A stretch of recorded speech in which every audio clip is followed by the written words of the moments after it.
Welcome back to Nintagious. How you guys doing tonight? I am fighting off a sneeze, so I might have to just let it rip here in a little bit. It seems to... It's not making up its mind. It can't decide if it wants to sneeze or not. One of those days, I guess. So... We've been waiting to do this for a while. This is completely blind. I've never played a Spyro game before. I watched a speed run of the first game, I think. But I didn't even watch the whole thing. I didn't, absorb any of that information, so I have very little idea of what we're getting into. I watched basically enough of a speedrun to make myself go, I think I could get into this. This was back when I was researching both this and Crash Bandicoot. And when I watched Crash Bandicoot, I was like, nah, I don't think I'm gonna like that. So I decided to skip that one. Oh, Paul. Why? Why are you doing this to me? Why are you doing this to me?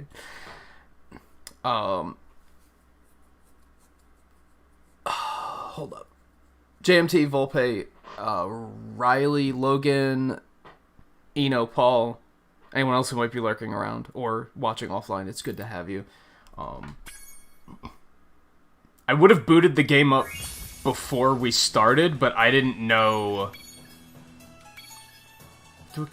Except that this seems weird. For a game like this? Okay.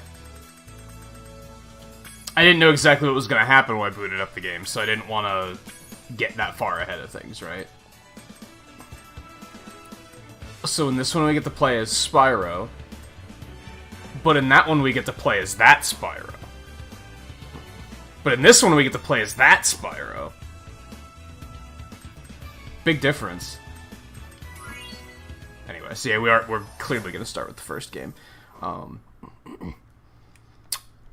not sure how this is going to go in terms of if we're going to do all three in a row, or if we're going to do one and then, take a break and do something else, and then come back to do the second one, or... I'm not sure. We'll see. We'll see. We'll see. We're going to go with we'll see. Okay, rolling.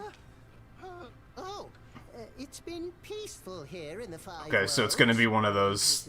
It's going to have comedy like that. Okay. We now have 12,000 treasure, or is it 14,000? What about this Ganasty Ganok character? Now, I understand he's found a magic spell to turn gems into warriors for his cause. I'll take that question. Nasty Nork is a simple creature. Simple? He has been contained in a remote world and is no threat to the Dragon Kingdom. No threat? Besides, he is ugly. Yikes. That does it!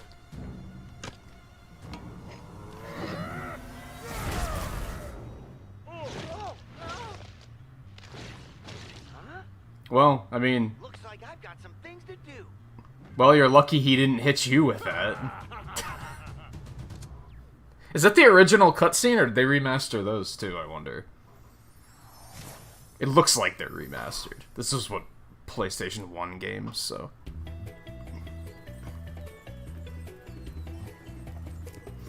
Okay, just throw you in here. I have a dragonfly. I don't know what any of this... what anything does. But that's okay. I guess this is like a hub world, it looks like. I'm not in a stage, right?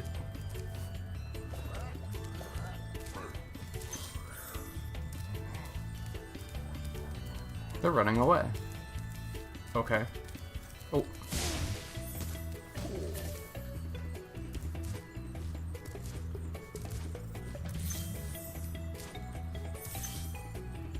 Twos? Is that how much they're worth? It's like little stuff like that is like... Oh, get back here. No, get back here.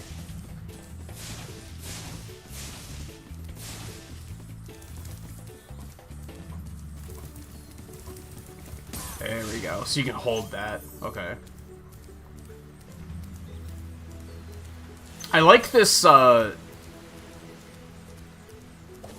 this era of 3D platformer where they give you this hub world instead of just a bunch of tutorials. They're like, just fucking run around and do shit. Figure it out.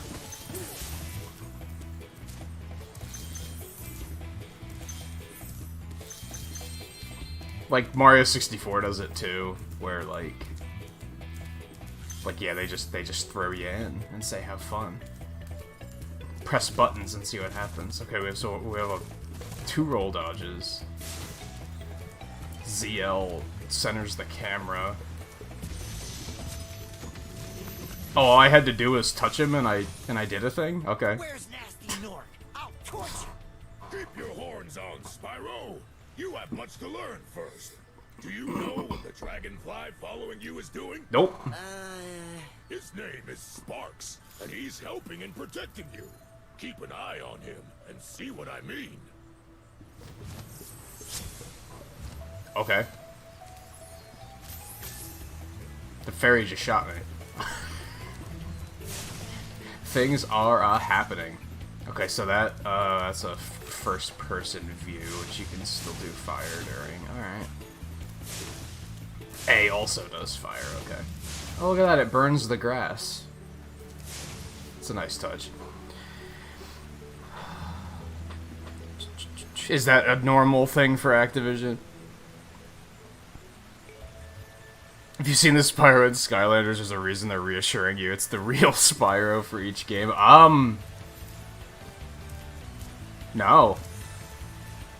I haven't played any of the Skylanders. I wanted to get the one that they put Bowser and Donkey Kong in, because I thought that was super interesting. Ooh. That looks like an actual stage. Is water bad? Water's bad, okay. Okay. Now I know. Good stuff.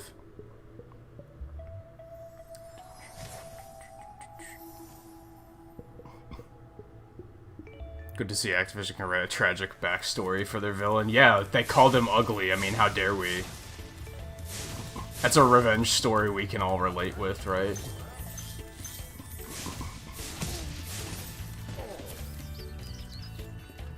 The good guys were just being bullies.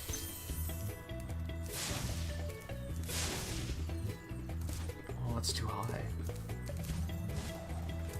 Glide, I can't double jump, though. This poor sheep. Okay. Oh, I probably should have rescued that dragon up there first. I definitely didn't do that. Clicking the left stick does that, whatever that does. Like I said, I like the angle of, like, just press buttons and you'll figure it out. Like, they're not just stopping me to... The era after this is when they started that shit, right? Where it was just constant dialogue and tutorials being like, Thank you for press the B button to jump. Free 10 dragons in the artisan world, then find the balloonist. He'll transport Like, you this to the is next- welcoming because it's like, they trusted me as a gamer to know one of these buttons is gonna jump. Just try them and figure out which one does, right? I can tell you. It's like, thank you. Thank you for respecting me as a gamer.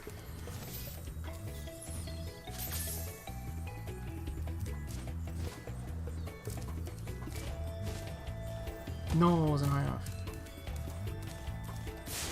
Fuck that sheep. Fuck that sheep. For some reason I'm getting butterflies that my dragonfly is eating. I'm not sure what that's about. Can I get like a running start here? And oh, but then you can't dash. Or you can't glide. Unless you can... No, you can. You just have to let go of the dash. Okay. Give me all the gems. I want all of them. I'm already like way behind on chat, which is a good indicator that it's like captivating me enough that I don't want to look away, right? Hi, Spyro. That's if I want to see what the dragon does. It says again.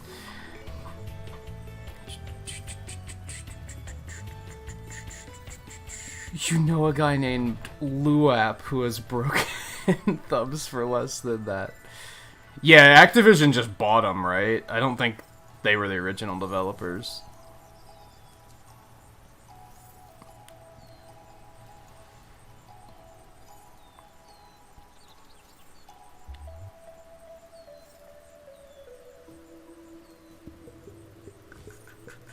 You turn into Shrek Thor when someone calls you ugly also. Yeah, it's totally relatable.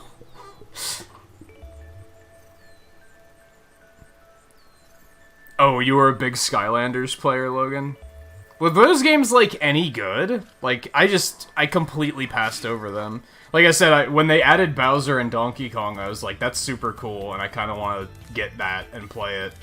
I never did, and I don't remember why. I don't remember what made me say, like, nah. Like, that's... I'll pass.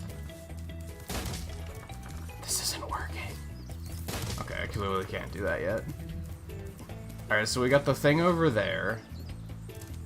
Got another stage over here. It's satisfying just chasing the guys, and...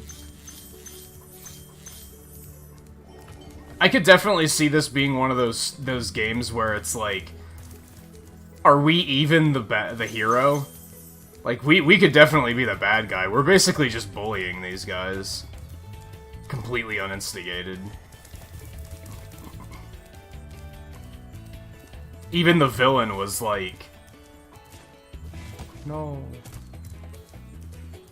Like, he only acted because we called him ugly and simple. He got mad. Who's the real bad guys here?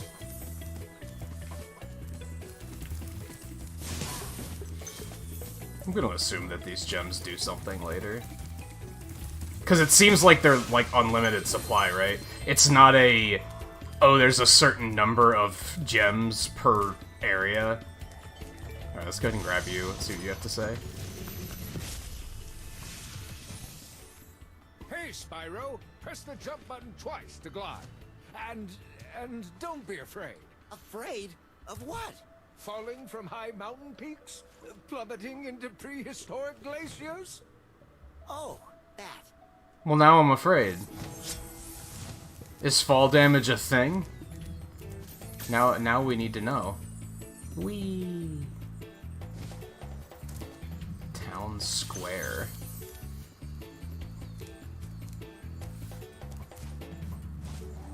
Okay, don't do that.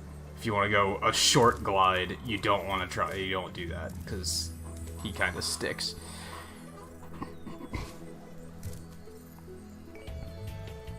Yeah, maybe the dragons are dicks. Oh god.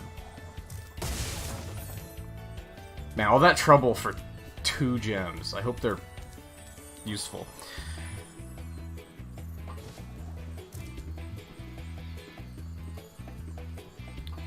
Yeah, even the PS2 and GameCube era, they were starting to get pretty heavy with the tutorial prompts. I'm okay with the on-screen button prompts that just pop up with, like, it's just a B button, and you're like, okay, let's see what happens when I press the B button. I'm okay with those. I think those are, like... Because, like... Let's be real, not everyone that plays a video game is a gamer, right? So, some people might not have that intuition to just press buttons to see what does what. So, I think having some sort of prompt there is a good idea, but stopping the player with this to just talk at them is, like, not the way to do it. Especially for something as simple as jumping. You don't need someone giving me a full dialogue about how to jump. Like, I'm pretty sure I'll figure it out.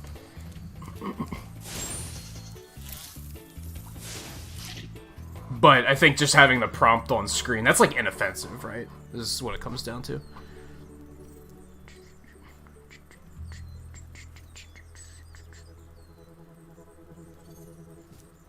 Skylanders is obviously a kid's thing. It's slow and very straightforward. All the characters are pretty shallow and a big money sink if you get into it. Isn't it kind of like the Lego games in regards to how there's a bunch of side paths that you need very specific characters to get through, except instead of unlocking the characters like in the Lego games, you have to buy the fucking figurines. Like, that's always the impression. I got. It might have been that Skylanders was super expensive, yeah. That might have been why I decided against it.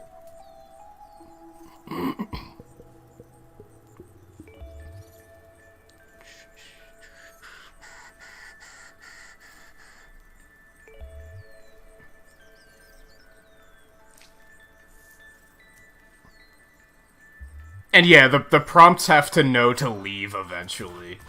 They can't just stick around for forever. Eventually you have to trust that the player figured it out.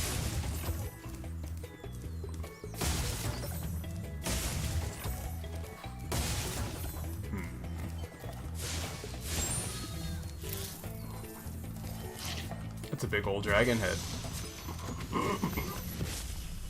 Hey Wally, how's it going? Cool flash. Do that again. The artisan's boss is through a portal in the dragon mouth, but you are not yet ready, Spyro. First, you must complete one of the other artisan lands.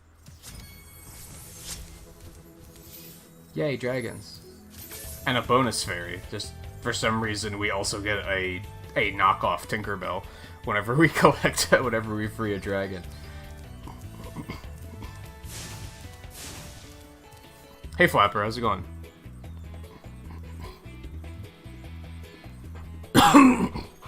Oh, so you don't need certain characters, but you need like a certain... You need a character that fills that has that like type of attack. I get you.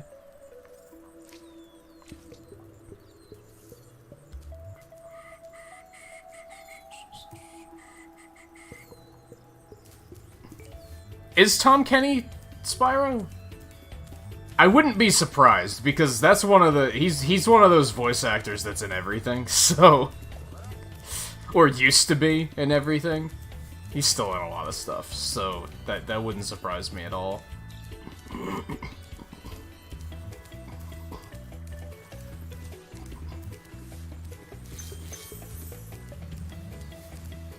Dark Hollow.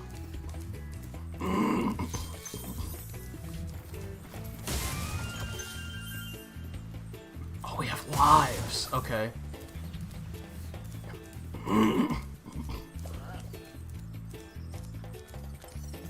I keep pressing left stick to dash. I don't know why.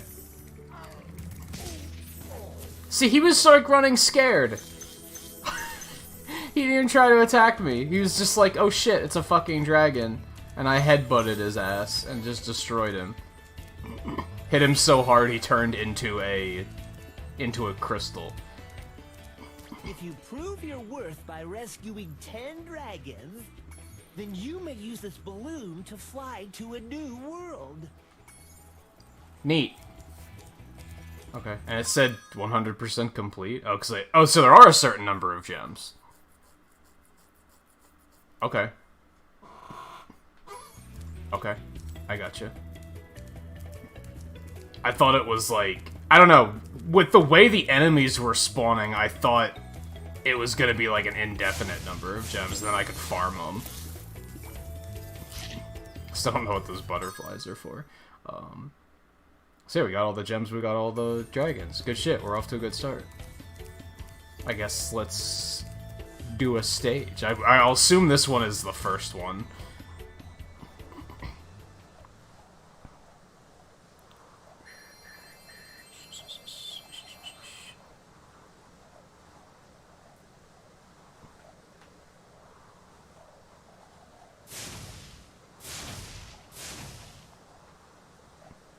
It's a nice loading screen. Like, that's all this is, right?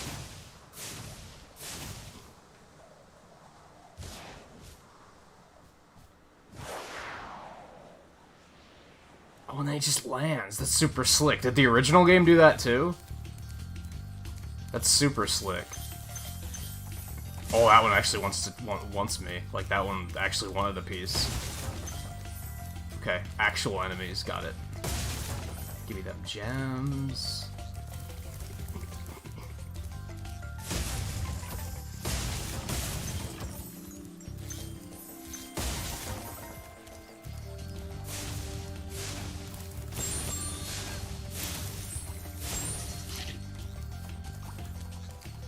They don't seem to actually... The sheep don't seem to drop gems. It's down there. There's stuff down there. Nope. Bye-bye. Man, you know that they're off to a good start because it's kind of like... It's kind of just fun to run around, right? So I'm not, like, eager to move on to the next area because I'm just like... Whee! It's just, like, simple fun, right? That's a good first step for a game, I think. When I was dabbling in like, some simple coding, that was always what my thought process was. Is like, if I was making, like, a game engine, that's a lot of treasure, by the way. My first thought was, like, the core gameplay just has to be so fun that I don't even need the extra depth. It just has to be something that I just want to continue playing. If that's not fun, then nothing else matters. I need, like, a super fireball or something.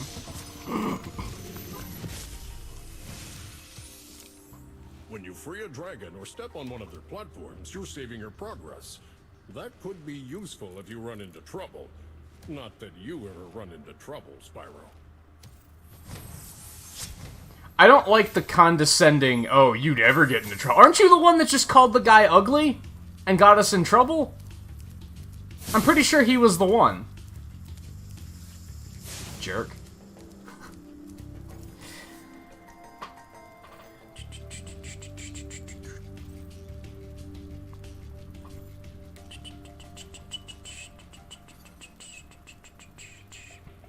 Oh, you looked it up, it is Tom Kenny?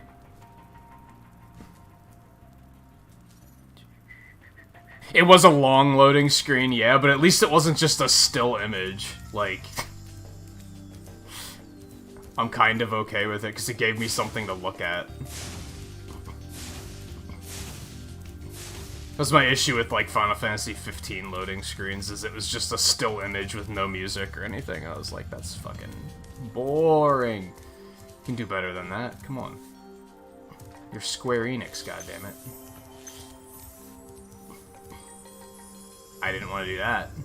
And now I can't get out of it. Okay. We gotta rescue the dragon first.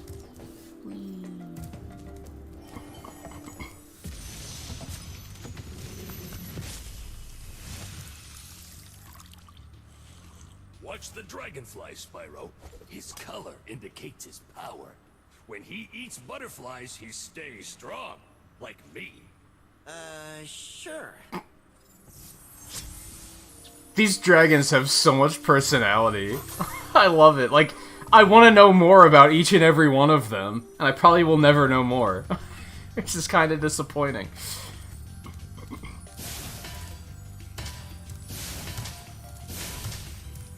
What else do I have that I can...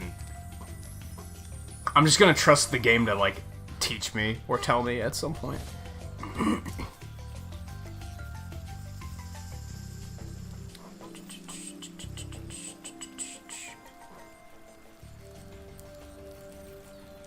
Yeah, I mean, like, that loading screen was, like, a good example of why I, like, criticize how people were like, oh, PS5's not gonna have loading screens, that's how good it's gonna be, and I'm like, but that wasn't like, it was a loading screen, but it was a masked loading screen, so you kind of, like, didn't realize that it was a loading screen. I mean, you did, because it lasted a little longer than it needed to, but other than that, like, games were already capable of doing that, so... It's just the developers have to give a shit, and a lot of times these days they don't give a shit. They'll just be like, eh. All games have loading screens, right? So why should we make our loading screens not painful?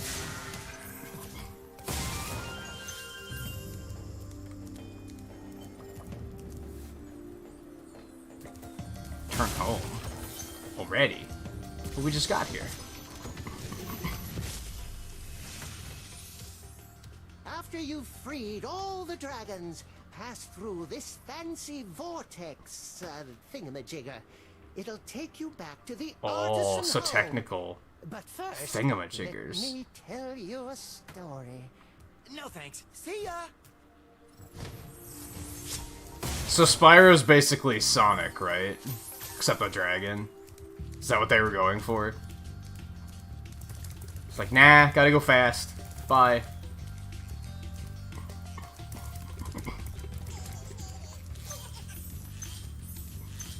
So why did it say there's a I guess I haven't taken damage yet, so I haven't seen what the dragonfly is. My health is basically what they taught me. I think that's how I read it.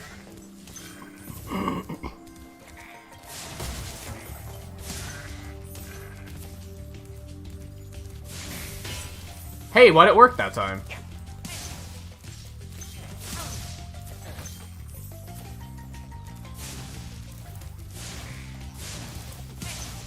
Therefore, dragonflies are health. I'm gonna go ahead and assume that's the case. I don't necessarily feel like taking damage just to find out if that's the case. I also like how it's technically the dragonfly that's picking up the gems. That's interesting. Whoops. Why do I keep pressing the sticks to run? That's not how you run, man. Figure it out.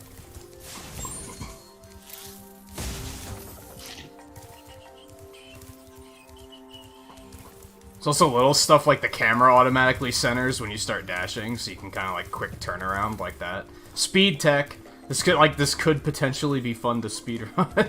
I don't know if like I wouldn't get that far ahead of myself, but I could see why people like speedrunning it. It's maybe a better way of putting it.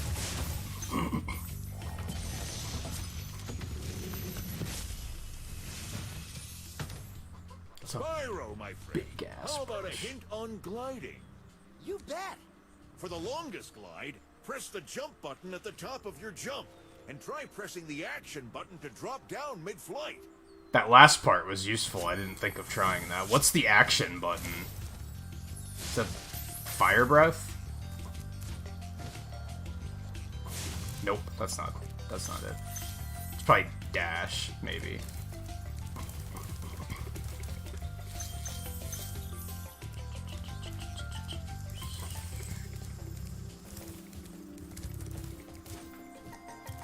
Oh my god, there's like a whole castle here. These worlds are pretty large, too.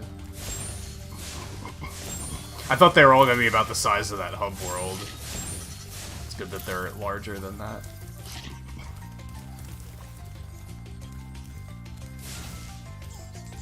Oh no, you're fucking dead.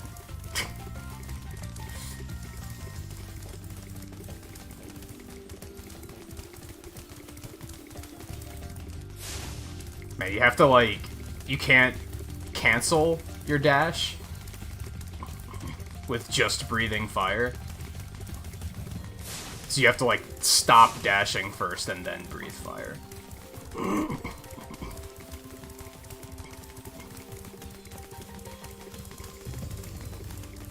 Or you can just do that. I got an egg. What's the egg do? Exciting stuff. Oh, can't go up there. Okie dokie. 200 gems, 4 dragons, and the egg. And we got the dragons. So we just gotta get a bunch of gems now. Okay. Yeah, that's the guy that roasted whatever the villain's name was.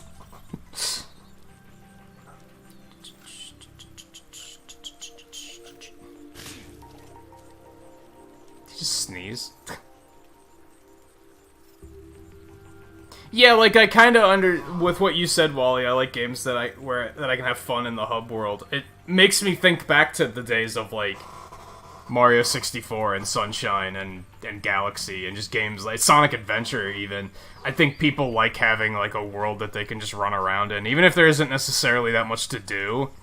It's just like it's another just layer to the game.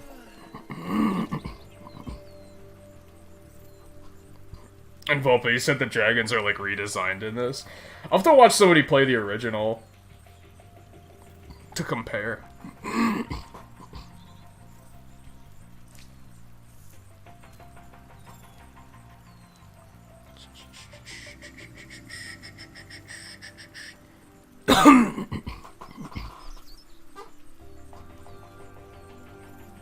Yeah, like, a lot of older games. I was talking to Twain about this a couple weeks ago, and I don't remember why, but like Mega Man games, you know how Mega Man games will sometimes have those screens where you drop down from above and you like go around to the left, drop down again, and then go around to the right to continue going right. And there's nothing in the room, it's just like a weird U-turn, and then you just keep going. That's a loading screen.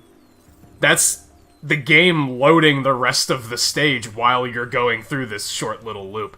Those hallways before the bosses, that's a loading screen. That's the game stopping to load the boss up before you get to it. Like, if a loading screen's done well, you don't even know they're there.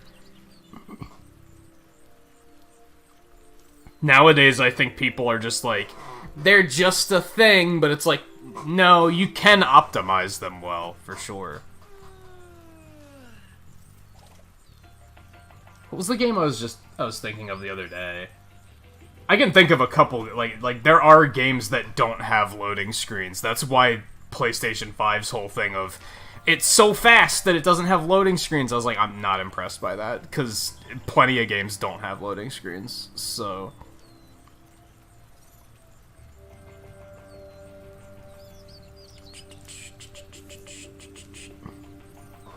Oh, you know, you're doing a risk run.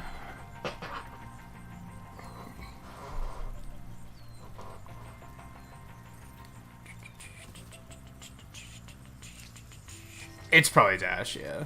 Logan. Hey, Pageosphere, how's it going? This is your favorite of the three?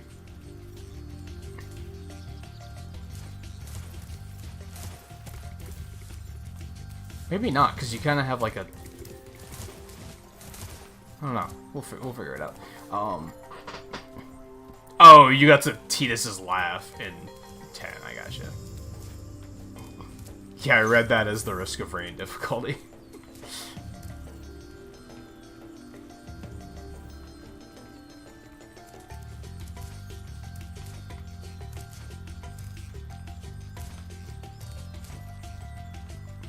Oh, gems over there.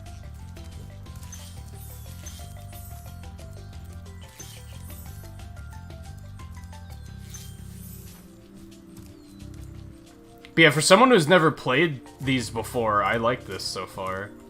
It's like, it's kind of simple, I guess, but it's fun. I could have seen myself being interested in it, like, as a kid, if I had happened to wind up with that console instead. Oh, I don't think I can get up there. It doesn't look like there's like any gems or anything up there, so it might be arbitrary anyway. It's cool you can, like, jump into the dash like that. Like I said, I can see why someone would... Oh, that's what those are. I can see why someone would like speedrunning this game. It's an interesting way of gating the player, and... Not sure how I feel about that. I feel like there could be a visual other than the pillars. So yeah, like, in case you guys aren't picking this up, these pillars are like the border of the area.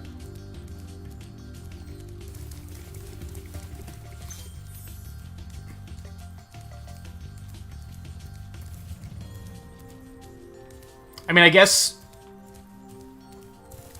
it's kind of nice that there isn't like a visual to it, because it makes it feel more open, less confined. But like, I feel like if you get close to it, it should start glowing. Like, you see that in games sometimes. It's a minor thing. It's not a game ruiner or anything. Okay, so we were over there. That's how we got up here in the first place.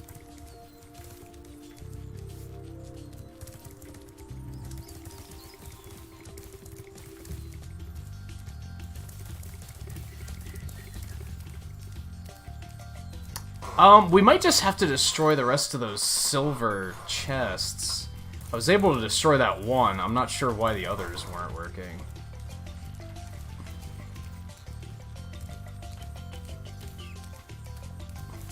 I have to remember where they all were. Oh, you just rammed them. Okay. I was overthinking it. I guess you just have to really, like, get a running start. If you don't, it's like you're not going fast enough. I think the one time I tried to dash him, it was just, I was standing right next to it when I started, so...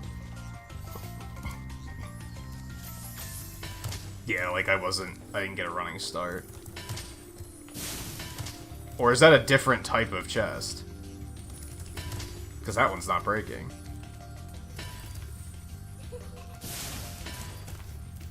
Huh.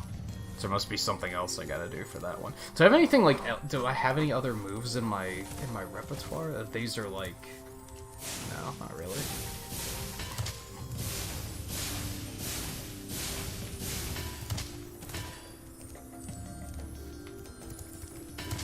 Yeah, that's not the way. So I guess there's just multiple types of chests.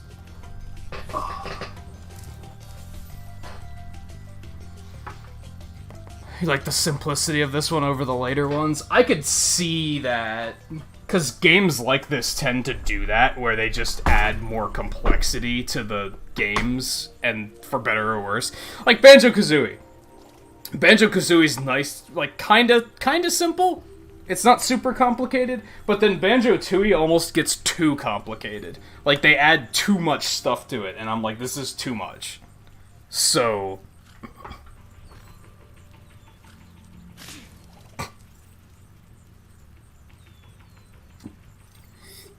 There's so much character in this game.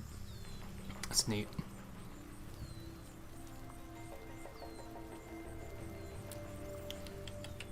Hey, View, how's it going?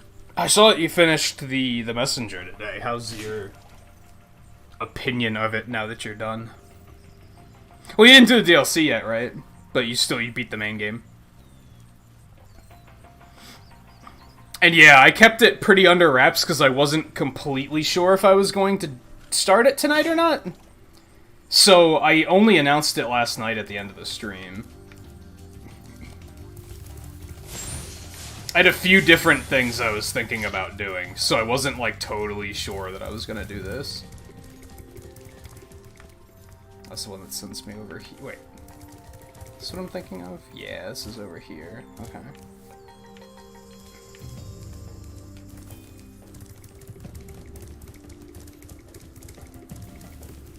That one... Where's this one go? Oh, this is the exit.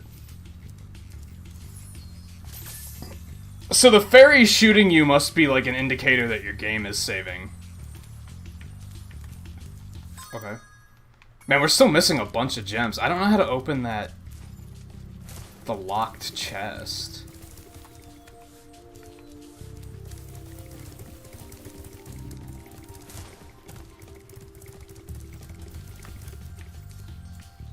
There might be more gems up top. Well, let's move on. We can always come back later. I don't even know if I'm gonna, like, push to 100% this or anything. Can I, like, burn those down? Oh, that would have been cool.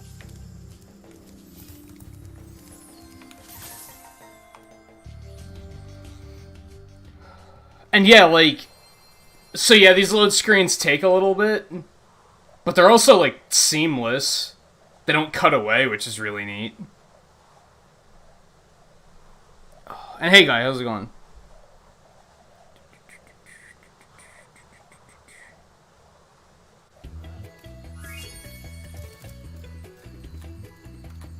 I like that it pops up and tells you that, like, when you get here, like, oh yeah, this level's done. Don't worry about it.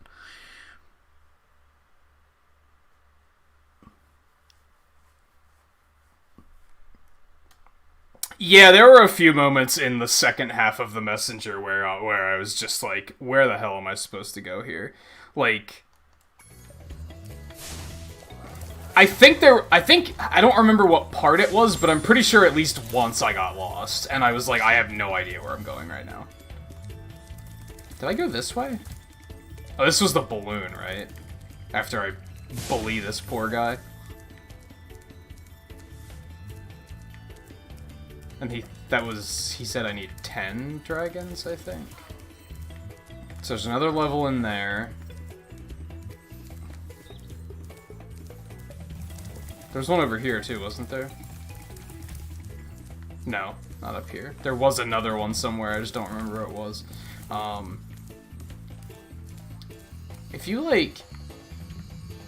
Now, a minor thing is I feel like you should be able to get close to the gate and have it tell you what you're missing in that area. Without having to go into the area, right?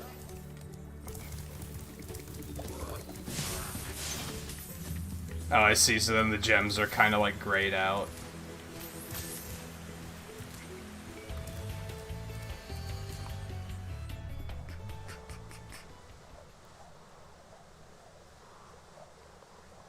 Yeah, it runs pretty good on Switch, as far as I can tell.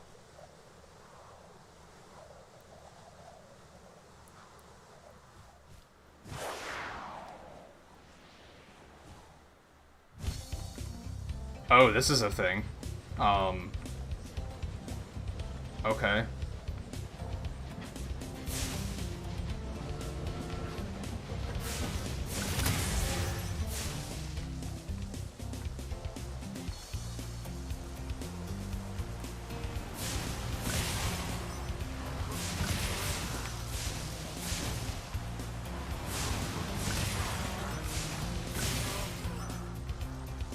The gates. Oh, they give me time, okay. Well, I did not know this was gonna be a thing.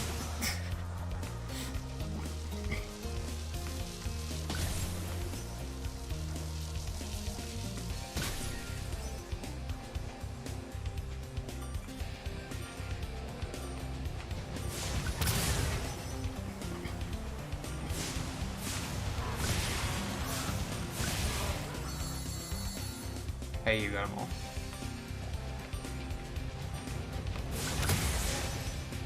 Fuck your train, by the way. Oh, I missed. I'm bad.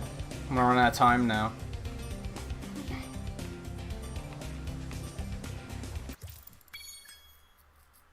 Oh, and there's chests somewhere?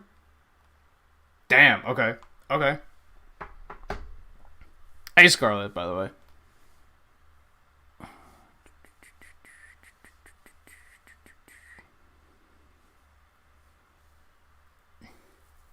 I saw that thing about the Pikachu redesign and I was like, this can't be a real thing. That seems like nonsense.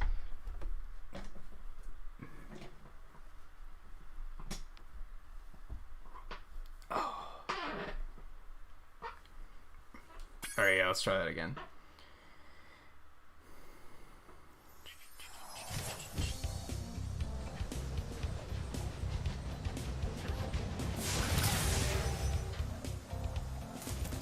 Oh, I can land?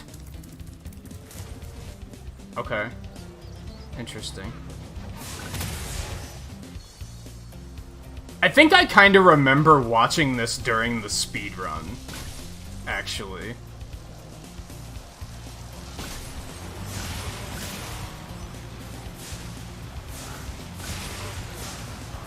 Again, we're just bullying these guys and just throwing them into the water, like... I'm not fully convinced that Spyro is actually the hero of this story yet. I think he's low-key the bad guy. Or the dragons in general.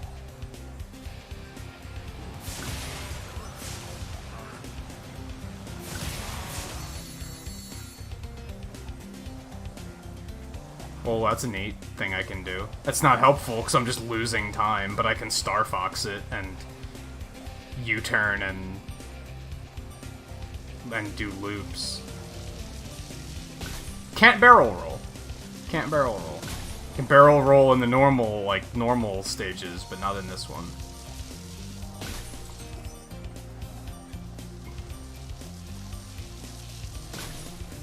No, I was so close. So I wonder, do I have to get them all in one run? It looks like I'll get extra gems if I do that, but that's gotta be super hard. You've gotta, like, really know how to route this shit. Let's test that theory. Hello.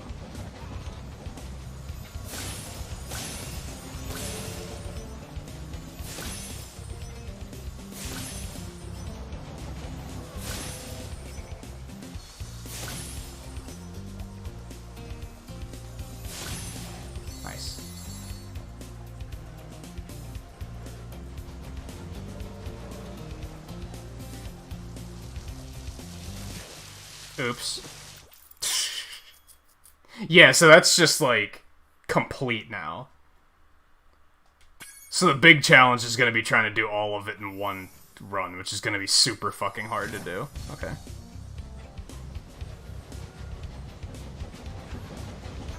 So let's focus on, like, one at a time for now.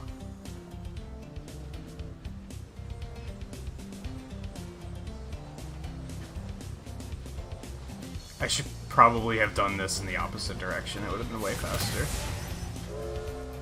Too late now.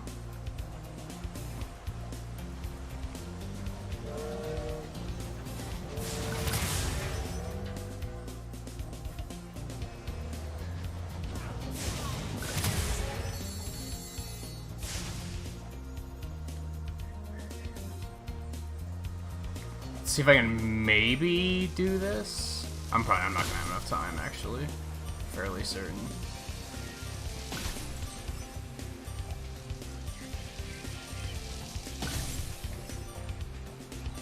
No, absolutely not.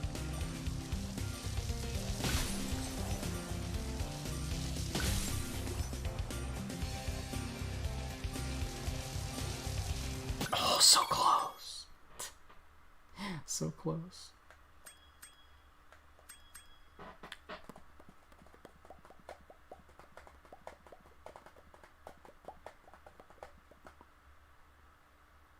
I don't think you can speed boost.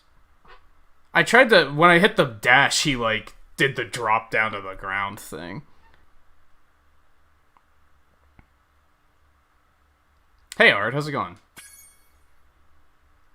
Yeah, I mean, they wouldn't give you a score thing for doing it in in one go if it wasn't possible. So I was fairly certain it was, but yeah, it can't be easy. You have to very much know, like, where everything is. Not miss anything like I just did.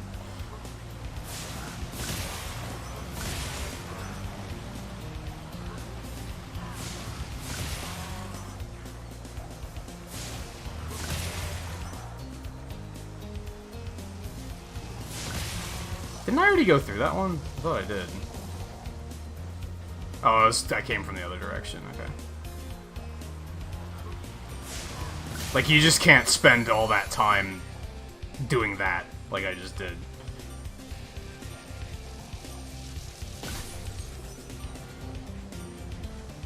Now I barely have enough time to even do this.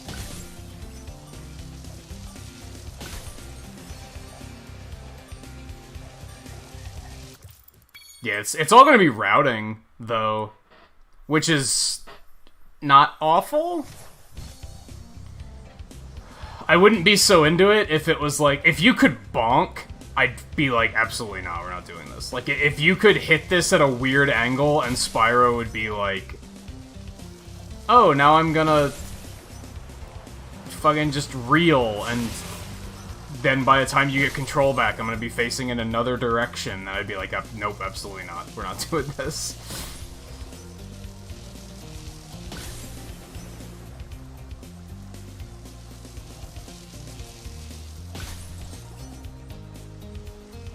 Thinking the first thing you're gonna want to do is probably the planes.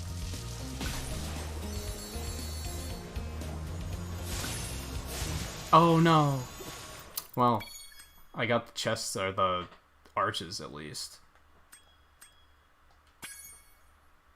Can we do it? Can we do it? Everything Twain has taught me is leading to this. Has led up to this.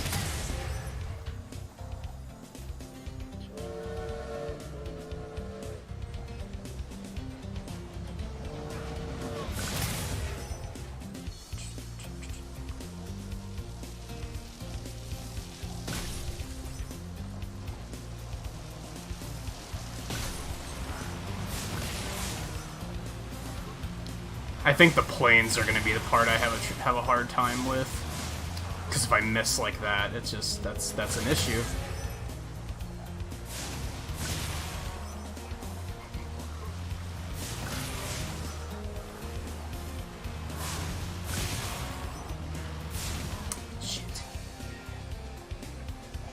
'cause now look at all this lost time.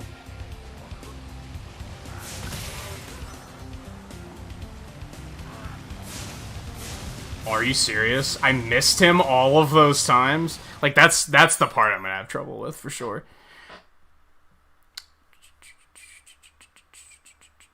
This one feels like one of the hardest ones. Probably because it's, like, the earliest one.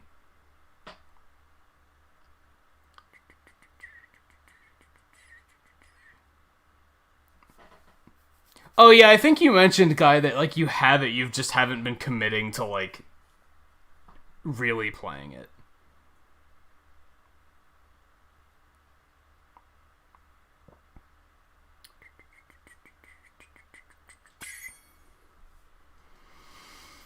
Alright, it's those fucking planes. It's those fucking planes. Like, we just need to go and do that first, because that's going to be... Okay, we totally missed. Alright.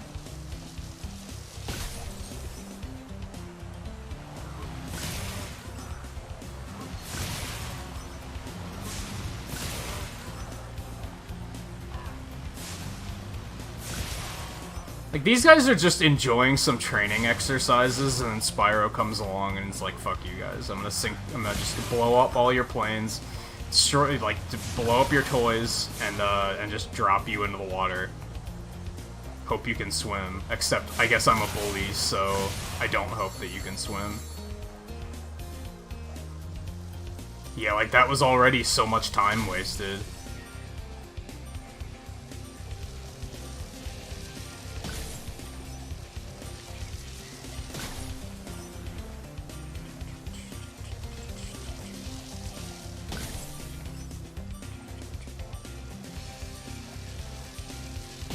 Maybe the arches is what should be done first.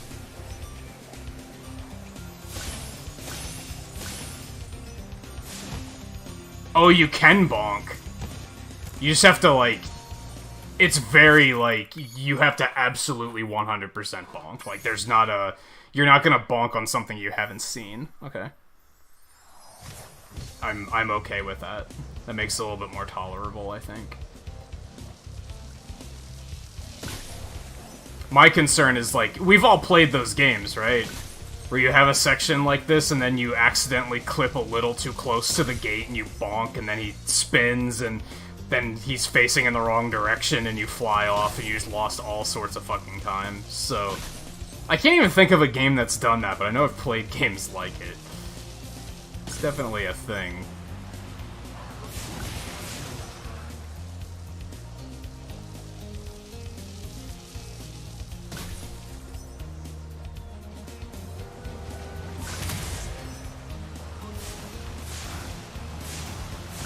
Die.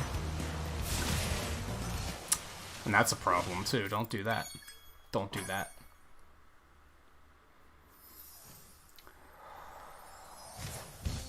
Oh god, Paul, why?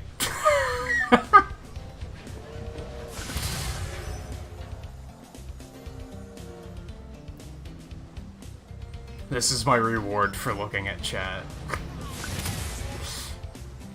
By the way, Guy, I saw that you are now 4 months in a row for membership. I noticed that stream labels is like, it's... I actually don't think I use stream labels for anything anymore, but I still have it because it gives me like an activity feed in terms of like subs and stuff like that. Like subs, donations, memberships, all that stuff. And it tells me on there when people have hit, like, month milestones. I saw you and a couple others hit their,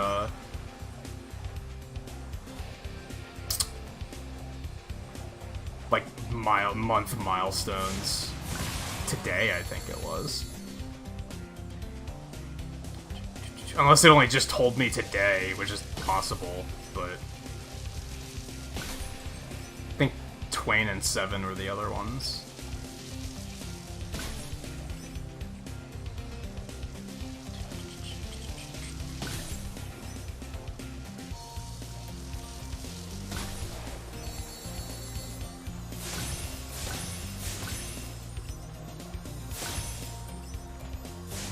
Of course I missed it.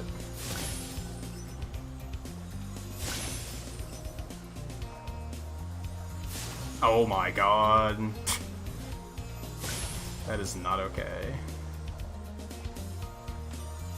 I feel like this was good until I fucked that up. And now I'm probably screwed. I don't have enough time to get back to the trains, I don't think. Oh, unless those were the only two I needed. I thought I still needed more trains than that. Cool. Cool.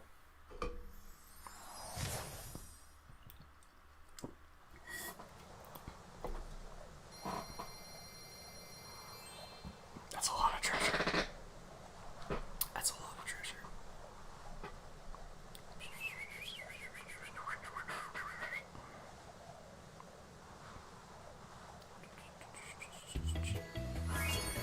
What did that do? I mean, we 100%. We did everything. What does anything do in games, right? Did it because it was fun and challenging.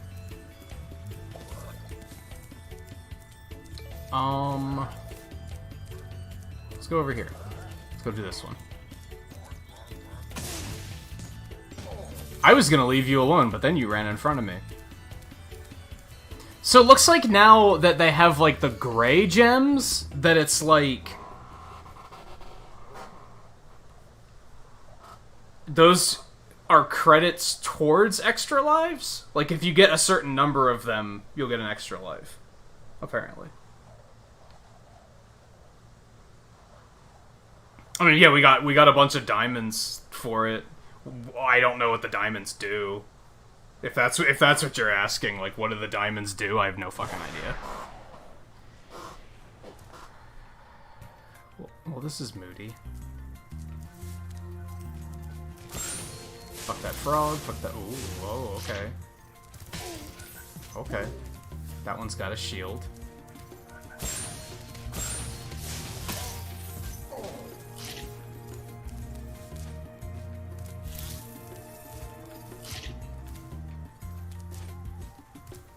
Why is there a bookcase here? Seems kind of weird.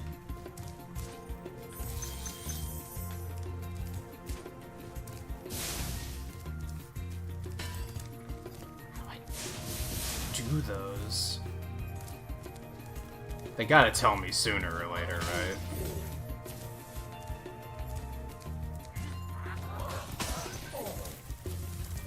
right? Now, oh god. Well, I finally took damage.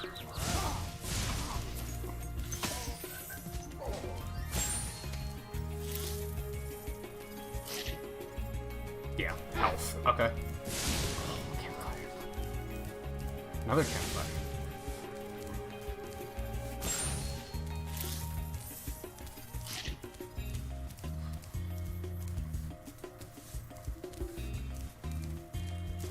Campfires didn't do anything, I don't think. It's so anticlimactic that that big guy dies in one fire blast. Like... I don't know, he looks like something that should be more of an issue than that.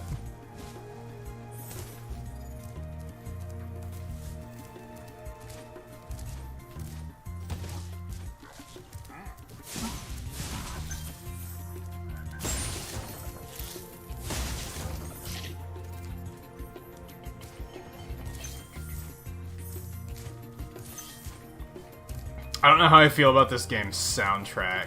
Like, it's very chill. It's not bad at all. But it's like, I don't think there's gonna be very many bangers in this game, is what I'm under the impression of.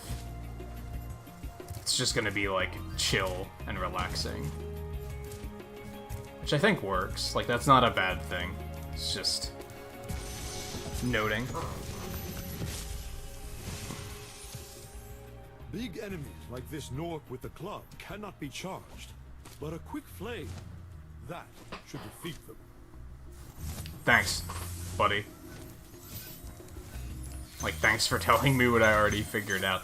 I have a feeling, like, the chests, the locked chests are gonna be a case of that, where they're, like, I'm gonna accidentally figure it out, and that then they'll be like, oh, here's how you do this. And I'm gonna be like, gee, thanks.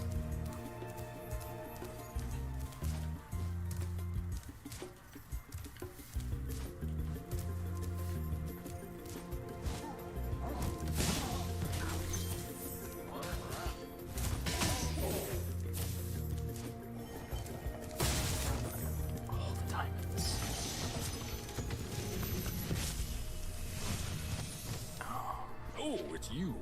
I wasn't sure if you'd escape those annoying little creatures. Of course they wouldn't bother me, but here's a hint. Their metal armor is fireproof, but a charge attack will take care of them. Yep, already figured that out. Thanks. Jerk. And he acted so like, oh, you'll never figure this out without me. It's like, dude, I already did. Ow, that sucked. Yeah, like, some people, this soundtrack's probably their groove, right? Definitely not, like, hating on it. It's just very... Like I said, it's not... Like, I tend to prefer, like, hard banger soundtracks.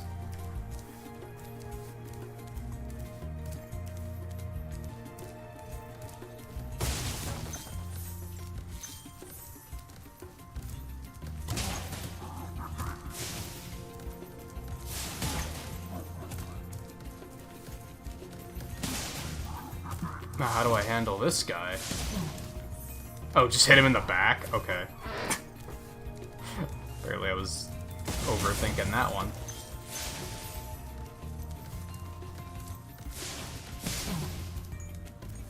Oh, that counted? Okay.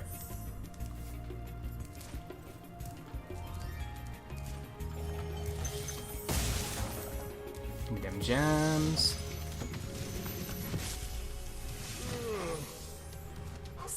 Spyro, wanna know a secret? Use the action button when you want to zoom in and look around. Oh, your secret's safe with me.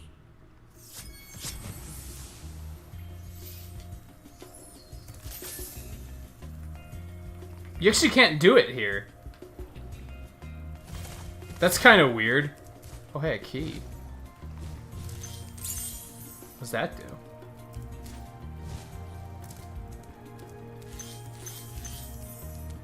Yeah, it's weird that they put a thing here telling you, like, reminding you that you can, like, you have a first-person thing. While I was up on that platform, I wasn't able to use it. Like, that's really odd.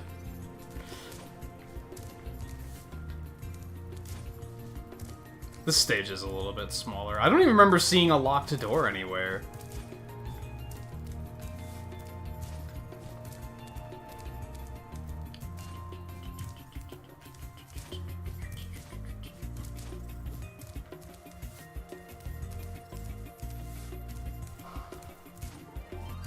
Clearly there has to be, right? Or do we take it to another area? Maybe, because we're already kind of done here. We're missing a couple gems, which is probably in that... Oh, is that how you unlock the chest? Because the chest is locked. I was thinking gate right away. I wasn't thinking chest. I was like, oh, there's got to be a door somewhere. Nope, it's for the chest. That makes sense. Yay! So yeah, we had to find a key somewhere in the first stage. Okay, all right. I gotcha. Now I'm gonna fucking... The next dragon we run into is gonna be like, if you find a key, you should take it to a chest, and I'm gonna lose my goddamn mind.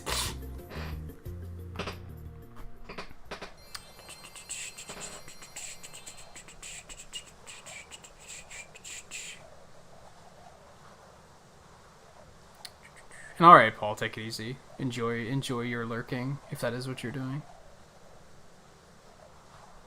And what do you mean, Volpe? What happens next when you're done? What happens when you're done with your goals? Like in a game, or just in general? You make a new goal.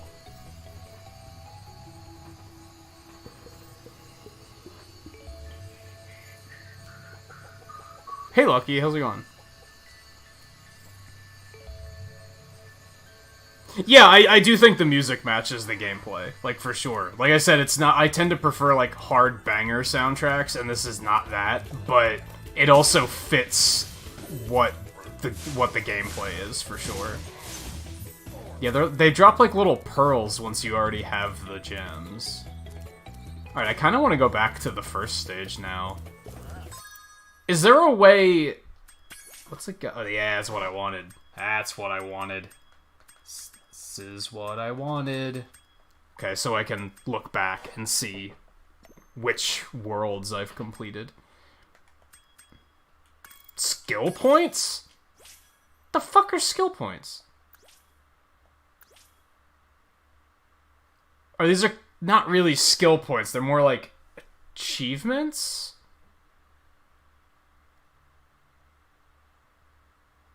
Stonehill Burn the Hidden Pink Tulip.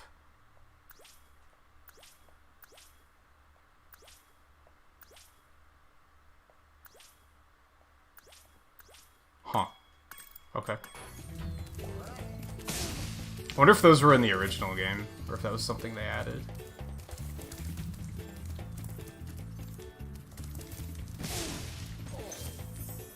Yeah, you can see the little, like, gems around the corner, around the border of my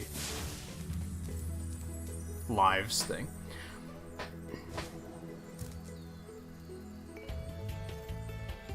Yeah, they're providing the bonus fairies. For some reason, when I first saw the bonus fairy, I was like, Scarlet would get a kick out of this. I'm not sure why.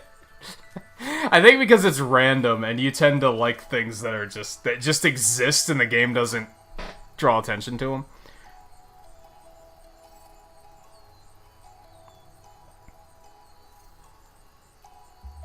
It was not a key to a psycho lock. No.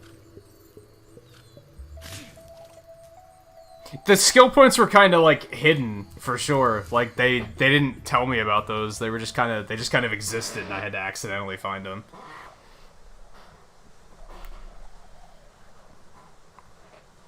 It's going well so far, Lucky. I'm enjoying it. I don't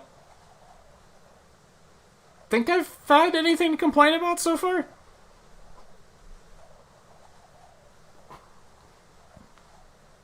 I really like how it's, how it just, like, drops you into an area and just lets you go. It doesn't, like, there aren't tutorials and shit. They're just kind of like, have fun.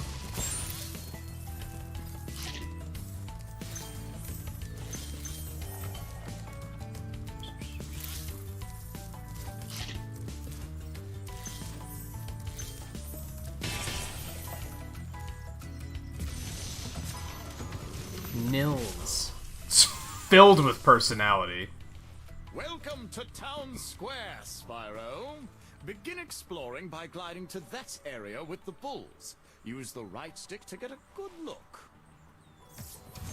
That was, like, barely helpful.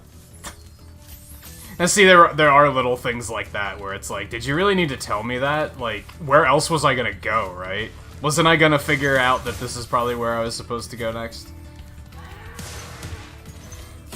But for the most part, it's not, like, super intrusive.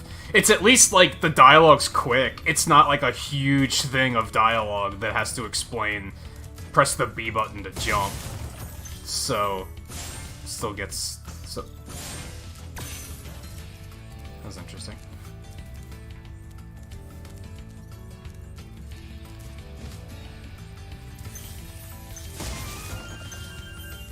Yay, lives. Some chests up there. I don't think I can get up there from here very easily. But yeah, it has like that Mario 64 style hub world where they just kind of let you run around and experiment. I had the worst itch on the tip of my wing. Did you know that you get your longest glides by pressing the jump button at the very top of your jump? I did know that. Someone else told me that.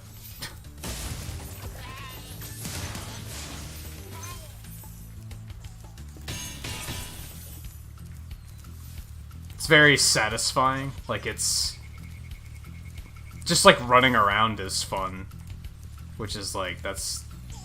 key. Oh, I hear you. You're gonna fucking die. Just so you know.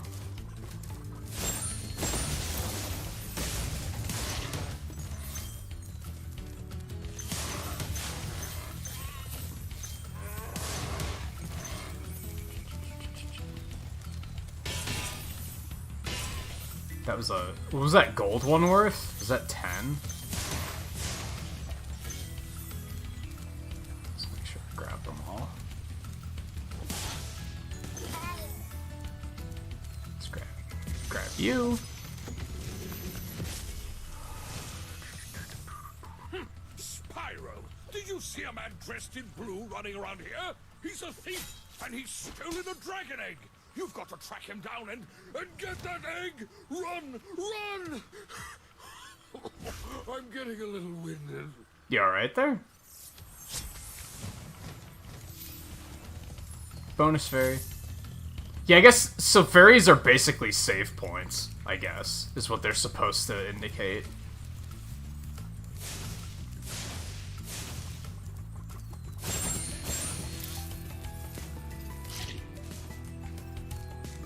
Can't really get up there yet.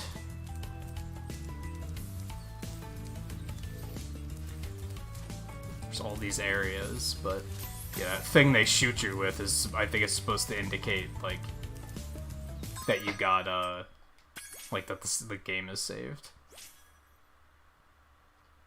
All bulls stuck? What, can I, like, guide them into a wall and get them stuck? I've already been killing them, though. That's unfortunate. Oh, I hear you, and you're gonna get it.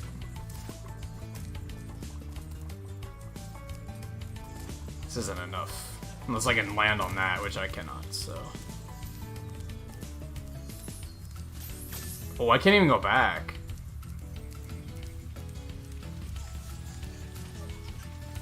Alright, what am I missing?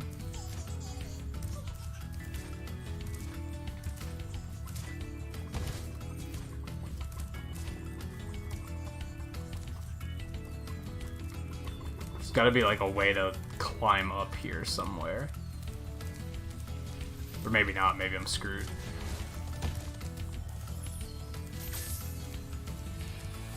Alright, yeah, let's just run back. That'll be a quick way to get us back to the beginning of the stage.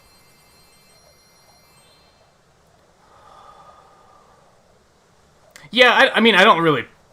Every now and then I'll play a super serious game, but even then, is it that serious when I'm playing it? Look at Final Fantasy 15, that was kind of serious, but, like, I was, like, laughing at most of the stuff happening in that game. But I get what you're saying. Like, a lot of games that come out these days are very, like... I don't think you mean... a break from serious games just, like, in terms of my content. I think you just mean in general that a lot of games these days are just, like, very serious.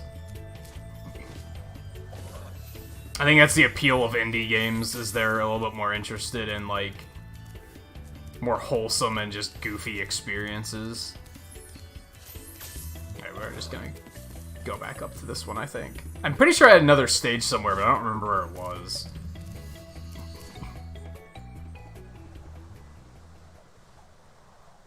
I mean, the more serious games can be... They have a time and a place. Sometimes you do want something like that. Yeah, some indie games are very, like, serious and dark, too, for sure. But there's also a lot that are just silly, goofy fun.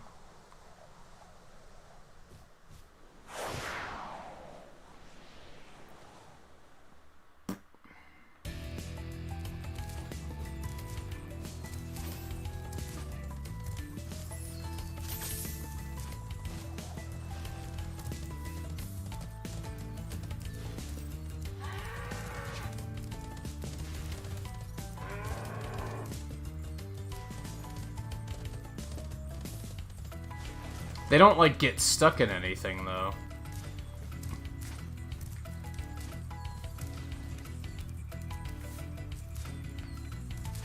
I almost feel like there's gonna be, like, an upgrade shop eventually. Maybe. Because I feel like I outright can't jump high enough in this area.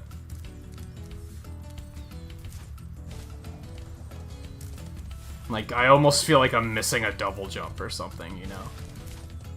There's all these ledges that are just, like, just slightly out of reach.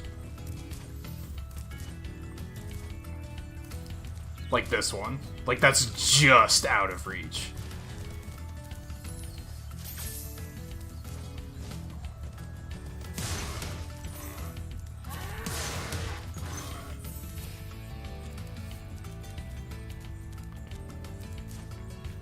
Either that or there's gonna be some sort of tech that I just need to be taught.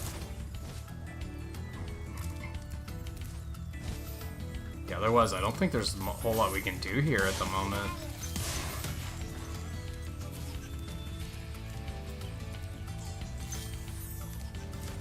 And yeah, I have more lives than I'll probably ever need.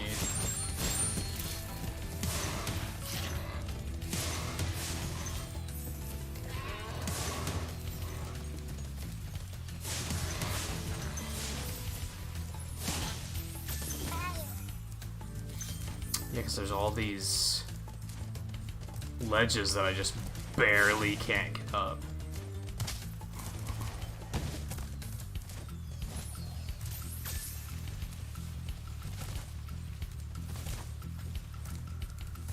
Got me wondering if there's, like, yeah, some sort of, like, high jump tech or something.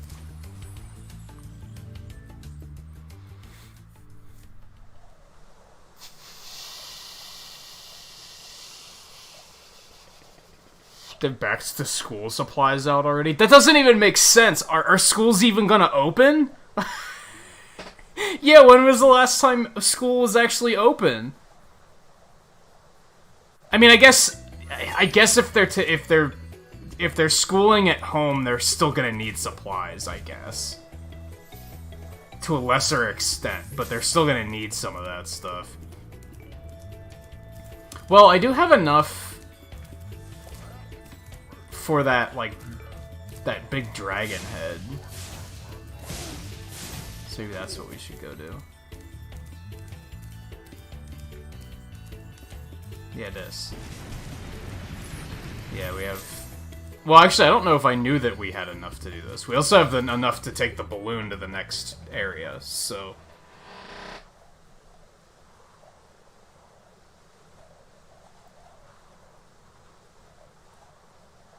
You'll be taught a tech if you linger around that fairy and allow your audience to admire it. We did that when we first saw one.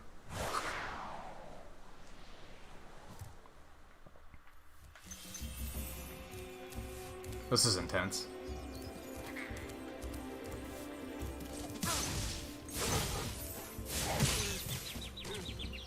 That was unfortunate. So, a minor thing with this game. I want to stress that it's minor. Ow! These dogs are assholes.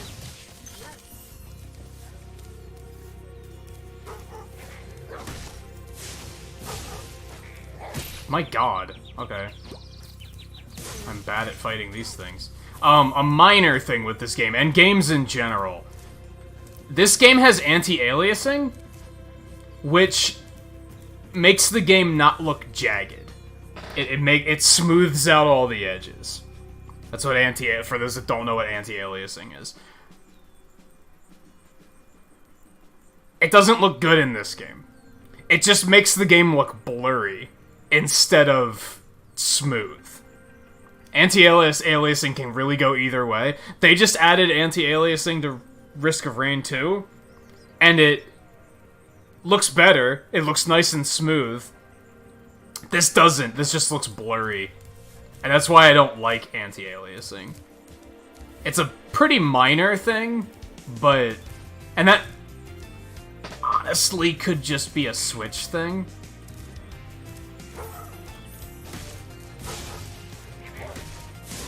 There, we just have to bait him a little bit better. Oh god. Oh, that did hit me. And it killed me, as a matter of fact. Okay. You guys probably can't really tell, but yeah, I think it looks a little blurry.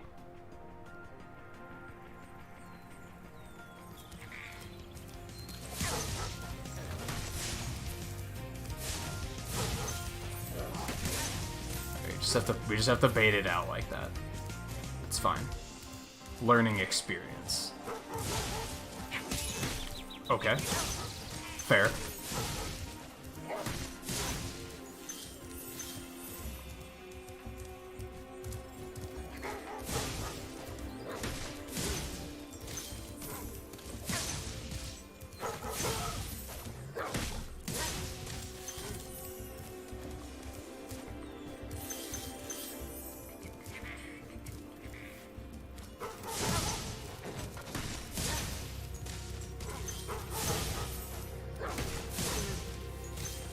we're getting it. We're getting it.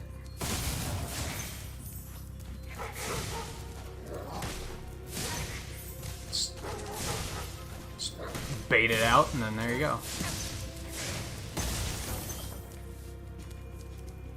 See, again, if this was a game that was made even like 10 years later, they would have had this huge tutorial about like, here's how you fight this enemy.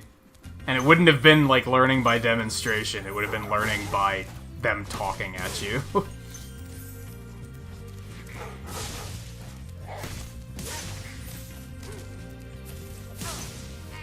Love the burning grass effect too, that's really neat.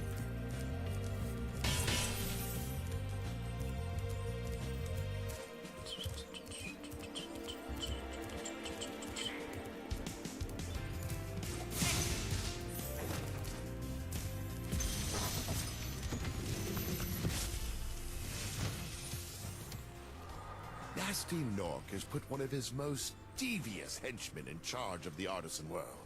Bring him on! I think I smell a barbecue. Be careful, Spyro. Toasty has many tricks up his sleeve.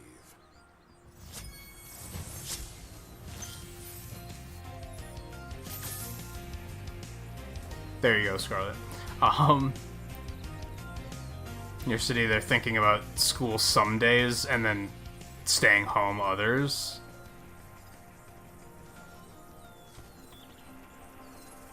Yeah, I noticed that. Now that I actually need health, there's no animals that I can get butterflies from.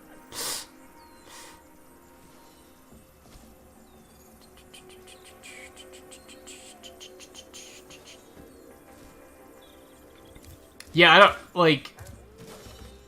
Go check this motherfucker out. Ichabod Crane over here. Ow!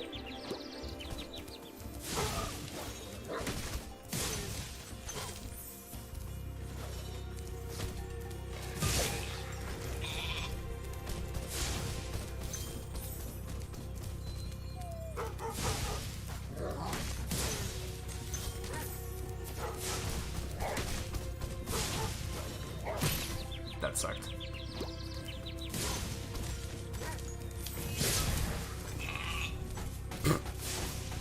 Cheap, apparently.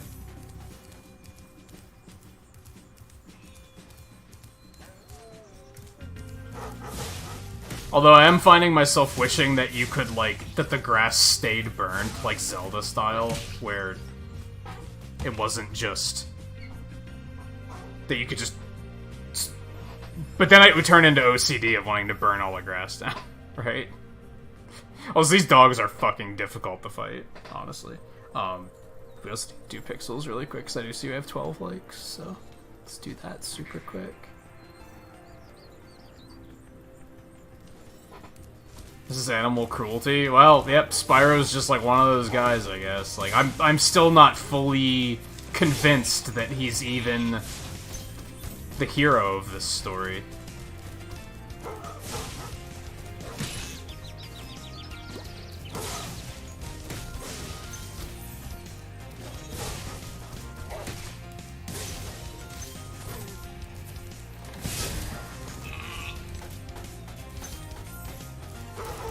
Nope, that's a bad idea. Now we know. What have we learned?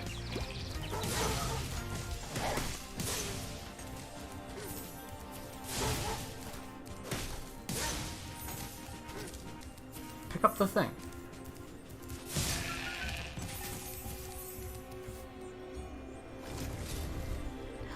Was that the end? Was that Toasty? I was under the impression that like, a boss was coming up. Okay.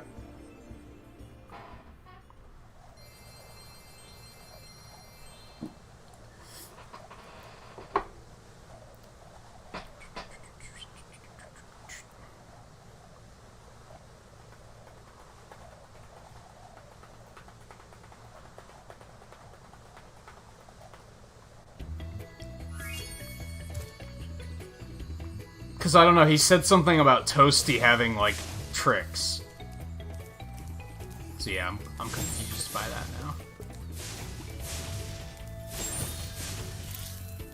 Now, on one hand, there's always plenty of animals here that you can get butterflies from. Which makes sense. You can, like, farm up your health between stages.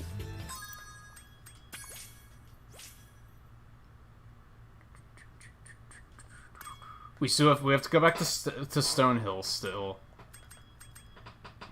There's still more to do in Town Square, of course. Do I want to go back to Stonehill, or do I want to... Do we want to move on to the next area? There's also whatever that door up there is.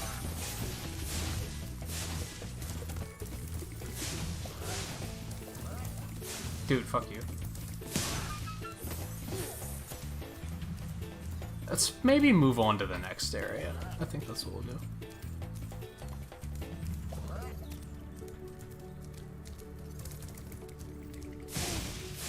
Typically, no, Volpe. Even though you say you're kidding, I'll still answer that.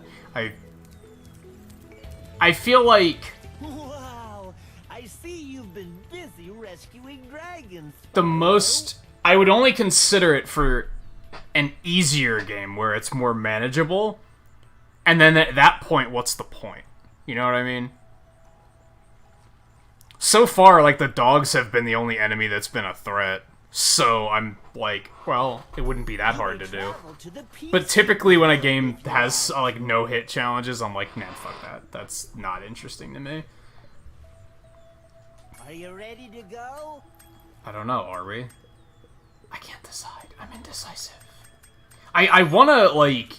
I kind of want to completely finish the worlds here before we leave. But I'm also not sure if you can. So I'm kind of like, do we want to stay? Because I don't know if we can complete them.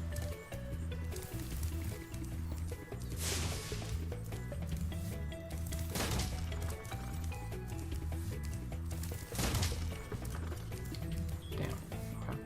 Well, let's go back to Stonehill and see if we can finish that up.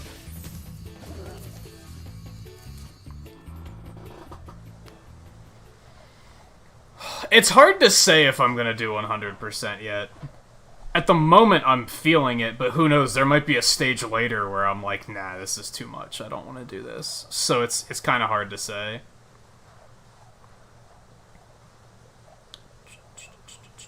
Too soon to say, rather.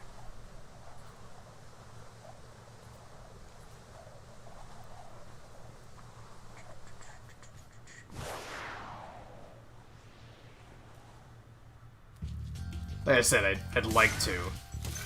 At the moment, I'm like, yeah, we can do that. I don't think this is the way I want to go. I kind of wish... I wish dash was on a different button. Honestly. You cannot change it. You can only... Oh, you can change to retro controls. Which puts the camera on the shoulders instead. Oh, L points to treasure? That's what that is? Okay. Move list.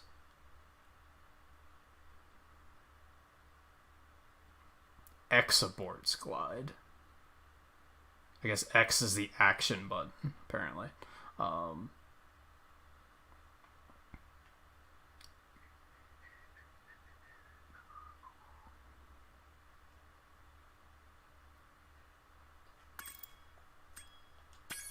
Yeah, it's still on read. I don't want to change that. There's a map? That would be super useful, actually. Oh, you can turn motion blur off? That's fantastic. Some people really don't like motion blur, so that's great that they even offer that. Oh, look at that. That's pretty nice. Yeah, X just drops the glide immediately. Oh yeah, he like points in the direction that there is treasure. I'm gonna guess the original game didn't have maps. And that's something they added in this game. So yeah, we need a key for this.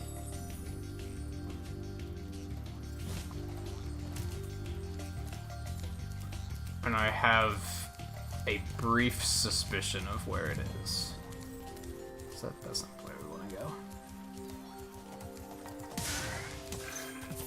Motion blur isn't really bothering me so far, but like I said, I know some people really hate motion blur, so I'm glad that the choice is there for them.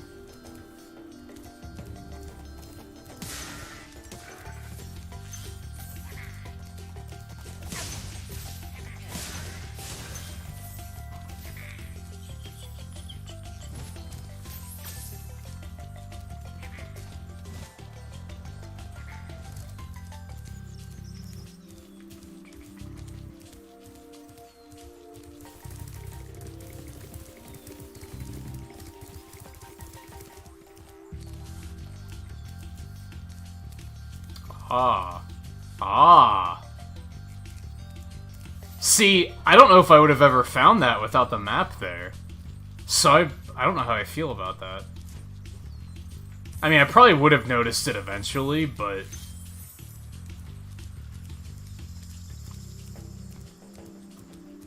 Okay, look at that.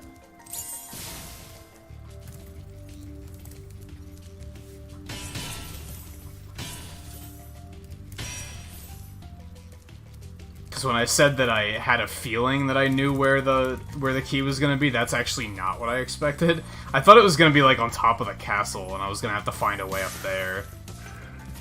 That's where my head was at.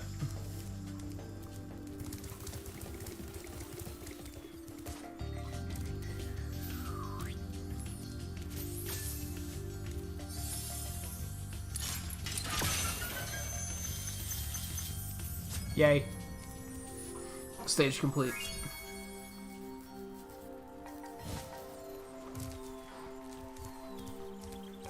Okay. Honestly, having the map is useful to just like some of the like this area, for example, is very like you're standing here and you're like, which way is which? Because the gates all look the same, right? So it's kind of tricky to remember which one goes in which direction. Like, I just picked the wrong one, even though I have the map up. So it is useful. I guess I'm concerned that, like, that might be something that just wasn't in the original game, and it's something they did to make it easier, and that I should leave it off. Especially since it wasn't on by default. But maybe it was in the original game, but also not on by default in the original. So... I don't know. Yeah, the areas are pretty decently sized for a PS1 game. I agree with that. I was pretty surprised by that. Like, I didn't expect them to be... I expected them to be more, like, linear, I guess. Oh, right, I have to do that tulip thing here. Let's go back and do that. I don't know if skill points are important, but let's do it while we're here.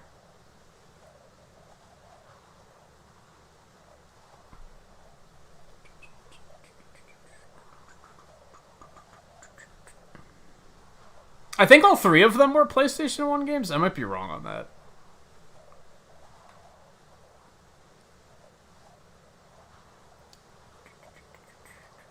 I suspect they all used the same engine, which is probably how it was relatively conceivable for them to remaster all three. Also, I did notice that I can open this with minus now, so that's useful. Oh, I can just travel to the worlds from here, too? That's useful. Okay. Burn the hidden pink tulip.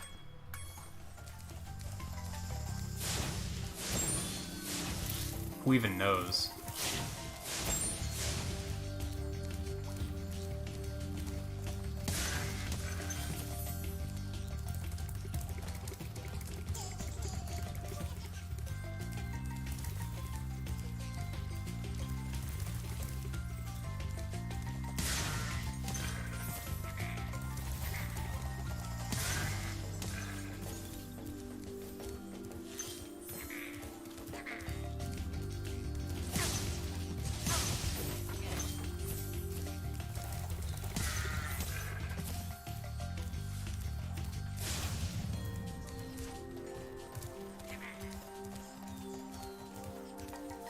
he's so annoying.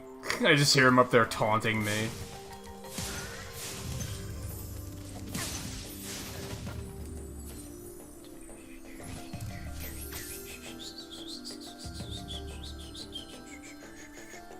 Yeah, that was something that old games did a lot. New games probably do it too, but we don't notice it as much, I don't think. Because it's still... Every now and then you'll notice it, but I think for the most part, it's more of an older game thing that they did. With the polygon reduction.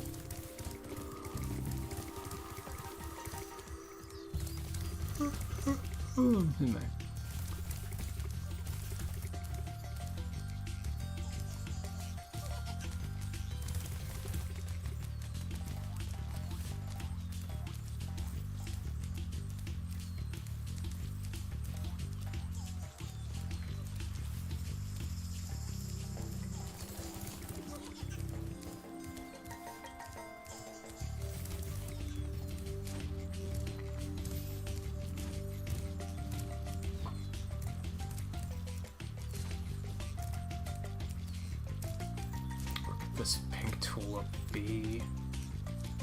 Hope it's not too much of a pain to find.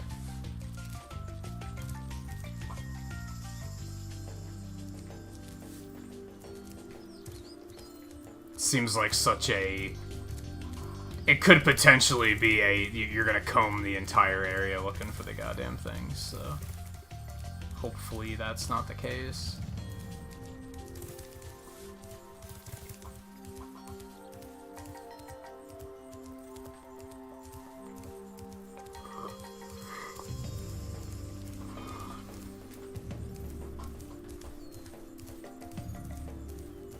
I do think it's like a side thing, so it probably doesn't matter, but... I want to do it, damn it.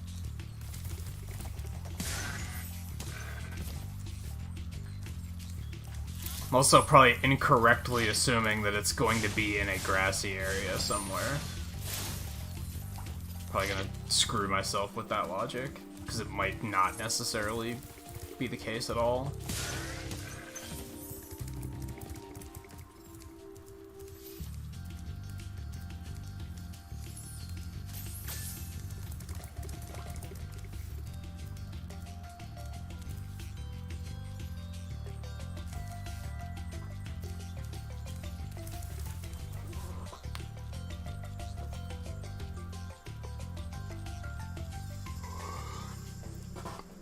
Oh, they call it polygon culling? I don't think I've ever heard that term, but that sounds... that doesn't sound incorrect. You know what I mean? Makes sense. It's a weird graphic thing happening there. There's a lot of weird graphical things happening there. What on earth?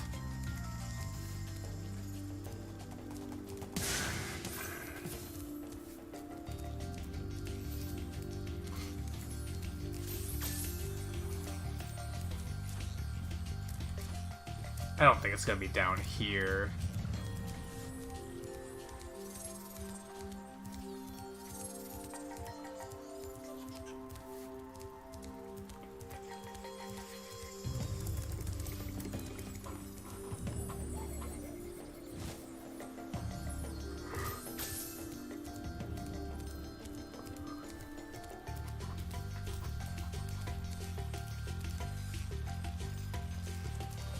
I could see this being annoying. I'm also, like, I'm trying to keep an eye on, like, higher areas. Every now and then there's, like, these little ledges that are, like, just a little bit higher up. Could be something on top of that. One of those.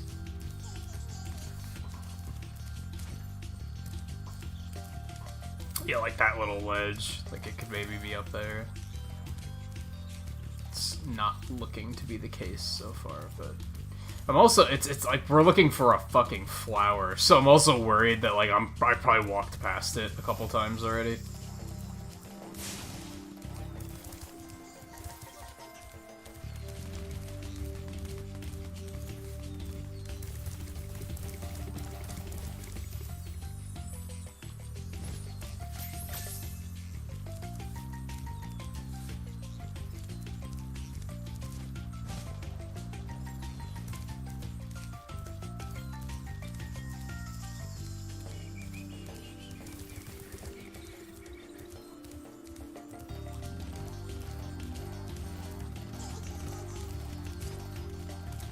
Oh, there it is.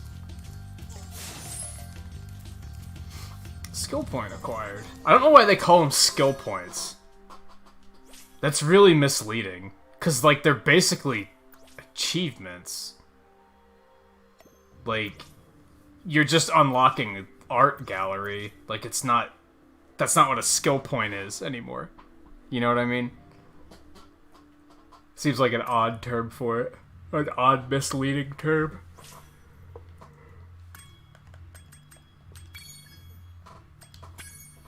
That's cool that you can just fast travel between them. I don't know if you could do that in the original. That's useful, though.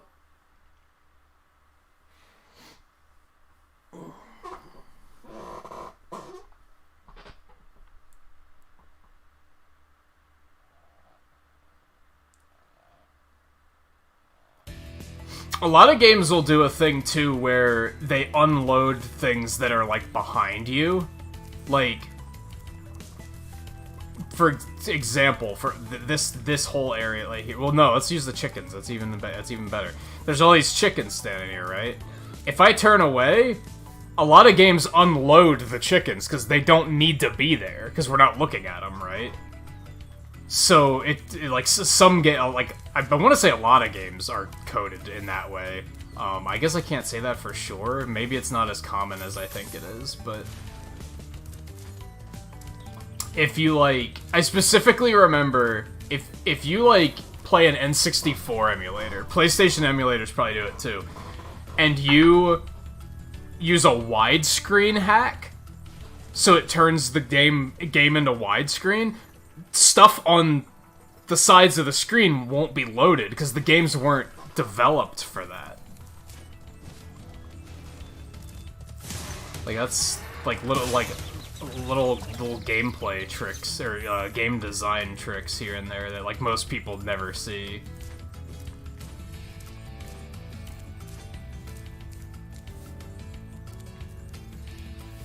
How am I supposed to get up there?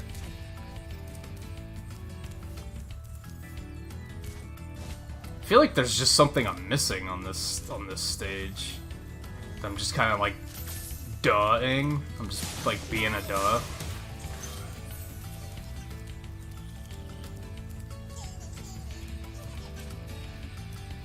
Because all these ledges are like, they're just out of my reach.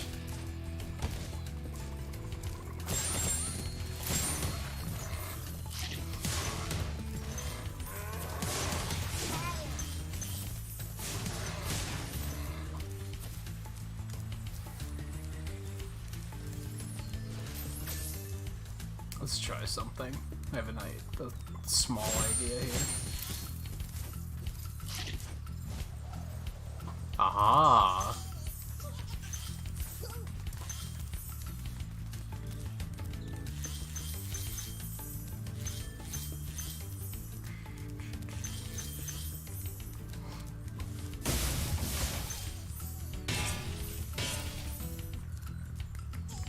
Oh my god.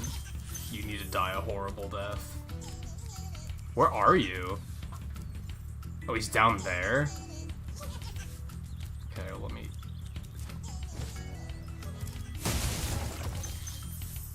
get my loot first.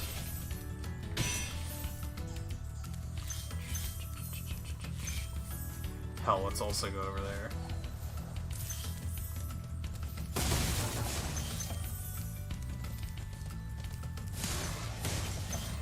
What is that?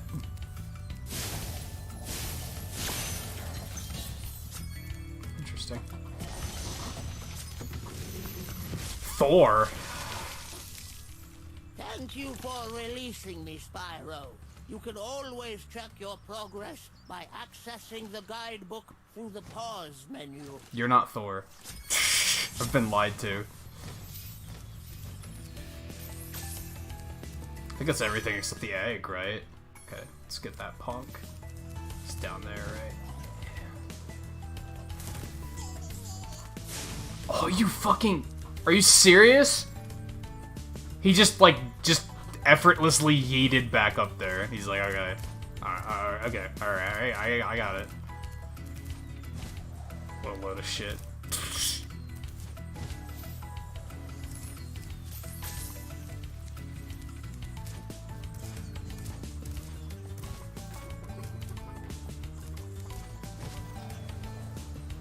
Damn, that's like tough to make too. It almost feels like this is unintended, you know? Like that almost feels like it's unintended, and that's not how you're supposed to get up there.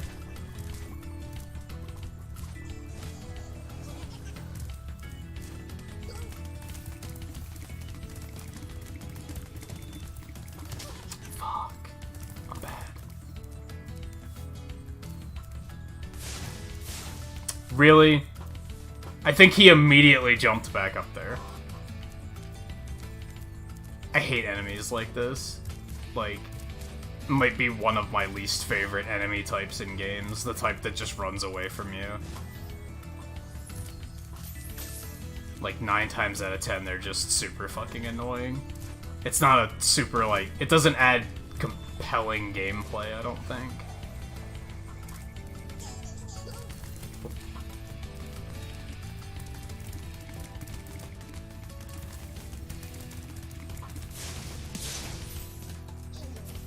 Okay, good, I got the egg.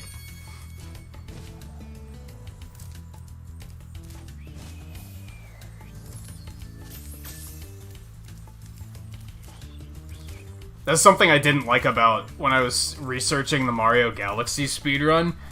They do all of the... There's those stupid bunnies you have to chase and catch, and they do those, all of them in the speedrun, and I was like, why? This is terrible. And it's because if you know, like...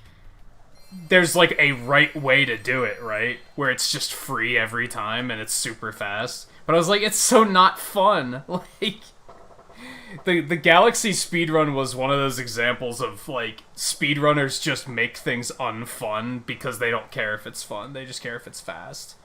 And I was like, I don't think I can do that. Because I love that game, and I basically have to make it not fun to speedrun it. It's like, that's not... I'm gonna have to pass on that one.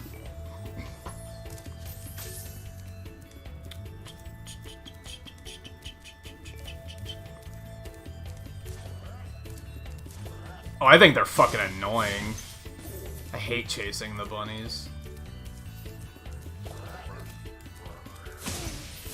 Now, I did find out that in Galaxy you can shoot star bits at them, and it, like, stuns them, which makes them, like, really easy. But without knowing that, they're super fucking annoying. I see you've been busy. You may travel. Are you ready to go? Oops. Hop on, Spyro. Let's go. It's gonna jump on you, apparently. Okay. This is peaceful and nice.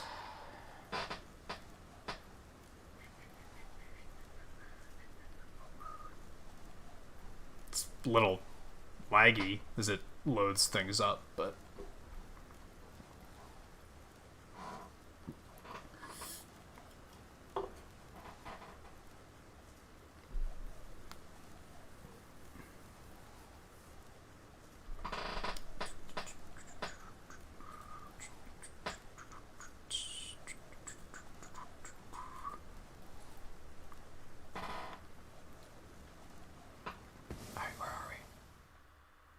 Man, jumping out of the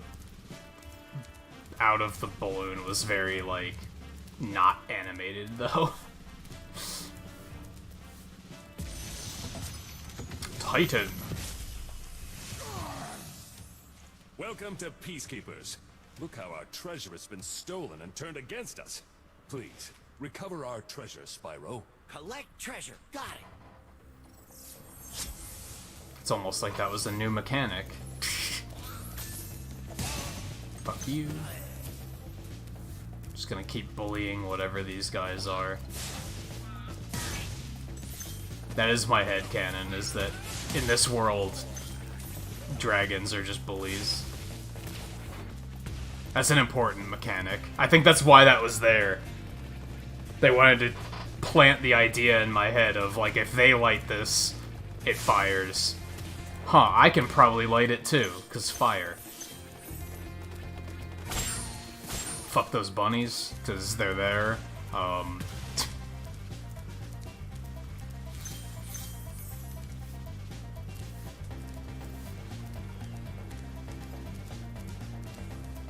Can I, like, turn it? Oh, I can. Or I can just push it. That makes much more sense.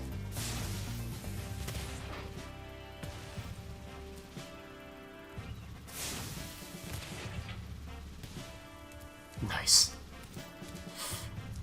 This guy just got fucked. Gimme.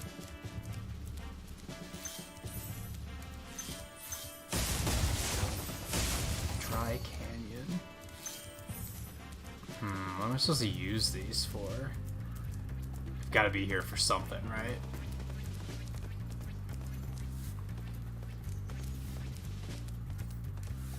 It might just be here to introduce me to the mechanic that I'm gonna need later. That's possible.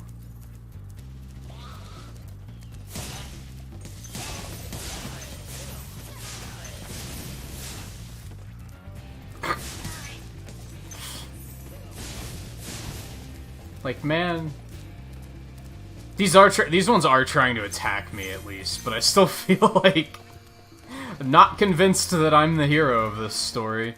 Look at that, they all ran. They were like, fuck, I'm getting out of here.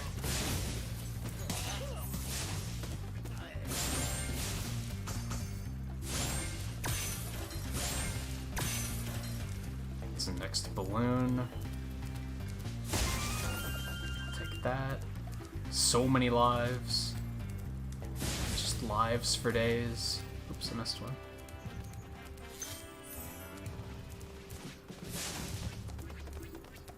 Cliff Town. Oh, he has a giant match. I didn't even notice that the first time. Ah, ha ha ha. Whoa, dude.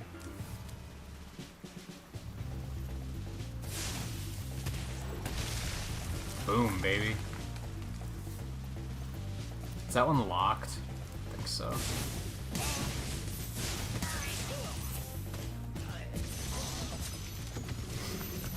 Magnus. Oh my goodness. Hey, Spyro. Sparks the Dragonfly has been doing a good job protecting you. Make sure to keep him strong by feeding him lots of butterflies. Okie dokie. Ice Cavern, that sounds terrible. We're gonna go there last. Why is there a collision there? That's weird.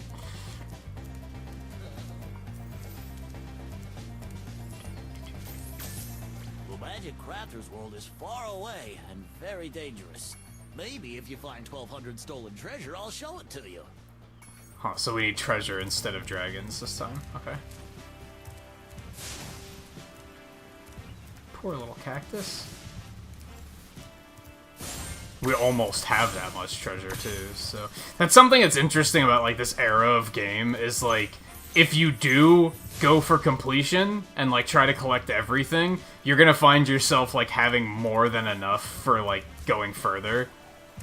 Where they're gonna be like, you need this and this and this to go to the next area, and you're gonna be like, oh yeah, I already got that. We good.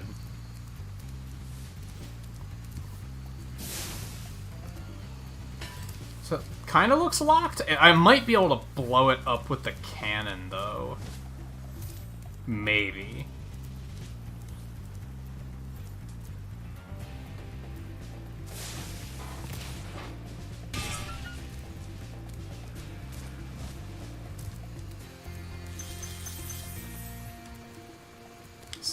Satisfying gameplay.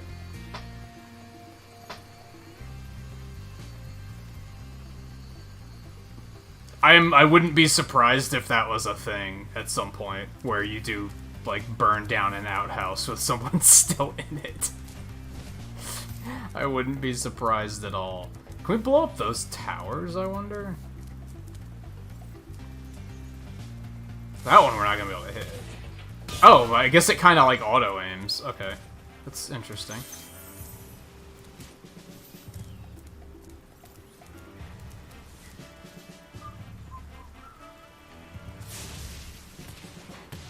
Oh, nope. Didn't do anything.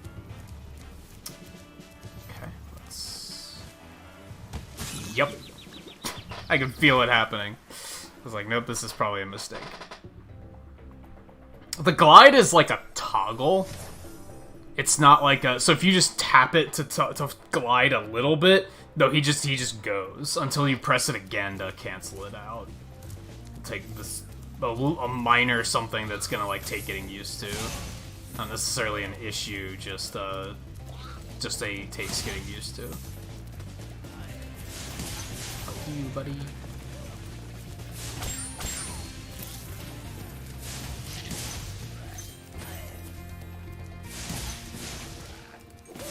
Saluted as he fell over. I didn't notice that the first time.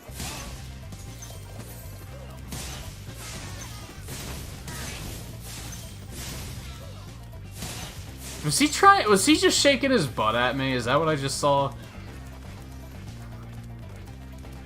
I'm feeling less bad about... Yeah, that's absolutely what they're doing.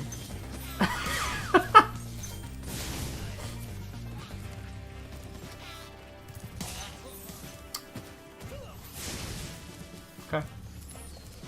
Okay.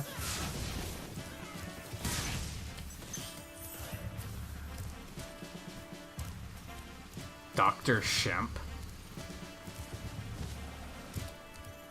Okie dokie. Guess I want to go that way.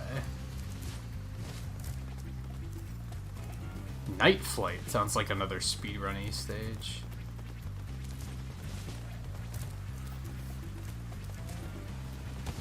No, dude, come on.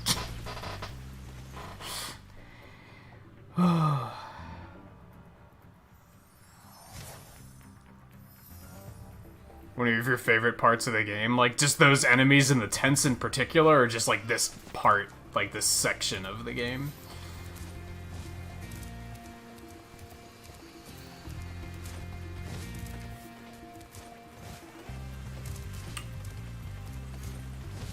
The issue is like, I don't think tapping B again... Yeah, you have to tap X to cancel the hover. It's kind of odd.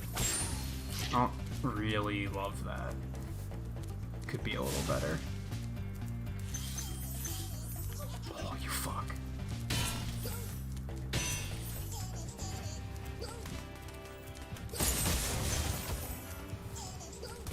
Oops. That works. Well done, Spyro. Keep up the good work, and I know you'll fulfill your destiny. Destiny? I just want to kick some. Just toast those enemies and collect the treasure. So edgy. It's definitely like that Sonic style of edgy, where they're like, "Lel, he almost said a thing." It's not like full tilt edgy. It's like 90s edgy.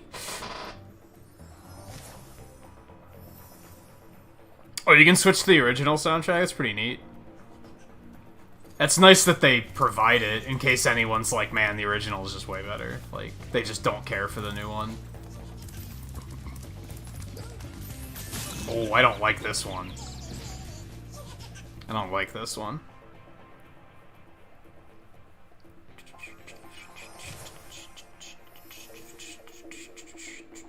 Yeah, I probably wouldn't change it. But yeah, it's nice that it's there. Well, that didn't work out the way I wanted it to.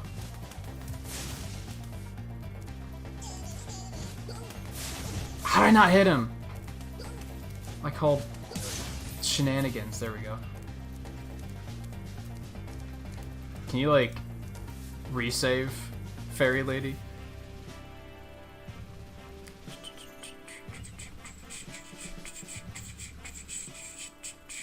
Yeah, which was that Heroes that where that line's from? Where's that damn fourth Chaos Emerald? And it's so like exaggerated. He's like, yeah, that's right. I said damn. No fucking fight about it. Like, it's, man, shut up, Shadow.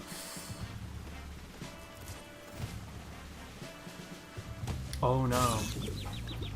God, some of those glide jumps are like super tight. Oh, was that in Shadow? It's weird I even remember it. I barely played Shadow. I think I got like one ending, and that was like enough for me. I was like, yeah, I don't need more of this.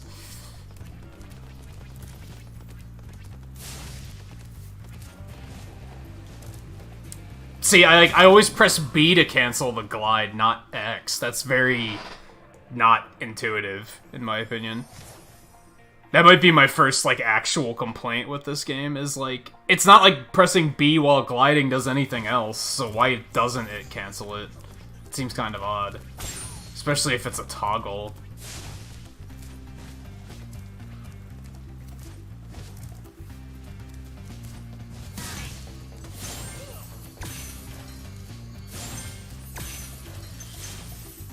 Gimme.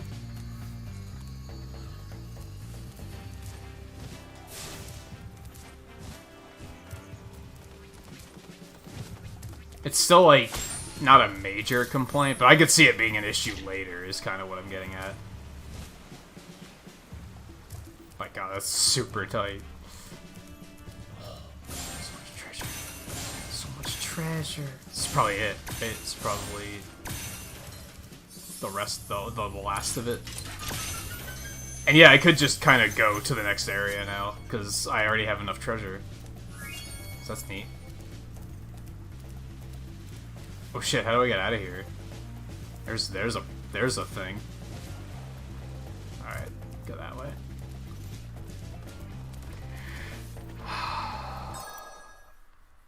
I don't know, Wally. Because I never cared that much. They thought he died, and then there was, for a while, Shadow thought he was a clone. I don't know if he actually was, or if he's still the original one. I don't care, because Sonic Adventure 2 Shadow is the only Shadow that was, like, actually well written. After that, he was just a fucking amnesiac edgelord, and I was like, I don't care anymore. Alright, let's actually, like, do some stages. Now we got everything here.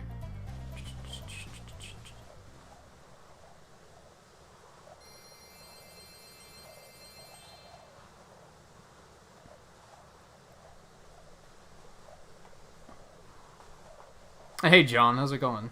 Welcome to the stream. Spyro 2 had some amazing anti-piracy measures. Like the original or in the trilogy, they made it so people thought they cracked it easily, made it playable, but while playing, eggs, gems, and dragons would just randomly disappear. When you get to the final boss, the game crashes and deletes your file. That's like... I wanna think you mean Reignited. Because that would be really weird to have that level of anti-piracy on PlayStation 1. Was piracy even that big of an issue back then? Like, it wasn't something just anyone could do. There wasn't emulators or anything for it yet. I mean, there were, but they probably weren't any good.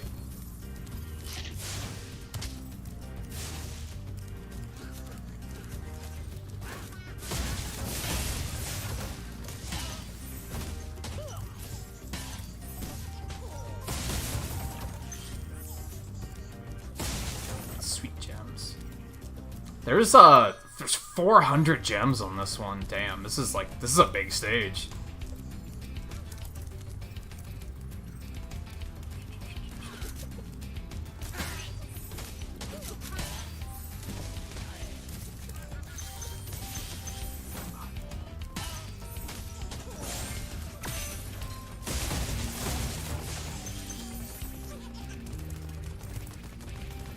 And yet, dashing isn't a toggle.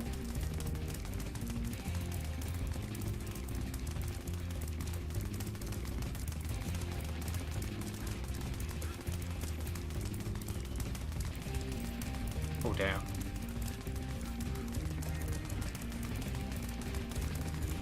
Shit, I should have turned that corner tighter. There we go.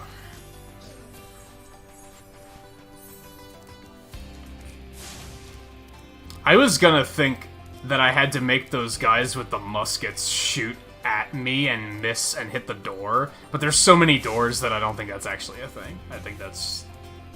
For a second, that looked like something that was a thing, but I don't think it actually is.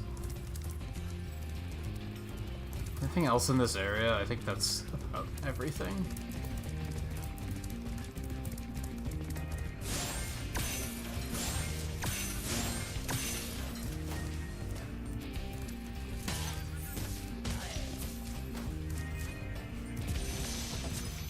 Conan.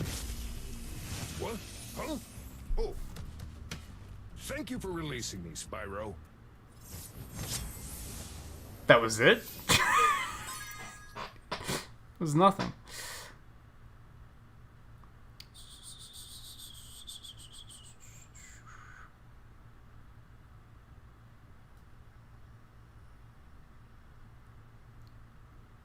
Yeah, but weren't, like, I guess my thing was piracy wasn't super mainstream back then. Like, it was way more expensive. It was more obscure to, like, gaming wasn't mainstream back then. So, it's really surprising to have that level of piracy measures in the original game. To me, at least.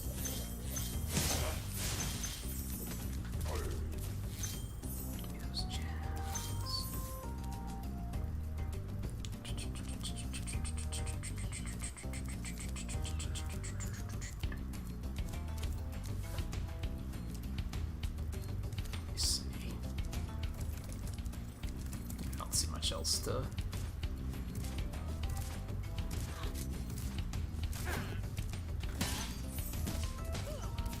like, enemies are starting to drop way more gems, though, so that might be part of why there's so many gems on this stage. Hey, another dragon. Let's go and grab you. Boris! Dry Canyon rewards good gliders. You are a good glider. Hey, Spyro? I was born to glide. Yeah, you're a Boris, alright.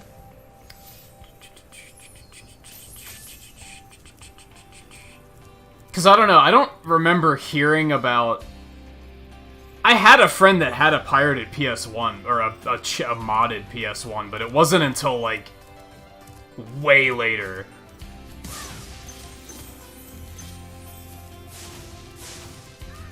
I think he had one. Maybe he didn't. Now I'm questioning that. Just noticed that that guy has a bird and he was totally about to throw it at me. I didn't notice that the first time.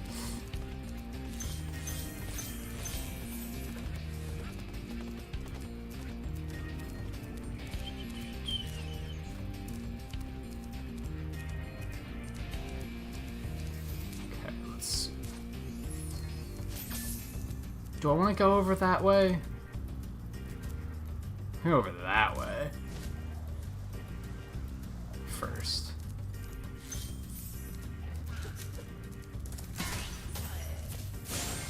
I do feel like having the map on is like low-key cheating. Not sure how I feel about that. It is very helpful to just keep my bearings and such. So I go back home.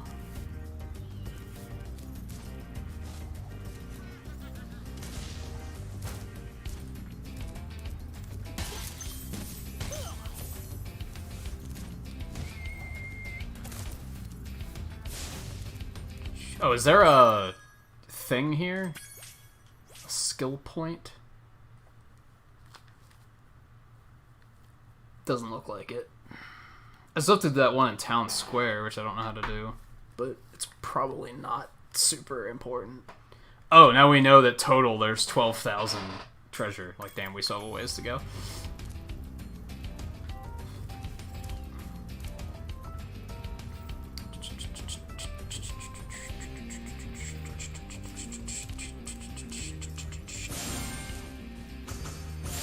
I guess it's just weird that, like... I don't know, I feel like piracy's way more mainstream now, but maybe I just have a skewed perspective?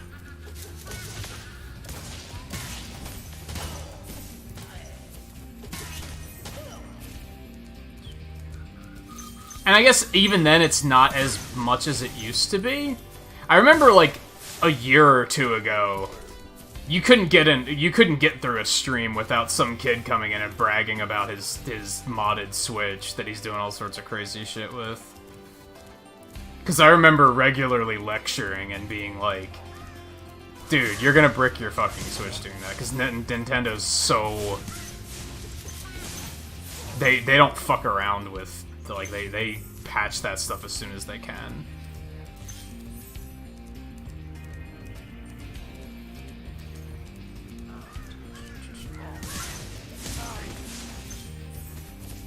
But yeah, I was in a different position during, like, this era compared to others.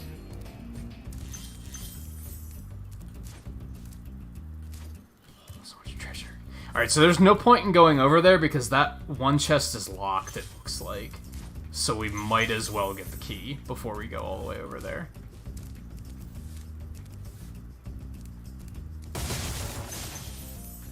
Wherever that may be. Let's jump back down here and...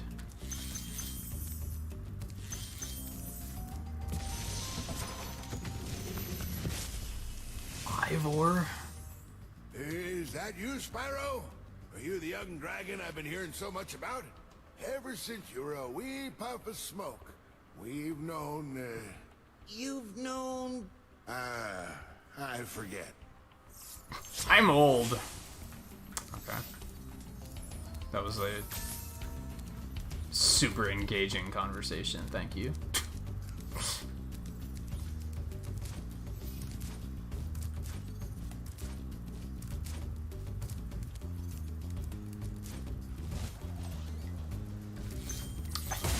Thought I cut that short and was gonna fall. I was gonna be a little upset about it.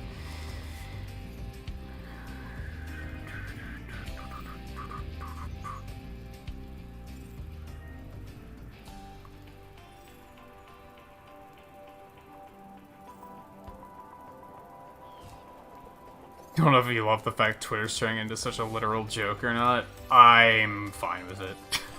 Because I always thought Twitter was a joke, is what it comes down to.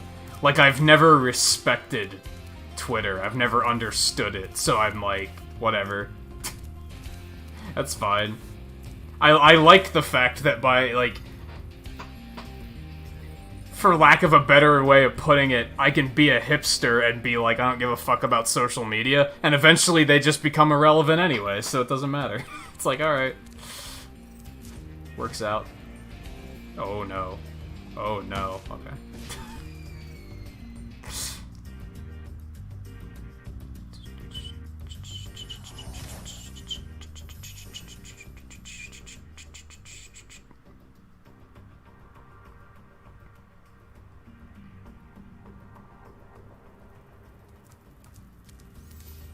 Not too far back. And I don't think it resets your progress. Like, you don't lose gems you've picked up since the last time you hit a checkpoint. It's just that's where they put you back. I might be wrong. How do I even get up there? I need more leverage. Is that a better vantage point than that? It might be.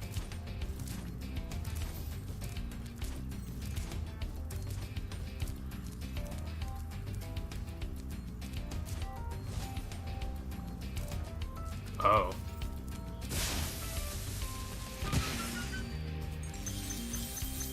Okay. Interesting.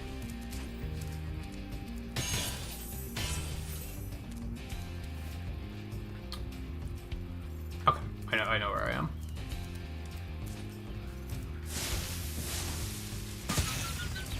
Okay, that makes sense. That makes sense. I probably should have seen that coming. Is this high enough? Yeah, apparently. But I don't have the key yet. Fuck, I'm dumb.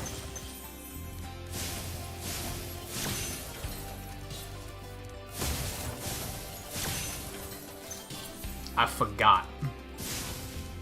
I forgot. So I'm gonna have to go over into, like, that last area, I think.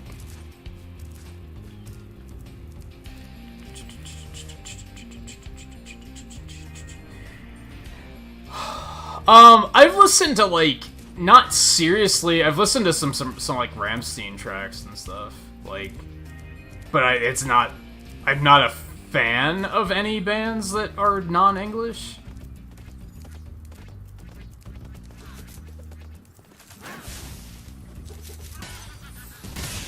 Ow. It's fine, I guess.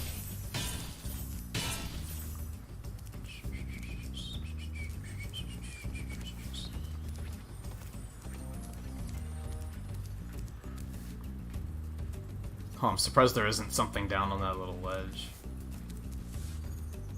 That's a, I would have hid something there moment.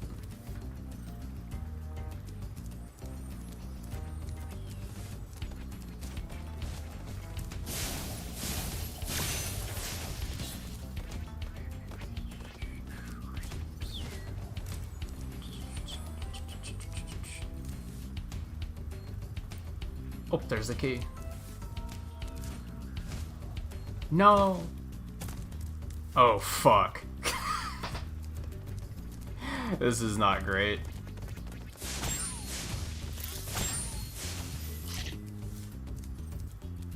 Alright, got my health back.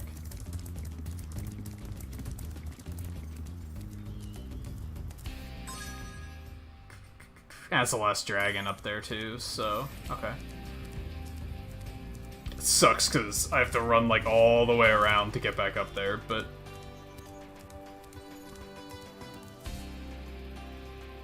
I mean, a lot of people that like even music in their own language probably don't understand the meaning of the lyrics.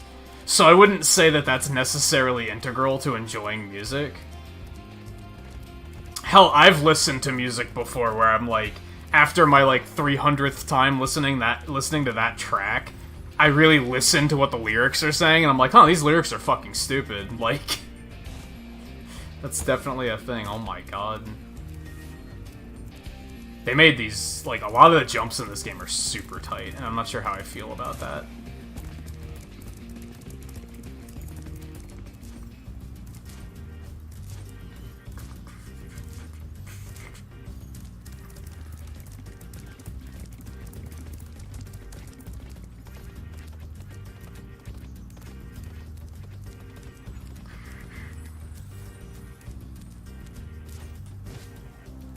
Holy shit, like, what the...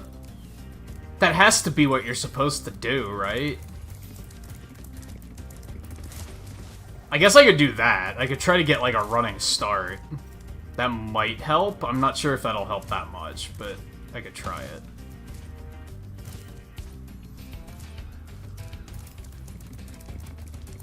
See, I usually... It's all about, like, the melody. I don't really give a shit about the lyrics. Personally, I'll start to care about the lyrics eventually, but that's not the first thing I hear.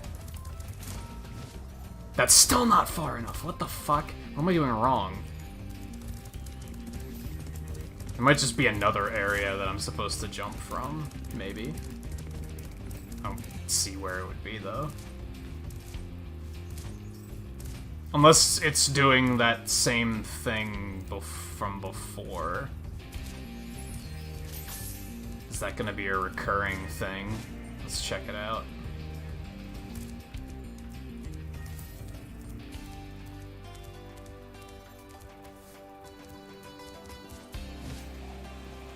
Uh-huh. That's like... That's the big reason why I feel like the map is important in this game. Because figuring stuff like that out would be really hard without the map, I think. I thought I'd be stuck here forever with those ugly vultures standing on my head. Those birds might look tough, but they're pretty tasty. Flame broiled with a pinch of salt. There's, like... And you said that the dragons didn't have this much character in, like, the original game? Like, that's a alarming amount of, like, depth they put into remastering this. Where they were like, hey, let's just give them all the dragons, like, unique personalities and stuff. It seems like so much work. I mean, it's good. I'm glad they did it, because it adds a lot, I think, but... It's still like, damn.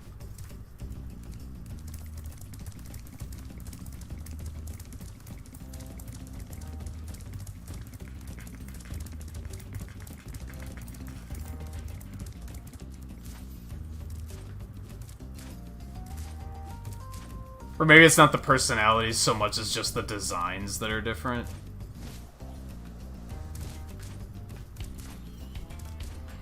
Hey, Looney, how's it going?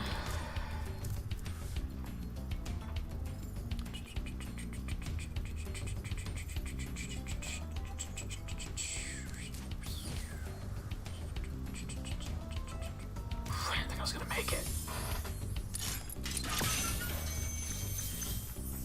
Yay.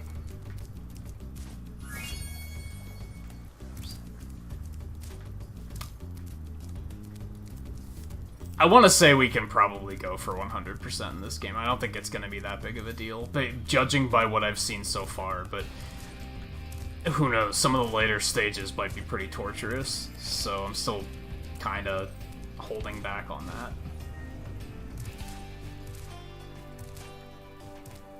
Oops. I don't know why I pressed that button.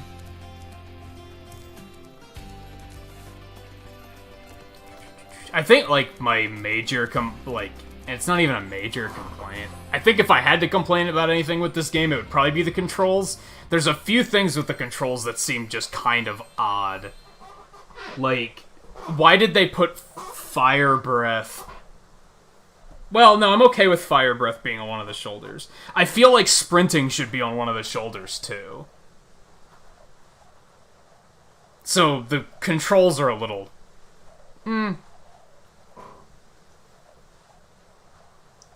Even then, they're not bad. They could just be better.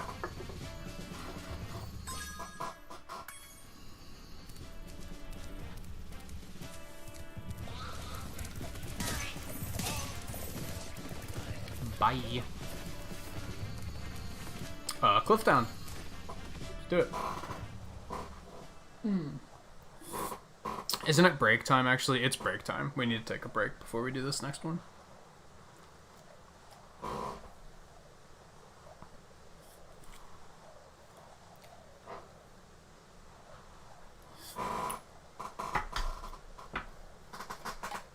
Yeah, Cliff Town, more like Cliffhanger. Am I right? Damn, you really went high on that one, Spyro. Oh, look at this motherfucker. Look at this motherfucker staring us down.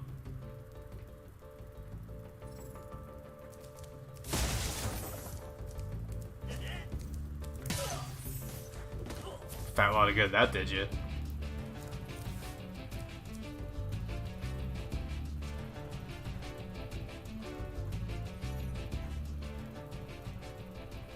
Nice environments. It's nice to just like look around and be like, hey, look at this. What's going on here? Yeah, I think overall impressed so far. I think that's my one thing is I'm kind of like the controls could be better. But they probably didn't want to change them too much from the original game. That's probably what happened. They were probably like, no, let's just leave it the way it was. Yeah, because even if you switch to retro controls, the only thing it does is change the shoulder buttons. Everything else is the same. So, still, I feel like what they could have done instead was just let us choose what to put on ZL and ZR. Because I think I would have rathered have charge than center the camera behind myself, personally.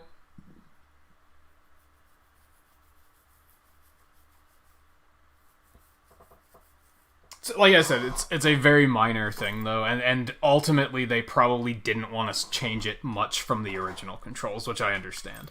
Because they wanted people that regularly played the original game, if they were still regularly playing it like once a year and then picked this up, they wanted them to feel like right at home. So I get that. You don't want to change it too much, but the only reason they can change the shoulder buttons like that is because the original game probably didn't have those extra shoulder buttons, because PS1 originally only had the 2 shoulder buttons, right? Didn't they add L1 or L2 and R2 later?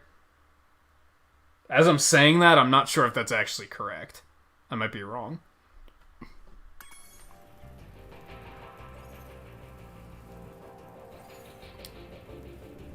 I could remap it on the Switch itself, but I feel like there are potentially downsides to that.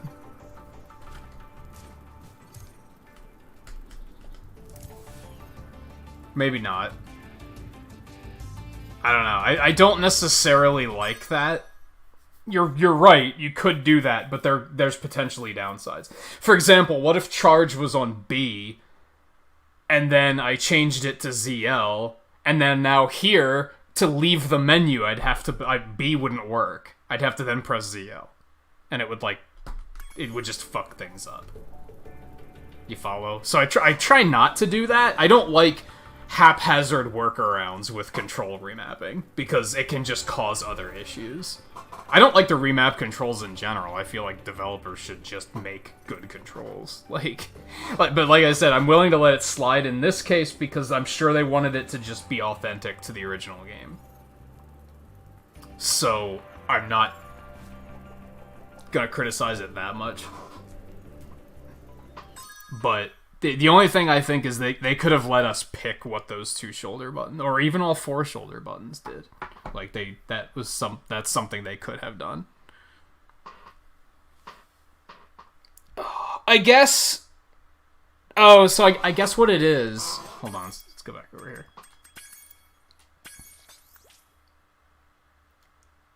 So Retro, they had the camera controls there because before DualShock, they didn't have the right analog stick. So there was no way to control the camera. So they had to put camera control there for people that didn't have a DualShock, basically. But then here they were like, well, everybody's just going to use the stick, so we can change it. I still feel like center camera didn't need to be up there. That just doesn't feel like something I'm going to use super often. Especially because when you charge, it centers the camera anyway. So it's kind of like, that just doesn't need to be a thing. Also, if anyone has played the originals, I'm curious, was the map a thing in the original game, or is that something they added into this?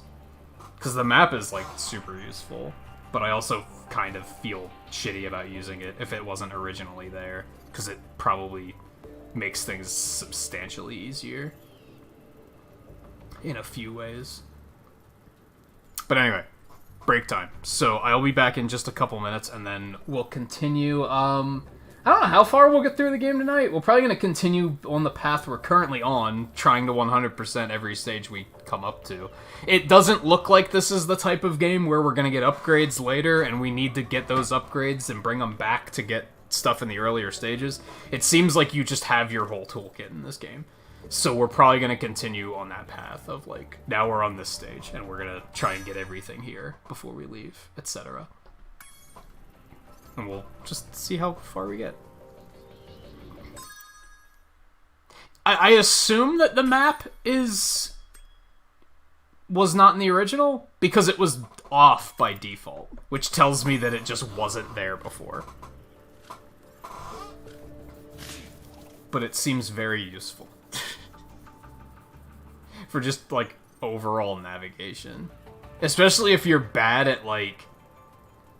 Some people are just bad at, like, navigating, right? In terms of exploring areas like this, some people are just not that great at being able to remember and visualize what it looks like from a top-down perspective. And I don't think that's necessarily, like, a gaming skill. That's not something you just get better at as you're playing the game.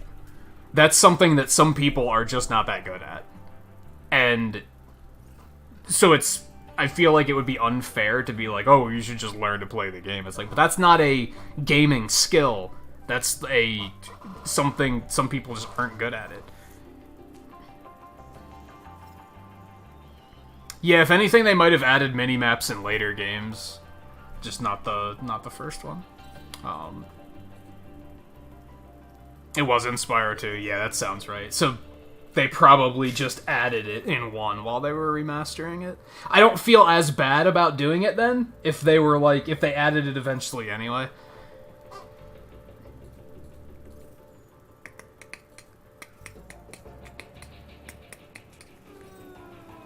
Yeah, it's just a thing that some people aren't that good at, and I don't think that's necessarily a bad thing. Like, my point is it's not something that you can just continue to play the game and improve at, because it's not one of those things that just gets better. It's just some people aren't good at navigating. So yeah, I think having a map is extremely useful. It's a good thing that they added eventually. Okay, no more rambling. Break. I'll be back in a couple minutes. I'm going to drop a couple pixels before we do, because we do have 15 likes. So I'm going to do that, and then we're going to break. I'll be right back, and we will pick right back up here when I sit back down. So stay tuned. We'll be right back.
Sorry for the small wait. I forgot. I wanted to clean my cat's litter box before the stream, and I totally forgot to do it.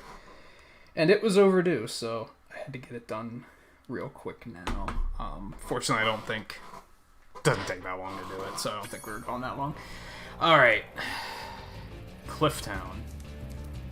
Clifftown. God, like, even for a fucking desert, this looks really nice. You know what I mean? That's how you know you're in good shape, when you even make a desert look good.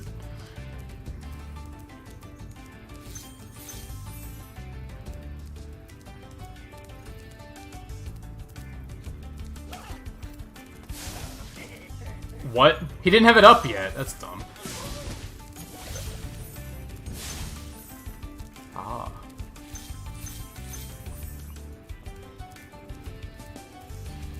I'd be really curious to see, like... Part of me is like, man, I wish I would have played the originals, so I'd like to play them to compare. Oh, that probably won't happen, though, because... I don't know, tracking them down would probably be pretty difficult. Look at little lizards. But I could always, like, watch... I'll try to watch some speedruns of people playing these.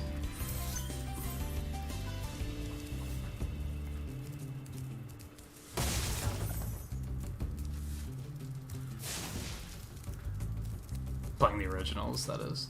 Ooh, there's stuff over there. Hold on.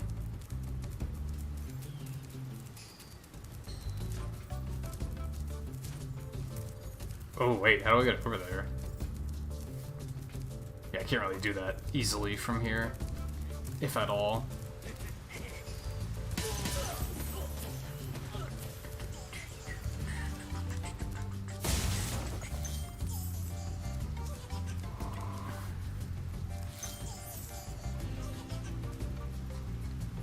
Do you have any game exchanges? What do you mean?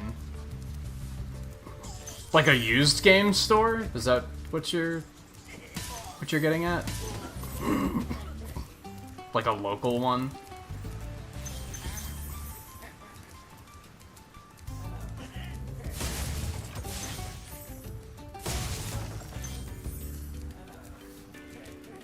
I haven't put in a lot of time to try and find if there is a used game store around here.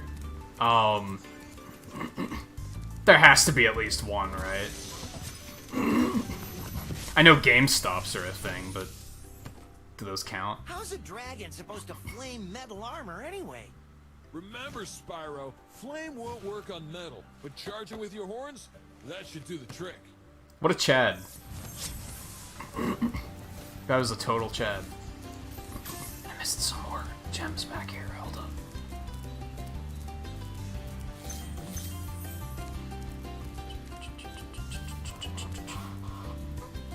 Oh, that's the one that you know. That's the local one you have.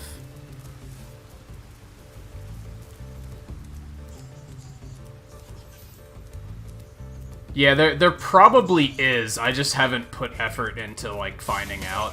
And I don't really know anyone locally that's a gamer, so I haven't really been able to just, like, ask and be like... I only moved here, like, 2 years ago, so... Actually, I think it's been close to 3 years now, but...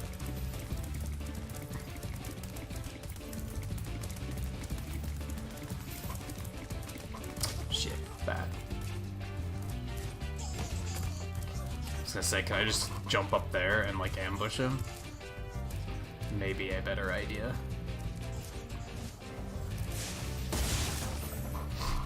And yeah, you know, because, like, I know you're not a big fan of, like, collectathons and stuff, right?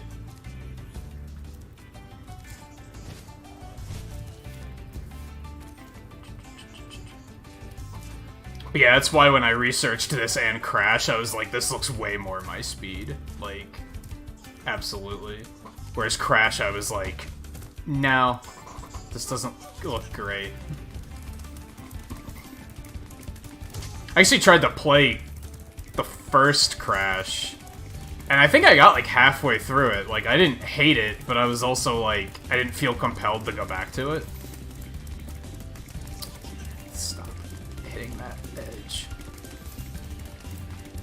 God, I always turn that corner too tight, and then I lose time. Oh, got him, though.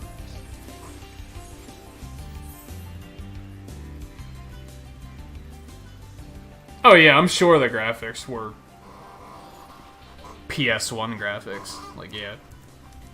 Did they re-record the lines too? Or are these the original voice clips? Because like the voice acting's pretty quality for that time. If you look at that's the same, like the same year that like Resident Evil and Mega Man 8 came out, right? And those games had terrible voice acting.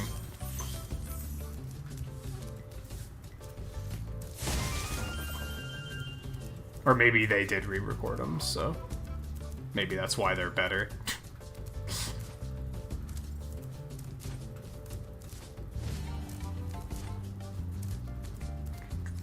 It could go either way. If they weren't re-recorded, this is pretty quality voice acting for late 90s.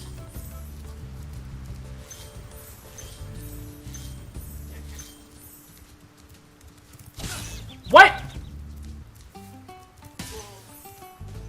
I don't know why that didn't work.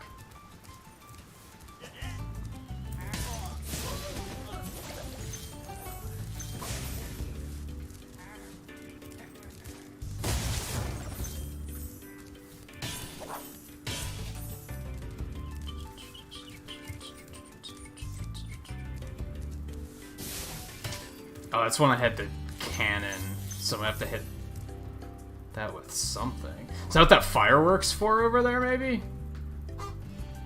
Which I wonder if I can reach now.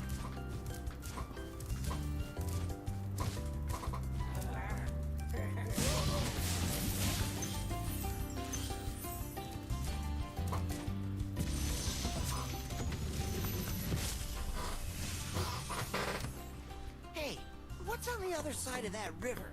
Why don't you glide there and find out? Thanks, Dick. I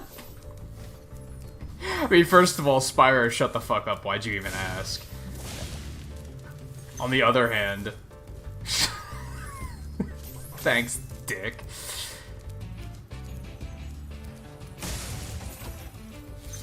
You could have at least said, I don't know. But no, you had to be like, find out for yourself.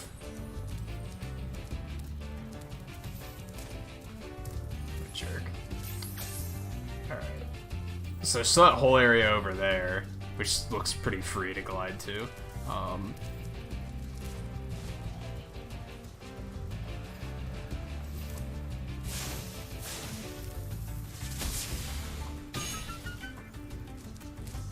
Nailed it. Oh no. Well.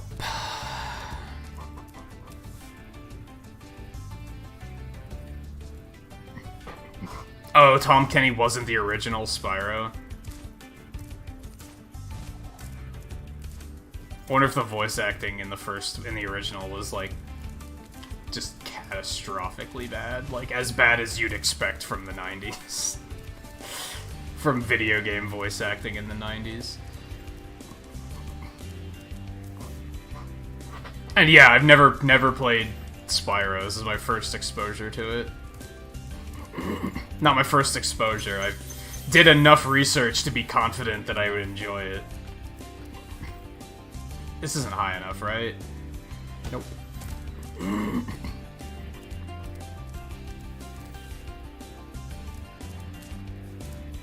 I'm not surprised that Battle for Bikini Bottom reused the same voice lines. They're the same voice actors. Why would they re-record? Like, the voice actors haven't changed, right?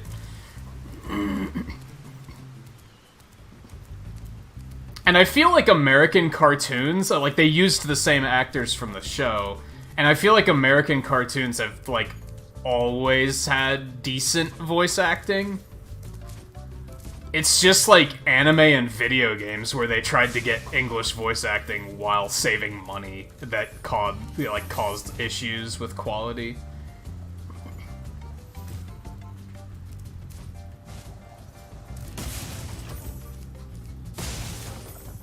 Alright, where's... Oh no, I got the egg guy, that's right. Okay.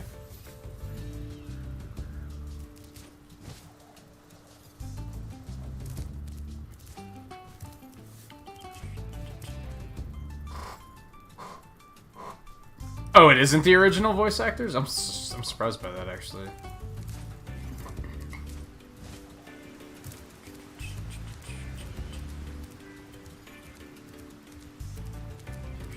Can I get there from here? I don't think that's gonna be high enough. Let's not risk that.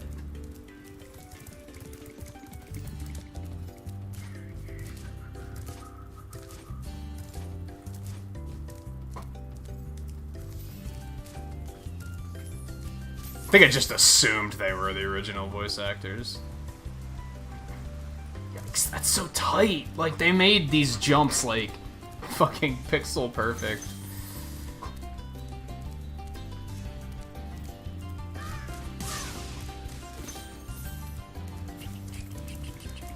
Oh, we got these things again, so this is the edge of the area? Yeah, okay.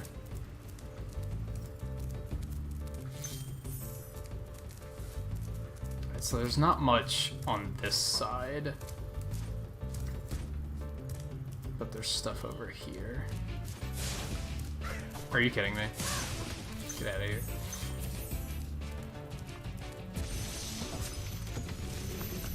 Also, is that really that confusing? Who would play the original trilogy and then still go out of their way to say that they're playing Reignited blind? When they're the same games? Is that really that confusing?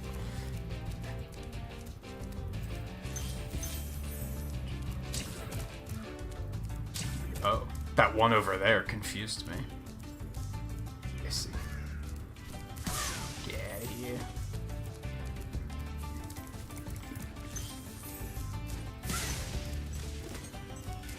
Give me the thing. Give me the thing. Give me. There we go.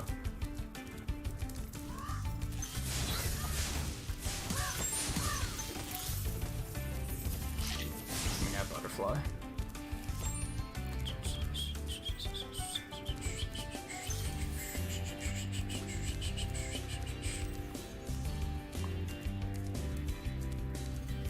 But that's not blind. It's the same game. That'd be like if they remastered Mega Man 1 through 10 with Mega Man 11's engine and I tried to say I was playing it blind. Like, that's not blind. Unless they outright, like...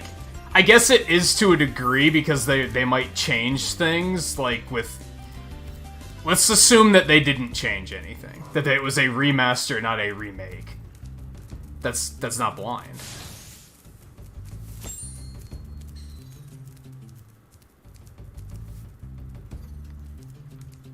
Now, if you've never played the original, sure, that's blind. That's super blind. Okay. Are those the last 2 gems? No. Oh, there's treasure over there. Okay.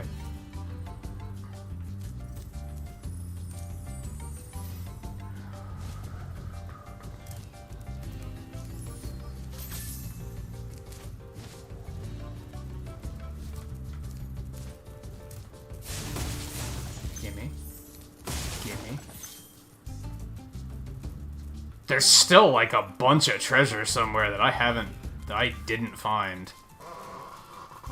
Where on earth?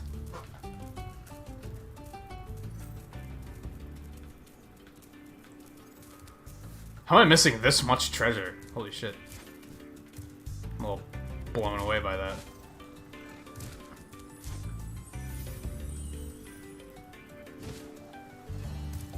Whoops.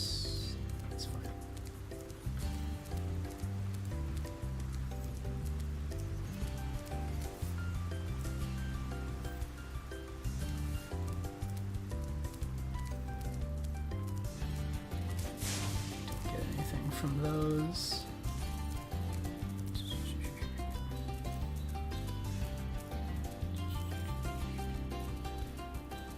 Even if you know the story but haven't played it, I wouldn't necessarily... I'd consider that blind, because you're not gonna know, like, how to beat bosses and stuff, right? You're not gonna be familiar with the gameplay mechanics. I'd still say that's blind. But if you'd literally played 200 hours of the original Xenoblade Chronicles, that's... yeah, it's not blind at that point. That's...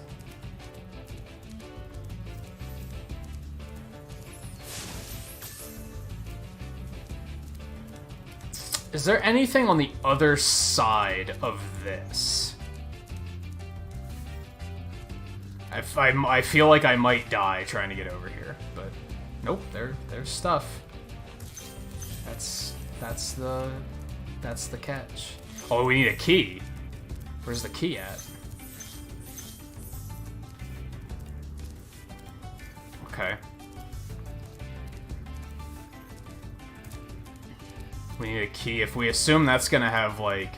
We could assume that has, like, 25 in it. And that's it. That's what's left. I don't know if I want to believe that, though.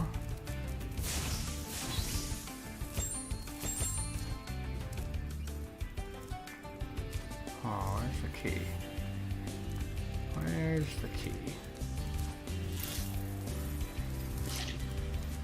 Where... If I was a key, where would I hide?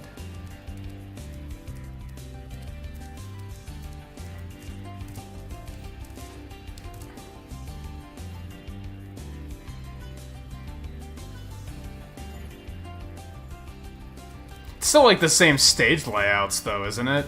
I don't know, I wouldn't consider that blind.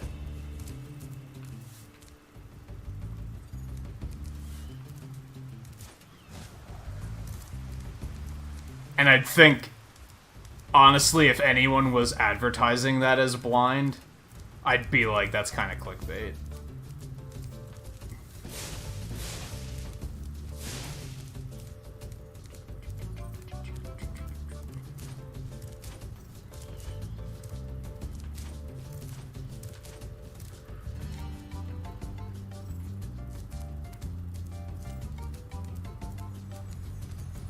Where's the key at? Where's the key at?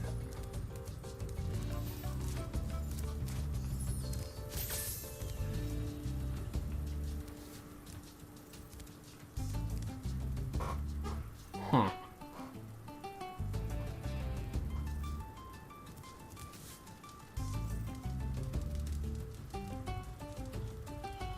This is why the map is useful.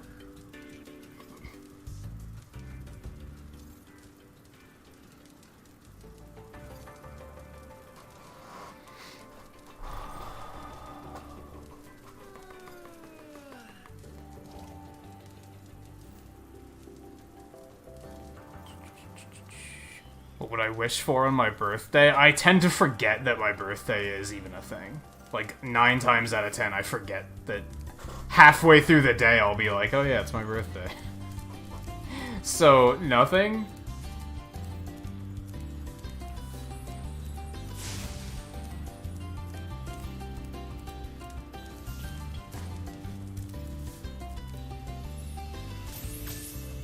Thanks, fairy lady, for shooting me.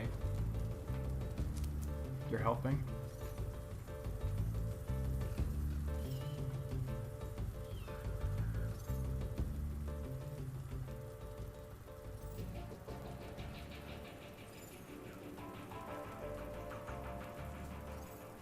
Just looking at the map and thinking, where could they have put it? It's not... The other maps, there was a clear, like, little cave-looking area somewhere where I could be like, oh, it's probably over there. But here, I'm like, I have no idea. God, that's so close. I'm uncomfortable.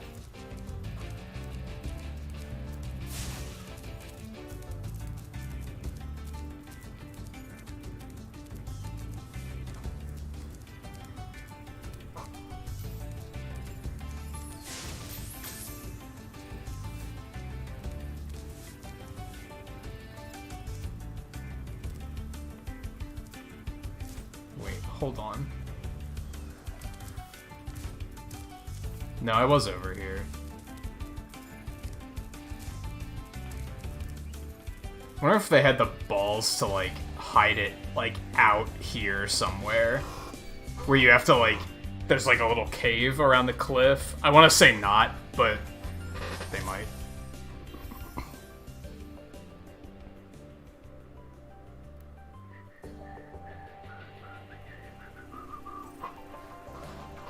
Yeah, I could consider it a refurbished experience. I think that's accurate. But, yeah, it wouldn't be blind.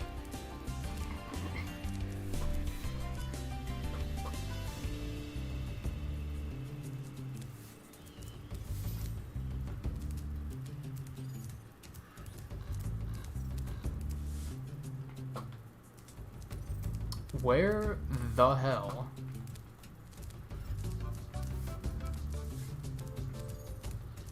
Like, I really don't even know where to look.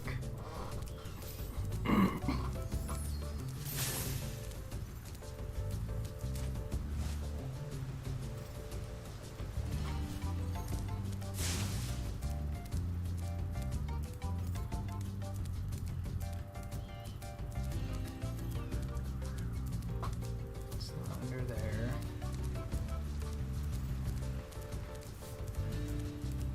It's gotta be like a little, like, hidden behind a corner somewhere.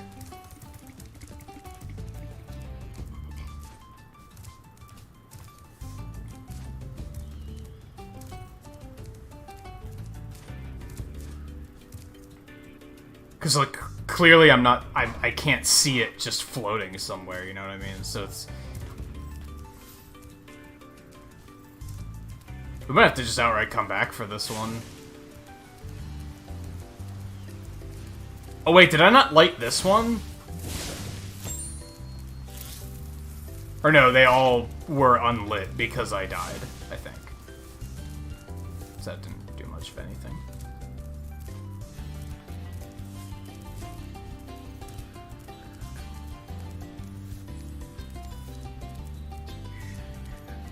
Yeah, we'll come back. I think.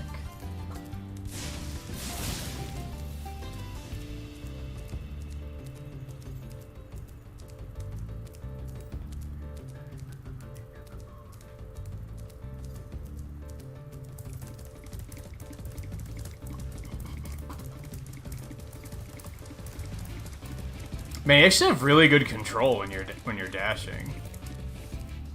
At first I thought it was kind of hard to control, but it's actually pretty easy to control. Maybe not easy, but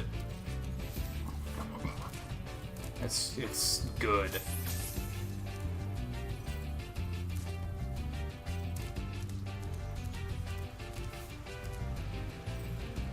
No?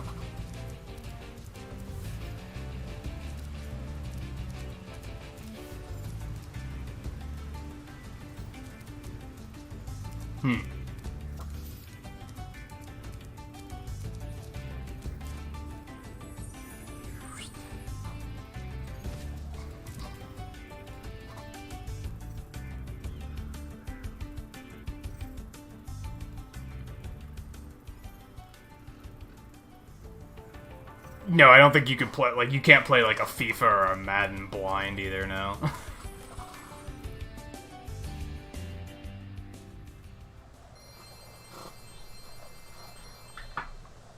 Man, that's frustrating. And I'm probably gonna find it and feel really stupid.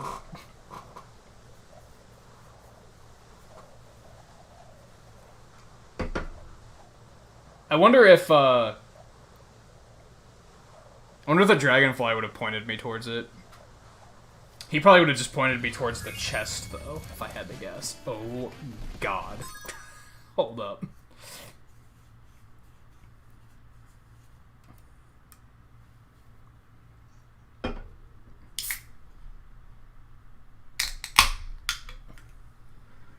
Yeah, you could take the literal approach to it, but it probably wouldn't work very well.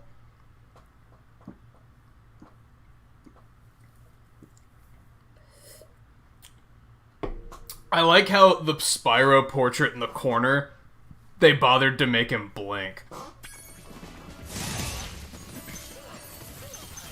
Like, why? Why not's more like it? Let's go to the shitty ice stage, I guess. How's that sound?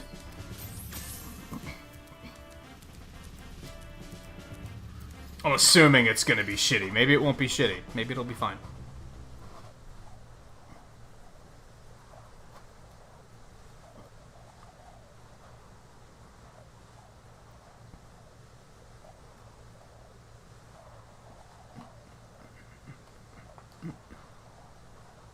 I can't remember what song it was. There was a song in Rock Band that had a guitar solo that was so easy that I did it without looking.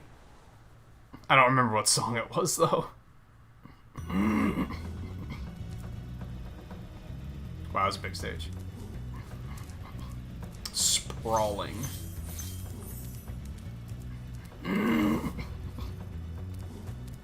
This guy just looks so happy and content.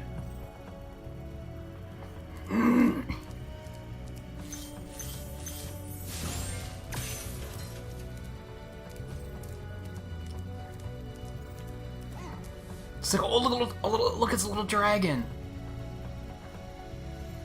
I will hold him, and I will pet him, and I will name him George. Ow! I probably should have seen that coming. Okay. I didn't think he'd be so fast, was the thing. I thought he was gonna have a huge wind-up, so I totally wasn't ready.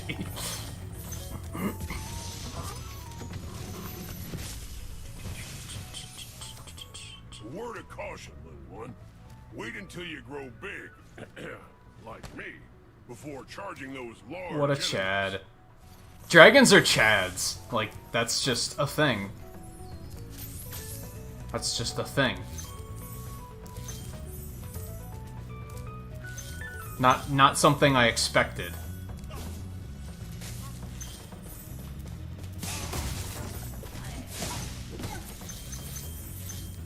I still think we're the enemies here. I'm still not convinced.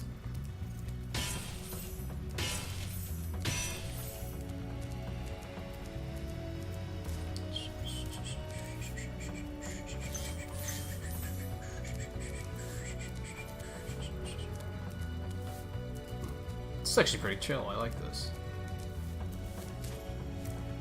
That moment when you like an ice stage. Something's gonna go horribly wrong, right?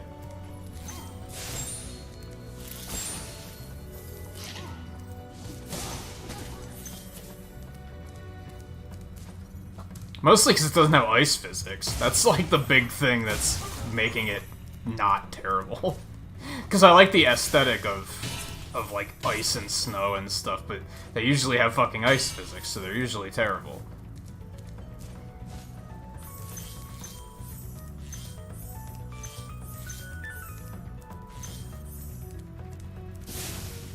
Locked chest, okay.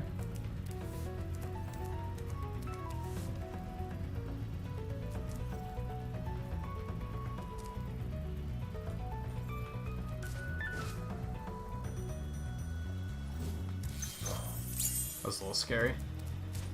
Not gonna lie.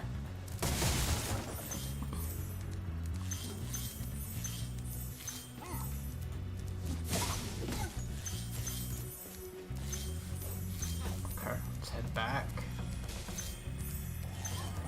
Save it to dragon. Thank you for releasing me. Okay. You know what? You're welcome. Thank you for not having an hour-long dialogue sequence about it. About how you're a Chad, and we should aspire to be as Chad as you.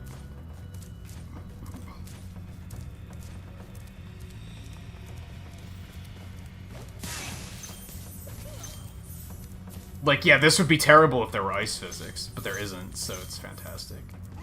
Or maybe dragons have really good traction. My speed was like, I was very slow on that one.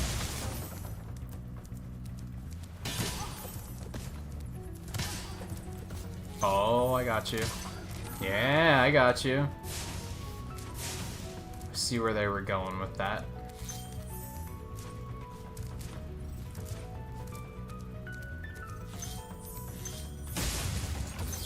Pretty chill groove, too. There were ice physics in Xenoblade 1, and I didn't get that far when I played it. I honestly didn't... I didn't hate Xenoblade 1, but I was like... I wasn't like, this is amazing. I was kind of just like, it's alright. It's a game. Those are very misleading, I feel. Spyro, some big Norks up ahead are wearing armor. And in the ice cave, armor can make their feet very slippery.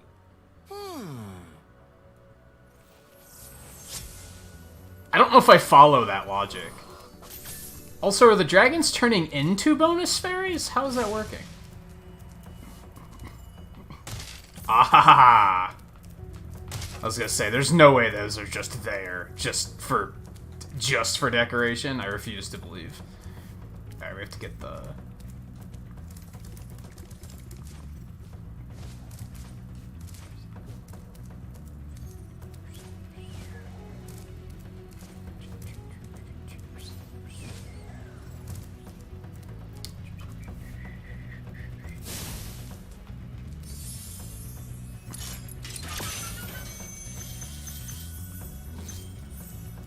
What, this is the key I needed in the last level? I don't think that's how it works.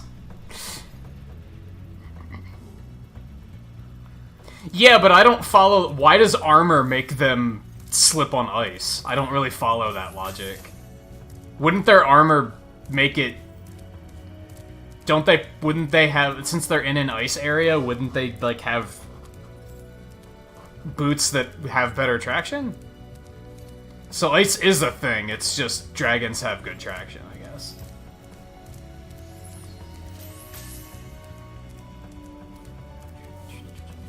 Okay. Alright, back here.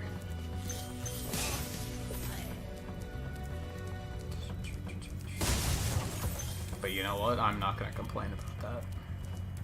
Cause yeah, look at this shit. This would be a fucking nightmare if there were ice physics. Even something like this would give me anxiety. It still does, because I've been burned before.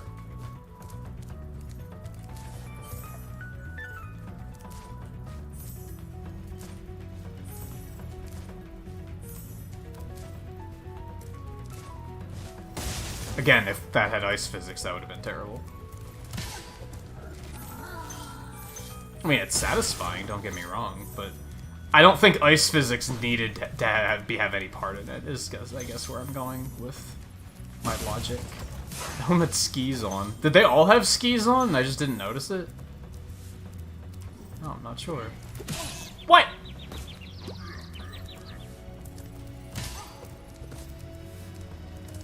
I know what went wrong there, actually. I mentioned before, dashing doesn't have a toggle. I think I only tapped dash instead of held it. I think that's why my attack didn't hit him.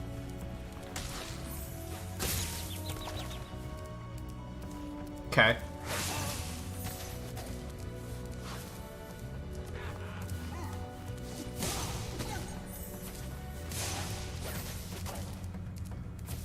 We need some bats. I don't have any health. There we go. Nice.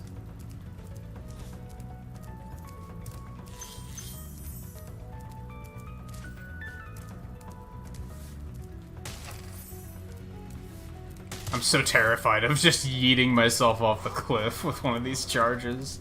I'm gonna miss the torch and just go flying.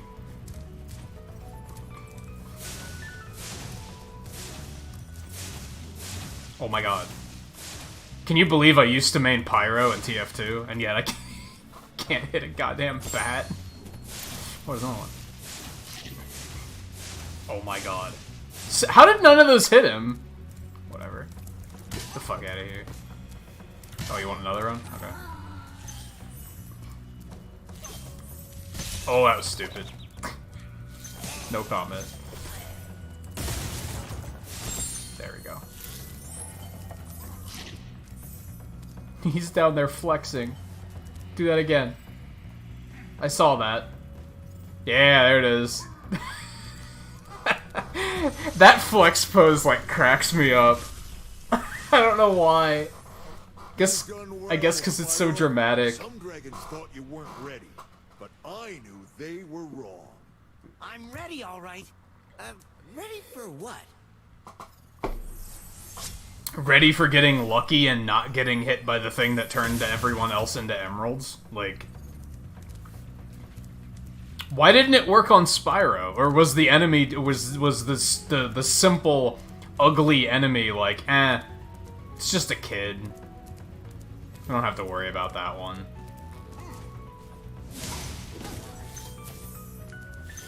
Classic downfall. All he had to do was also hit Spyro, and that would have been it.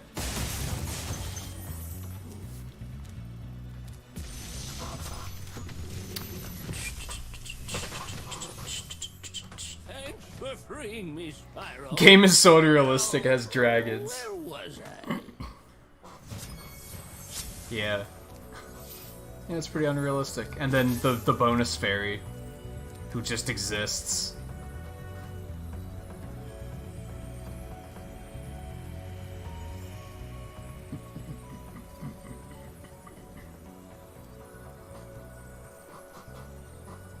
Landlord's trying to evict you, saying you didn't pay July rent. Even yeah, you're like 4 months ahead in rent. I remember you mentioning that.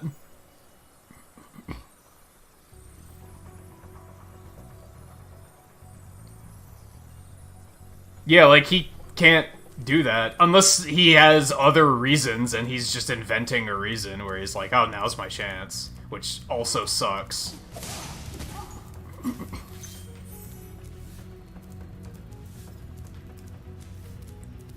Also, the 15th? That's 5 days. Don't they have to give you a bigger warning than that?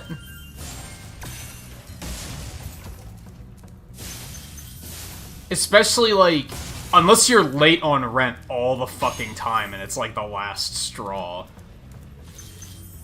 But I feel or they're just assholes, which is also possible. How do I get over there? Or do I have to fly down? I have to fly down from up there.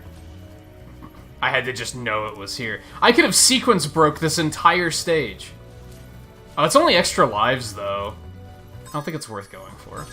Because, yeah, we have everything otherwise. Do I really want those extra lives? Like, it's kind of tempting, but yeah, hopefully that works out.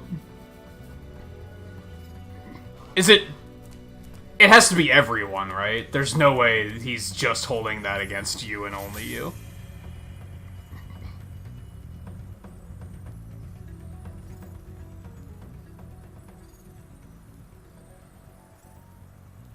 Yeah, the plucky, rebellious, edgy kid. Like, yeah, of course he's gonna be the one that's gonna cause an issue. Force them to take it to court and have them fail to succeed. Yeah, because they don't have a case. Especially if you have receipts. What are they gonna say, that the receipts are fake? Like, they can't, no.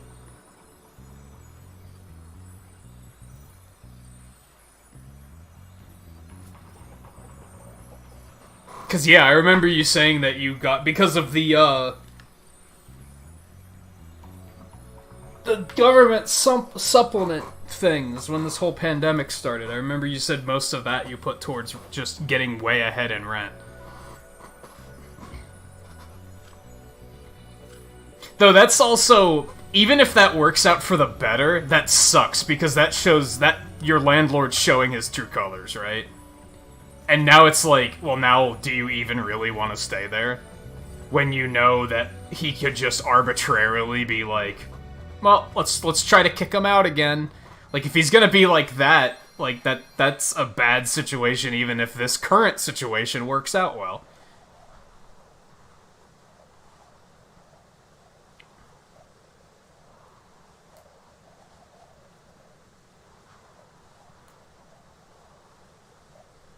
I don't understand, like, why either, especially if you pay your rent on time, like, all the time.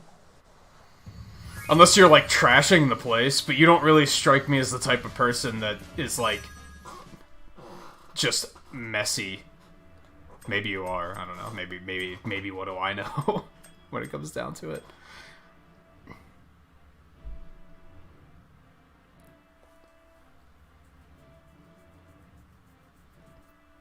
Yeah, that's what I imagined, was that you don't really have options. Otherwise, if your landlord's an issue, you probably would have moved out already by now. How many other stages are there? Was it just this one? And the, like, speedrun flight one? I'm sure. And welcome back, View, by the way. And yeah, because main character plot armor. Yeah, I mean, I guess who plays a game like this for plot, right? So I shouldn't be expecting too much, but I still think that I am low-key the villain.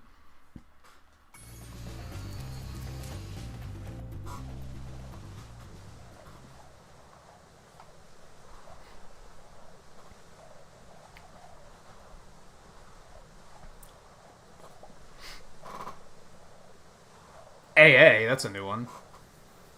Welcome back, Riley. And yeah, I think I like it a lot so far. I think wow, it's an eclipse. I think my only complaint is that I feel like the controls could be better.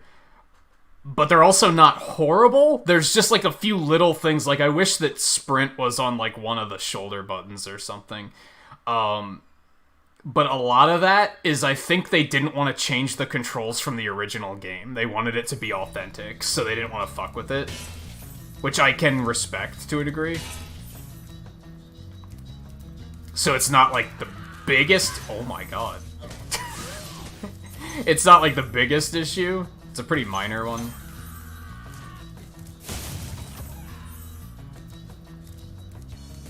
Did he just yeet off the cliff?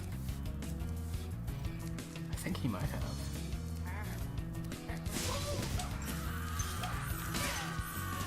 But otherwise, like, I love how full of personality this game is. They did a like really good job with that.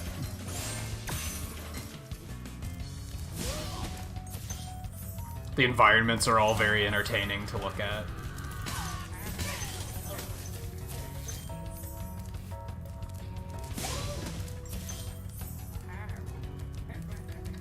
How do I get up there? Oh, I loop around. I see. I see.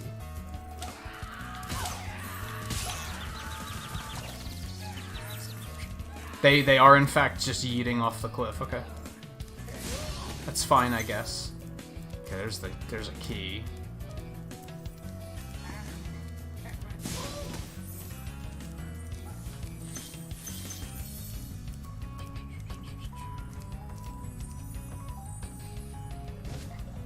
But yeah, I mostly want to say, like, no complaints. Like, I could probably find things to nitpick about, but, like, I don't want to. Like, overall, good time so far. Oops. That was me trying to play through peripheral vision.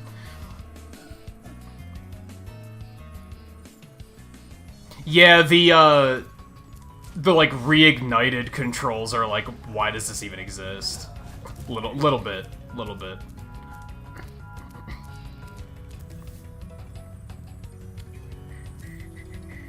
King Curb, how's it going, by the way? Welcome to the stream.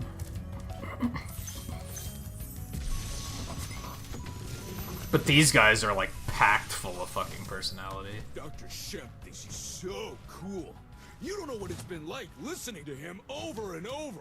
But I tell you one thing, he should watch his back. Okay. He sure should. Who are we talking about again?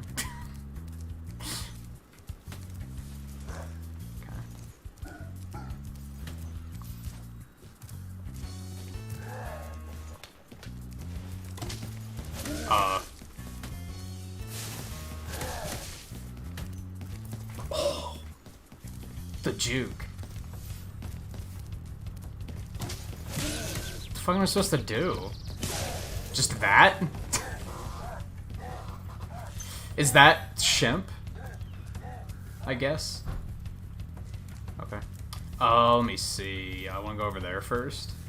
Yeah, we got a bunch of loot.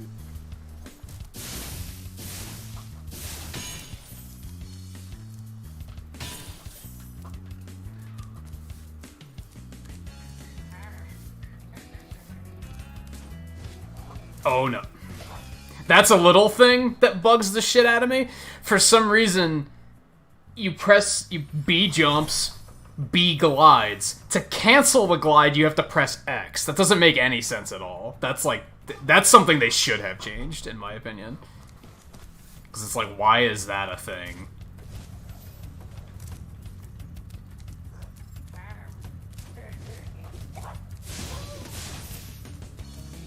It's kind of the only reason we came up here, though. We still got, like, there's a gem out there, but we have to approach that from a different angle, I think. Oh, we might not be able to get back from here. Let's go around.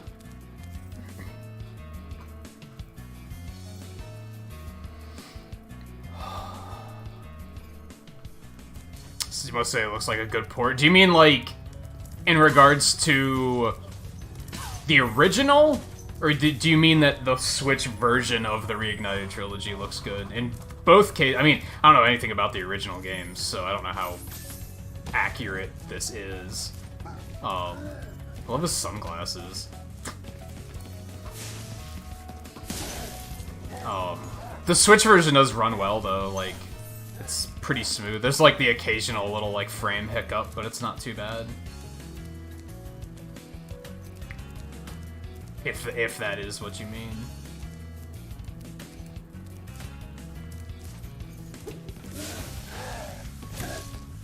Oh, that's interesting.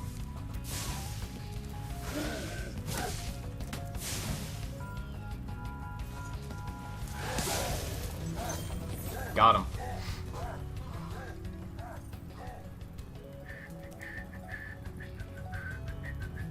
Yeah, the action button.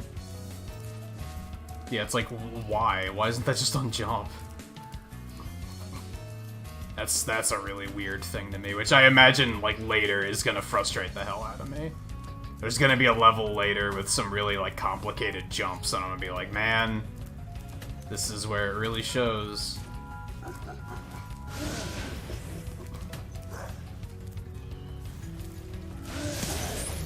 Easy peasy.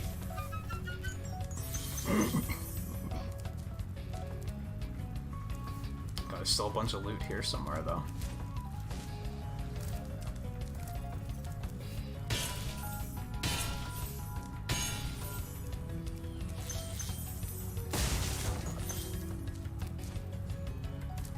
Locked chest. There's still that one... Ooh, this big purple one. There's still that one area in the 300? How did I miss that many gems? Oh my god, okay.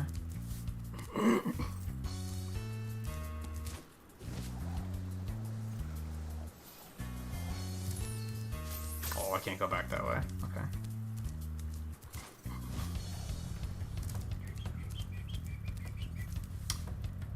How to get out to that?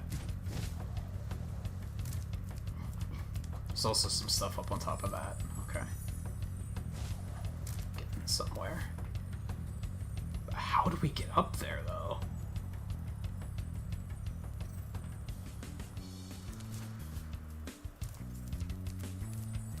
This was not here before. That was not there before. Because I remember coming around to the back of that. Oh, I'm not gonna make it. Oh, I did make it. Nice. Really? Get in the fucking draft. Come on.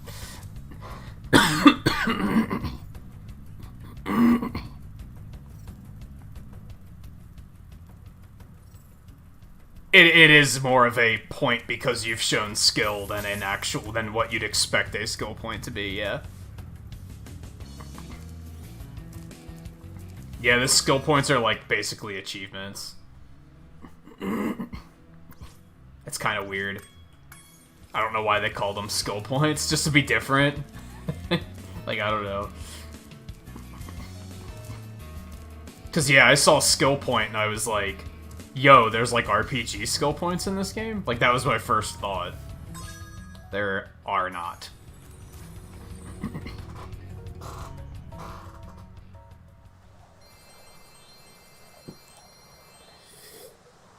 I really like how this is seamless.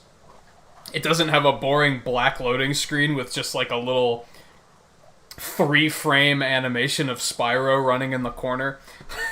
Like, It's way more immersive. I don't know. It's still a loading screen for all intents and purposes, but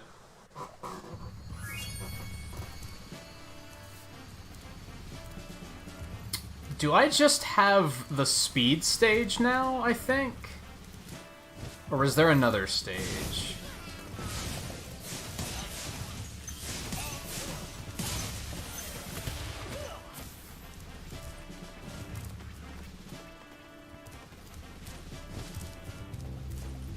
I say speed stages loosely.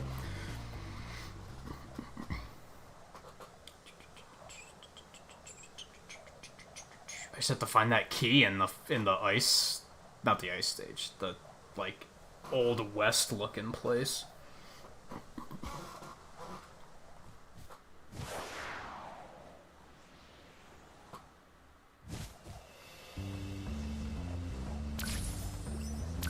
Oh god, Superman 64. Okay.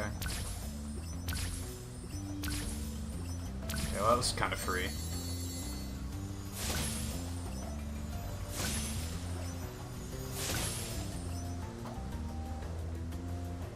I think no, I didn't miss one. We good. He landed, you little fucking jackass. Okay. What do you like these stages, Riley? That first one was pretty hard to do.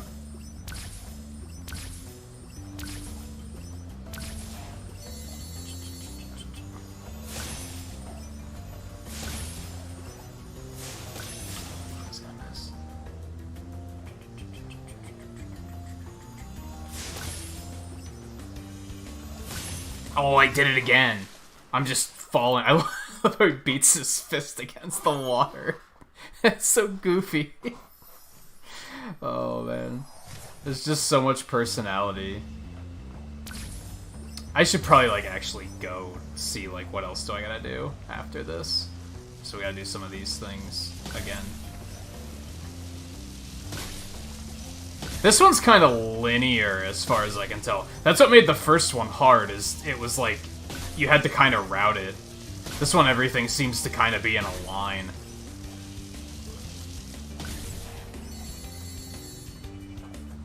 What else is there? Alright, let's just go ahead and... Lights. Haven't seen any of those yet.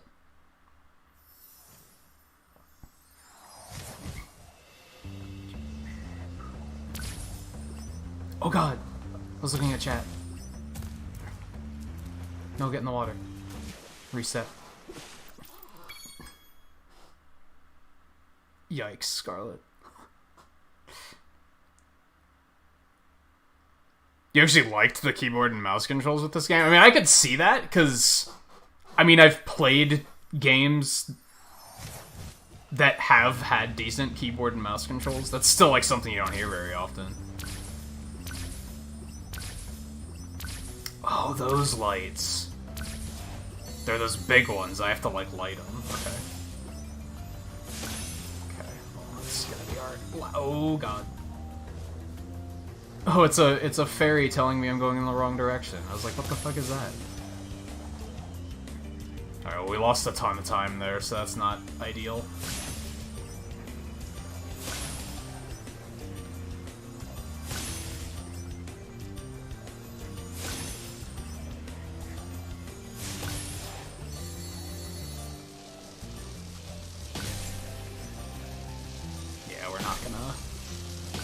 We ain't doing this. We might get all of these, and that's probably about it.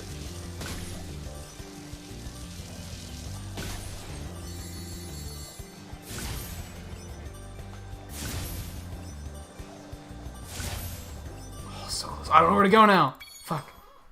But yeah, this one is like in a line, so it's kind of obvious where to go. You just have to like be good.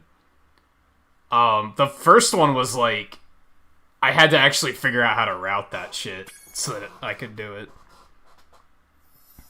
So I'm seeing what Guy was saying about how the first one was kind of the hardest one.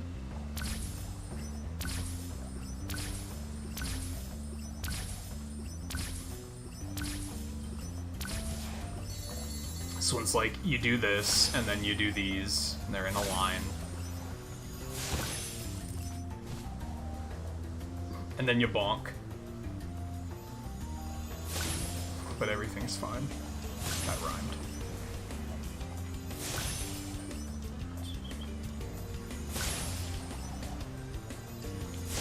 Have you ever played these, Scarlet? Or are you experiencing this for the first time as well?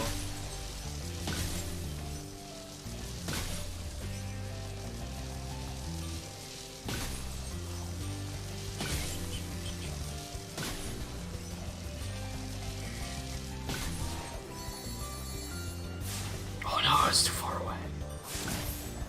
I'm super bad.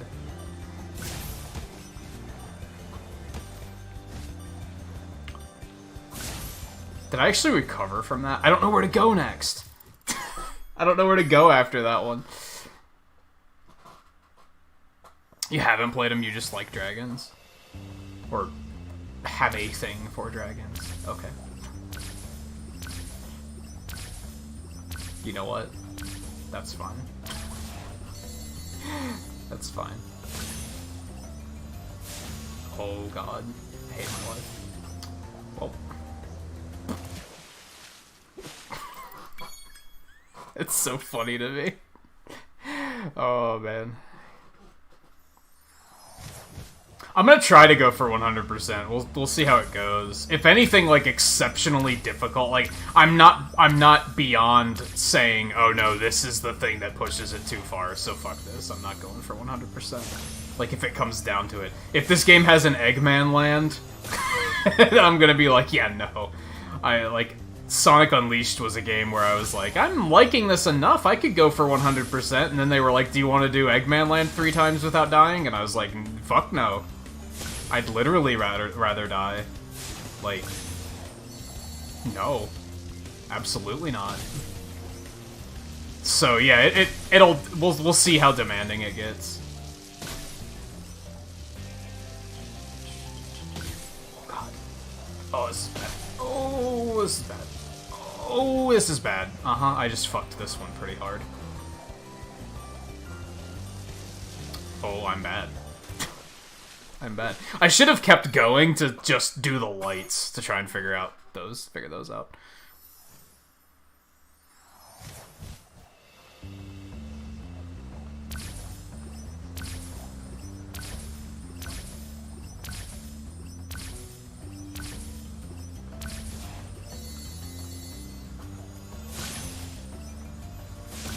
You should just move in with that friend that has all the space guy that's never home. Just ask him if he wants a roommate.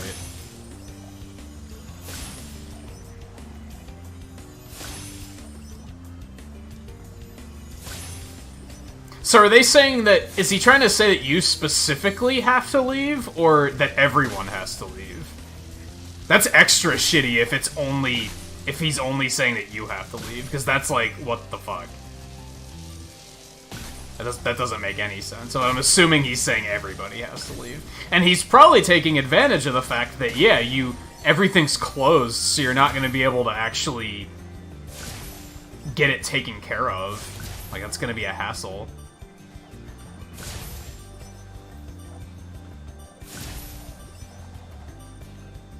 Ooh, is this tight? I think I missed one. Oh, no, it's right there. Oh, it's so close. Where did I lose time? Just not knowing where I was going, probably.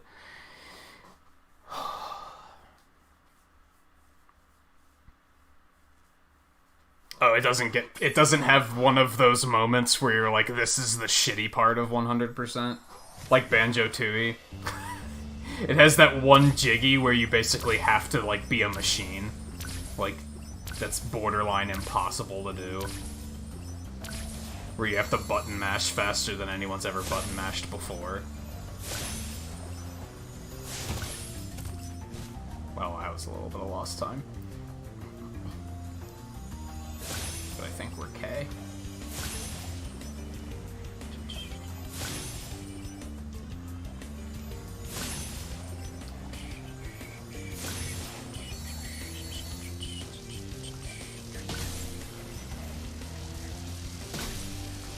Oh no.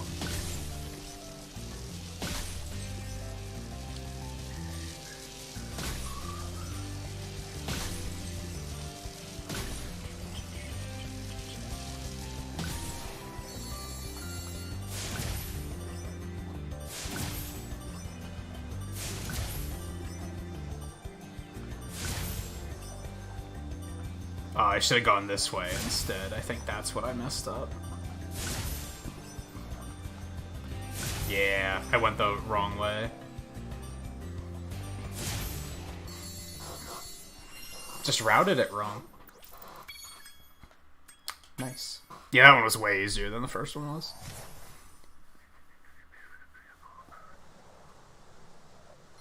Hey Sarah, how's it going? I don't think that's why he left Scarlet, no.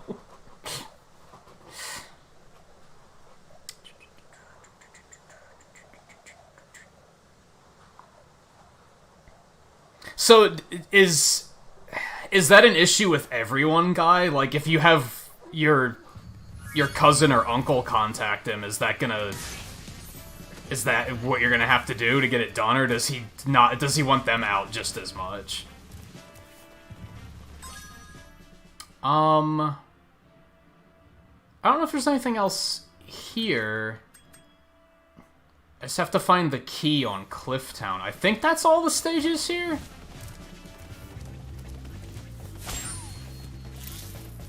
I think that's all the stages here?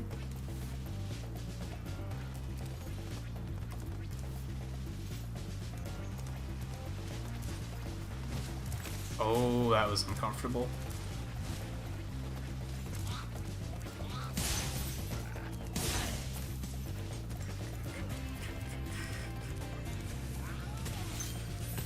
Oops. Not Dry Canyon, it was Clifftown.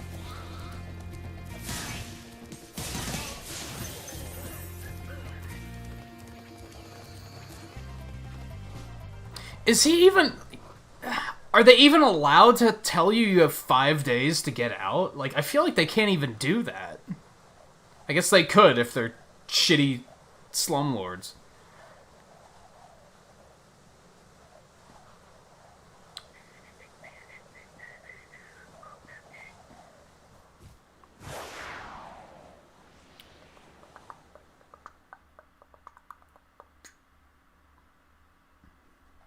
Alright. Where the fuck is this key at?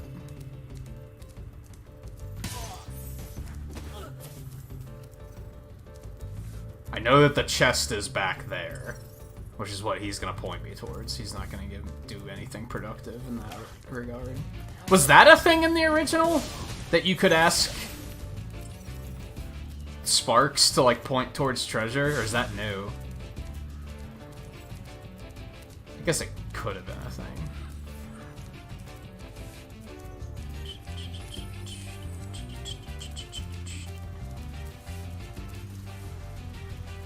Check and see if it's, like, under the bridge or something.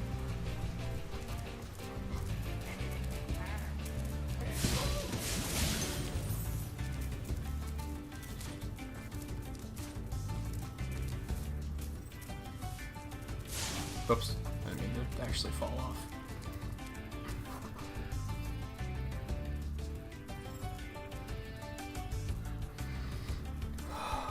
Oh, is it like something that you have to get later?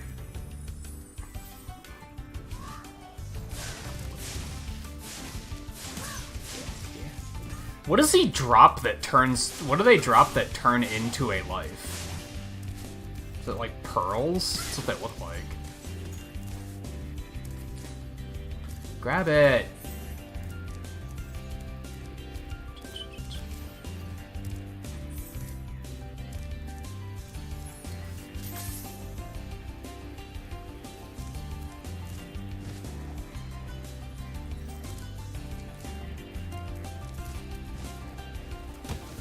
Nope, that's just a wall. Okay. I was like, maybe it's on the roof on, like, the other side.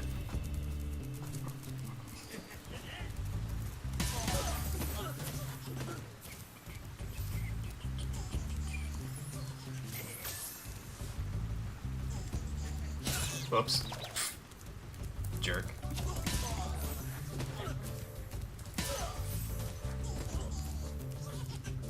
Another idea I have.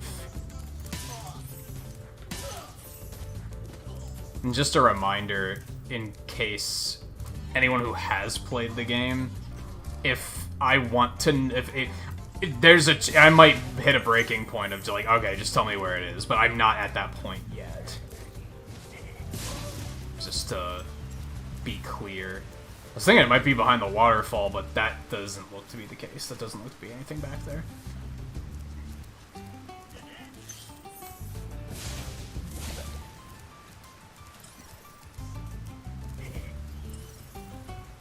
Yeah, he's just pointing me towards the treasure itself.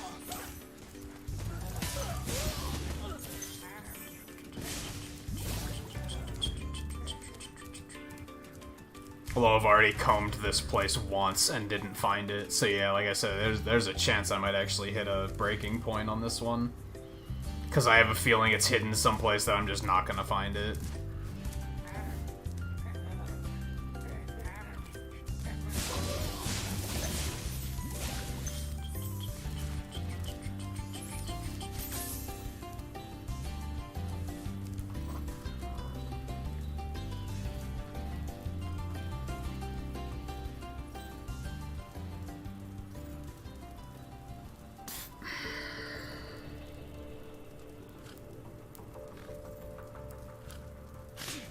Am I cold?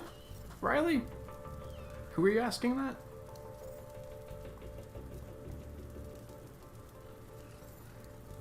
Oh, he's been wanting you guys out for like a long time. But you said that there's just not. Because like I said, even if you get through that situation, you still just want out of there, right? Like, who would want to live under a landlord like that? So, but you said that there's just not many options. You can't just be like, all right, we out.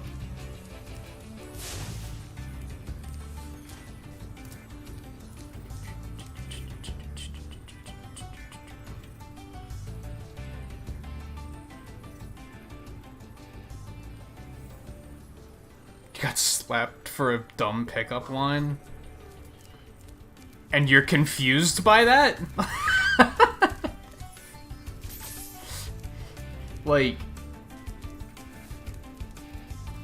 I don't know, it sounds like you know exactly why that was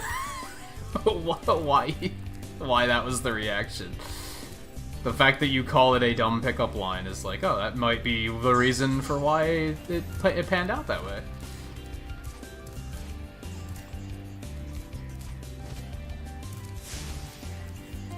Where the fuck?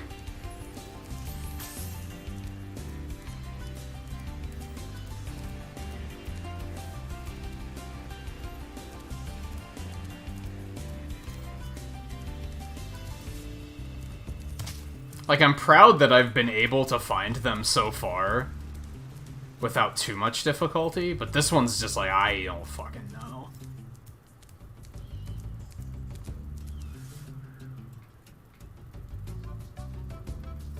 It's a weird part in the clouds.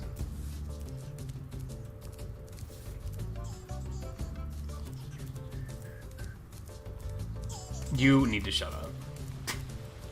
No.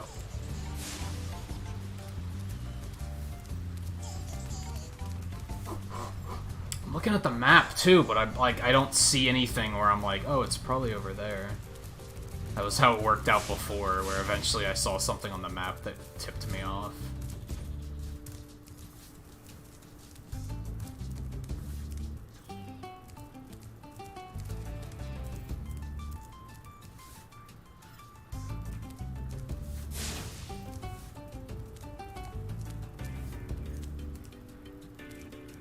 And I want to think it's not going to be, like, under a bridge that I'm going to have to die to get it.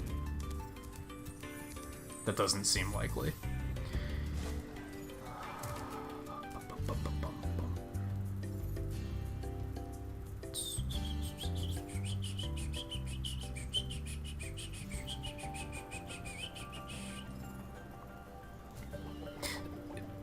I don't think I understand why that's an issue, though. Are you saying that basically you can't get away from that particular landlord? That it's just going to be an issue no matter where you go?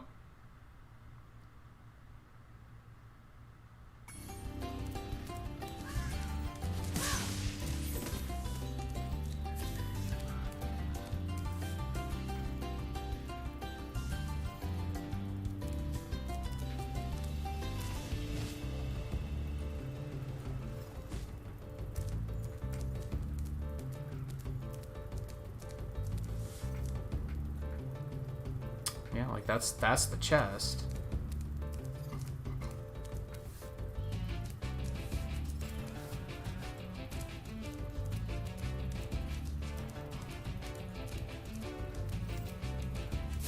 It's not going to be from something like burning all of the cactuses, because they just shake it off after a while, right?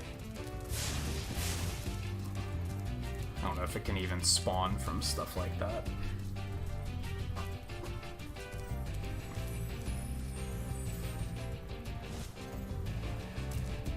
And it probably is, like, something super obvious.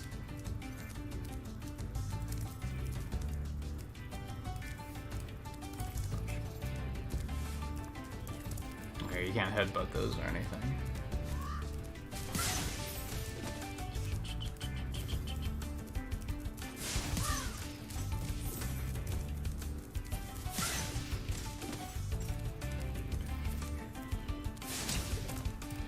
That one's suspicious, but for no reason, apparently.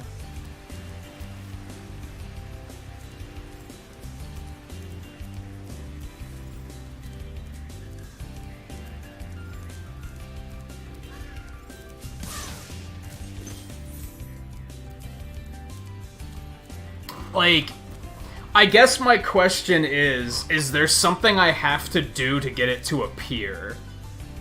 Or is it just sitting somewhere? Because they, until now, they've all been sitting somewhere. Right? Like, they've just been sitting there and I had to notice it. Or find it.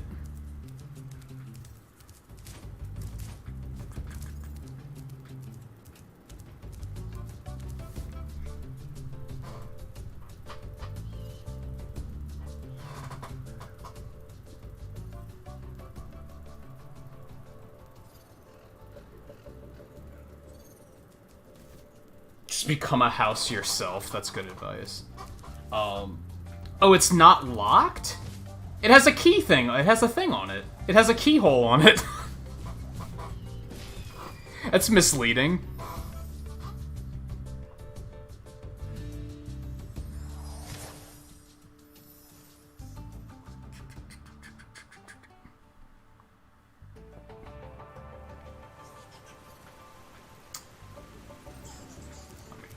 Get back over there.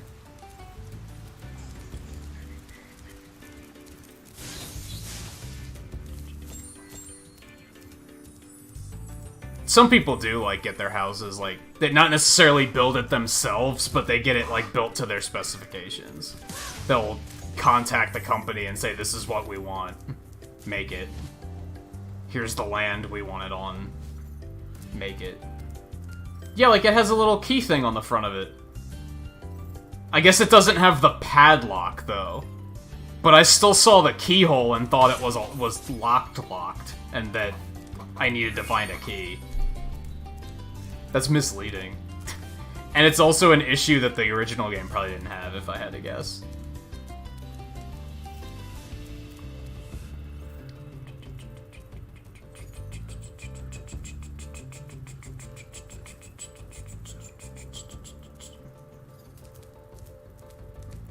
And yeah, it is like it was staring me in the face the whole time. I think for some reason I just assumed, I mean, again, there's a fucking keyhole on it, so that was why I assumed that it was locked. I think I didn't even try to charge it.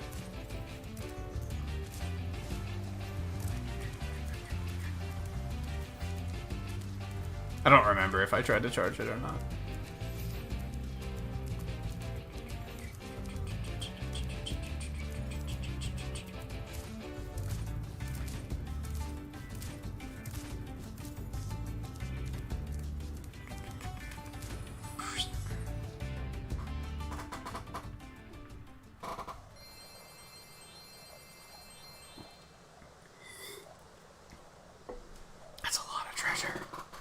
And I could have left. I could have skipped this entire area. I wonder if speedrunners do that. I wonder if they just 100% the first couple stages so they can completely skip the second stage. It might not be worth it. Like, routing. It just might not be a worthwhile endeavor.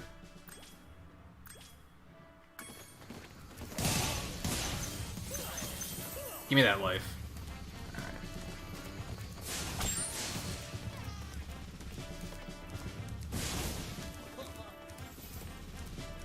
I can't believe how fast you found. Hop aboard for the Magic Crafter's world if you're ready. Blink.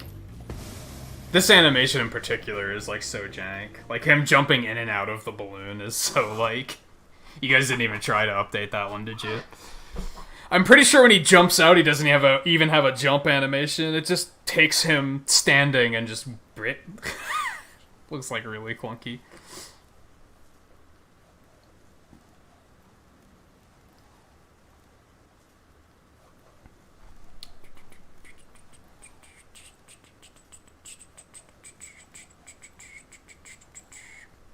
And yeah, I don't think there was an issue there, because, like, yeah, I did say, like, I'll ask specifically if I want to know, but there I was just missing something.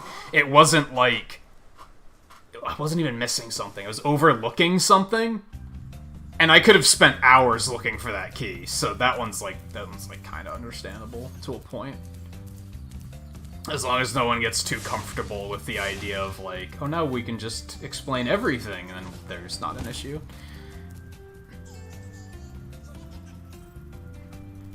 I think I watched like half of a speedrun once, but I don't think it was I don't think it was glitched. I think it was glitchless.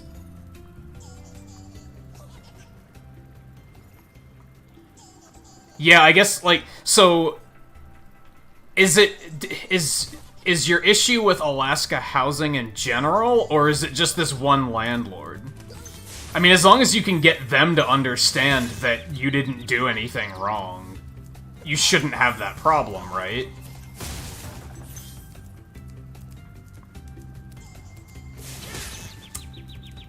Why do I keep trying that? And then immediately taking damage?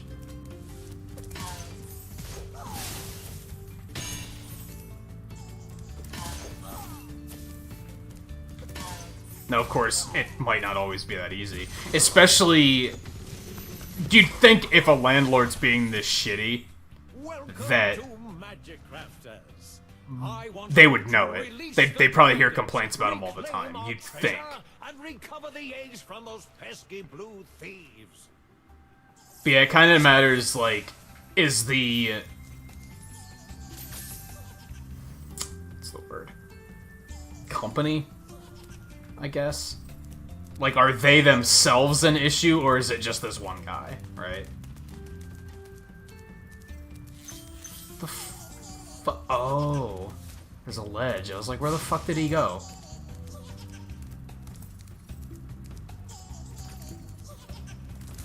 And he's just, like, up there now, so we're gonna have to, like, reset that. Okay.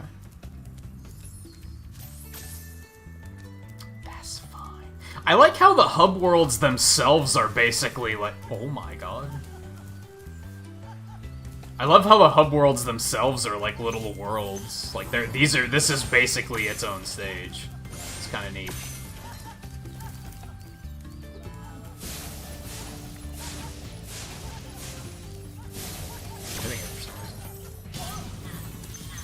What hit him?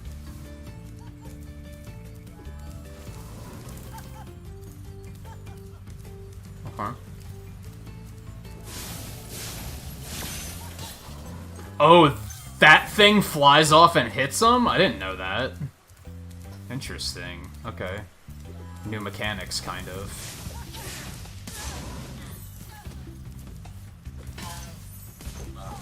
And I love how they didn't have a fucking tutorial. They didn't stop and give me a fucking dialogue box to be like, here's a thing you can do. They just presented it in a way where I was able to see it happen by accident and find out, oh, that's a thing. Fuck, why can't game developers design games like this anymore? It's fucking upsetting.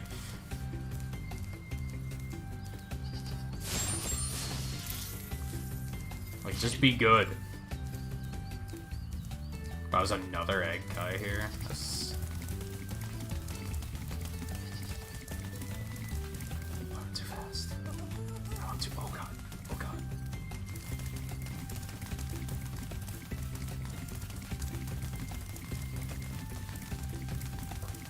Oh, come on. Got him.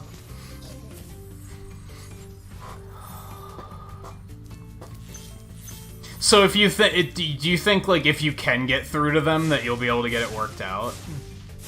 That's like, so that's the issue. He's kind of taking advantage of the fact that you can't currently get through to them, right?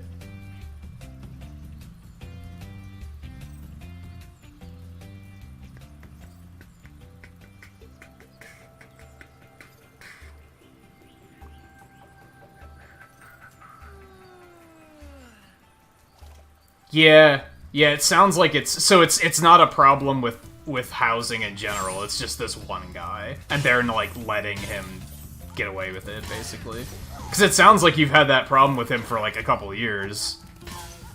You think that they would act on that and be like, huh, maybe we should, you know, do something about this guy.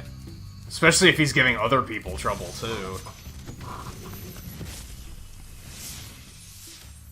When you see arrows like these, you can charge along with them to begin a supercharge. You know, I had a feeling. Excellent. Go ahead. Try it. I mean, like, it just gave me a feeling, right? Gotta go fast. And, like, that's the cool thing about the hub world, too, is, like, they can teach you that before it actually becomes a thing within a stage. Oh god. That was almost awful.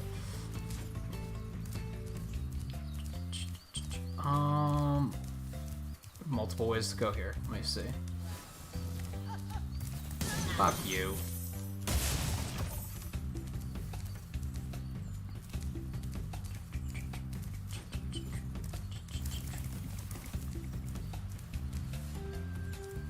That's that. Can I get there from here? Oh, barely. Yeah, life. Now that is locked. That is locked. Because like there you can see the outright like padlock on it.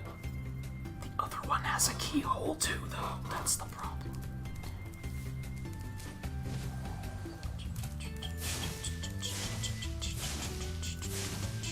I feel like they could, not even that in particular, but I feel like they could have made the chests look obviously different.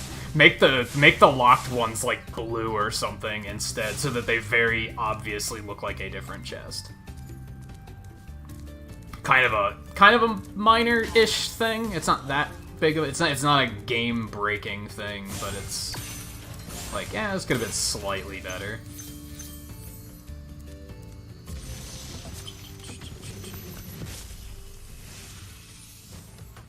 This portal leads to a special place where you can learn to fly. I remember when I was a young dragon, earning my wings. Learn to fly. Got it. We've already done flying state. Okay, whatever. Moving on. Yeah, that generally only works in certain types of movies. That's accurate.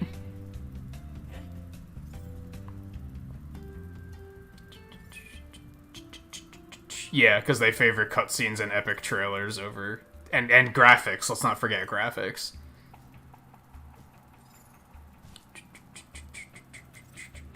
Like... This looks better than, like... fucking, like, Call of Duty games, to me. It doesn't need super... like... They boast all those graphics, but like, for what? This has way more style and personality than Call of Duty will ever have. You know what I mean?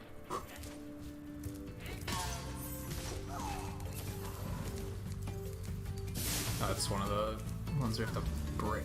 What's that guy? He's like a little green black mage with a rain cloud over his head. It's fucking enemies, man.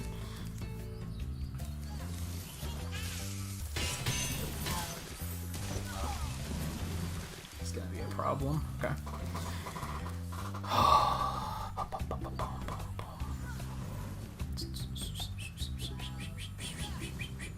You don't believe in locks now?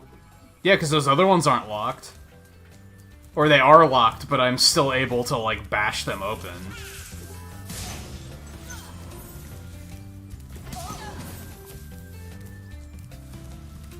Oh, would I have to... No, that's not a thing. I was gonna say, do I have to, like, push that in front of that so that it, like, crushes it or something? But no.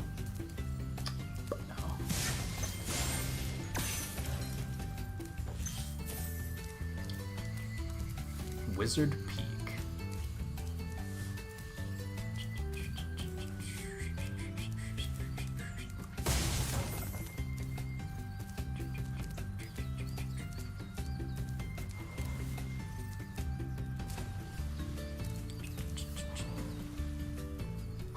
I've seen that movie. I mean, never mind.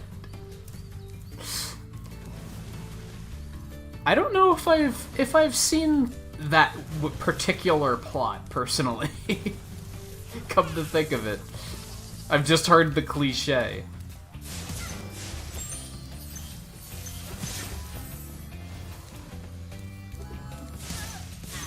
Stop it.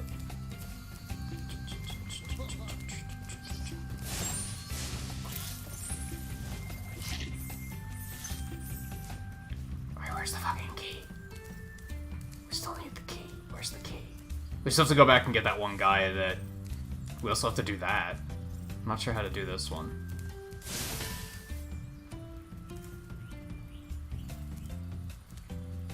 Like, that's the way... It's, like, weighted shut, I guess.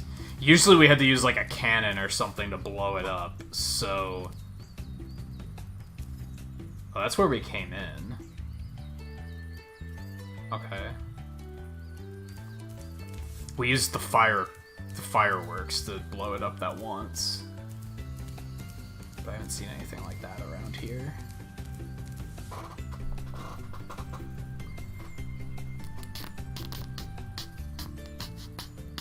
I don't think your pickup lines would help, Sarah, honestly.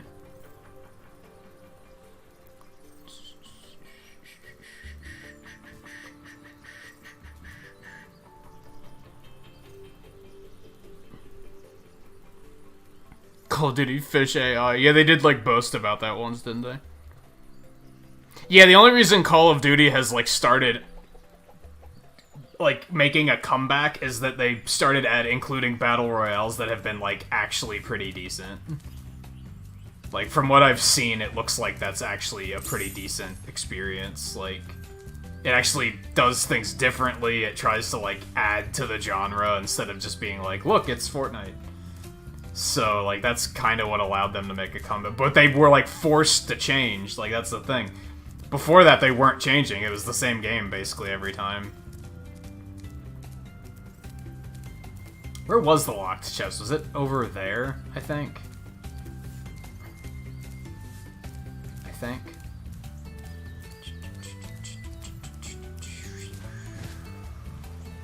Oh, I didn't think I was gonna make it.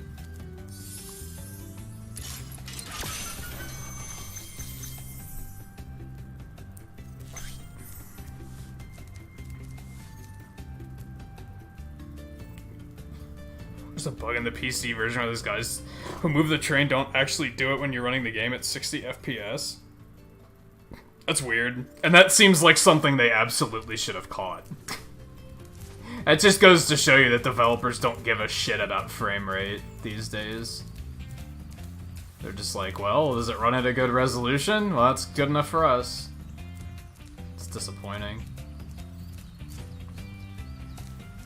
Oh, it doesn't even run at a steady 30, but we've got 4K? Cool. Print it.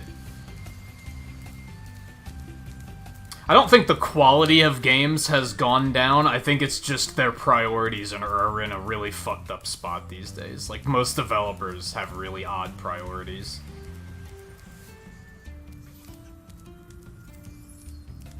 As I say, he's not still up there, is he? Damn, how? Damn, how? What if... I don't know if that's gonna work, but maybe.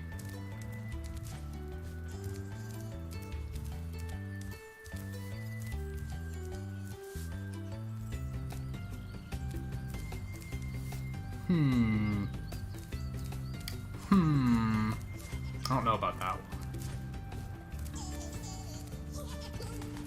Okay, that almost worked out better than I thought. I just wasn't ready. I was trying to sneak around. I don't think that wouldn't have worked anyway, but it wouldn't have worked anyway. How far away do I have to? Okay, let's just say how. Oh, God. Not sure what just happened there.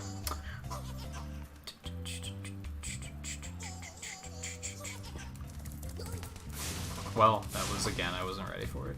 I feel like there's an intentional, like, they didn't intend for you to necessarily get this guy this way, but I'm gonna take it. Just have to kind of, like, cut him off a little bit. God damn, I have a lot of eggs, and I don't know what they mean. But I have a lot of them. So we're just missing that one chest.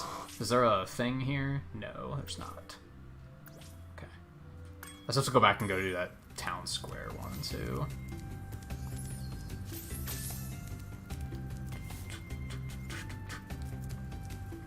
Yeah, they're eggs. The fact that they're, like, lined up on the bottom makes me think they're important, and they're not just another currency, right?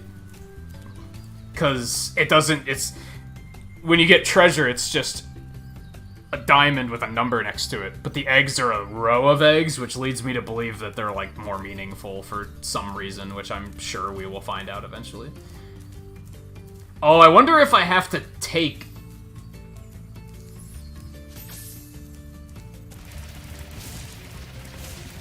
No, because you can't turn that. Oh, you can turn this fast. Is that what you have to do? I think that might be it. I think that might be it. I think we have to, like, supercharge and maneuver through that tunnel to hit that chest. That's crazy. Oh, wait, let go of the button because I keep thinking it's a toggle.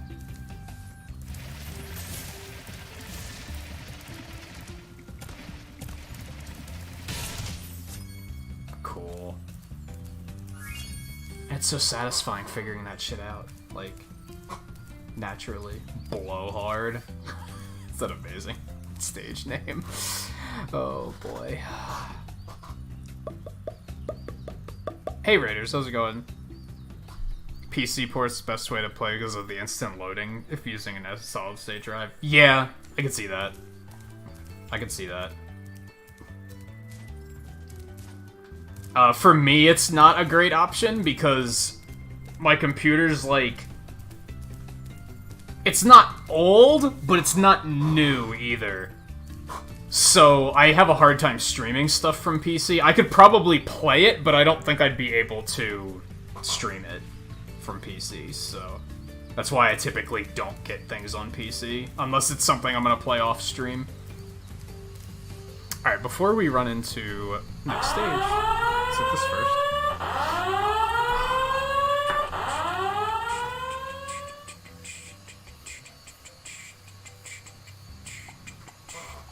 No, you can't use it full pay. I wonder if I could change that to a regular command instead of a mod command without that being an issue. As long as it has a cooldown so that you can't use it like 5 times and it would just spam it. I wonder if I could do that. That might not be the worst idea. That might not be a terrible idea. I almost think about making... You can basically make as many ranks as you want in chatbot. Sometimes I think about making, like, a super regular rank or something. Where, like, you know, you've been around long enough that I'm okay with giving you some more responsibilities like that, but not necessarily an outright mod. That makes sense? But something like that could be handy for stuff like that. I don't know, something to think about. Anyway. Let me... Philomena? Is that how you pronounce that? Jacob...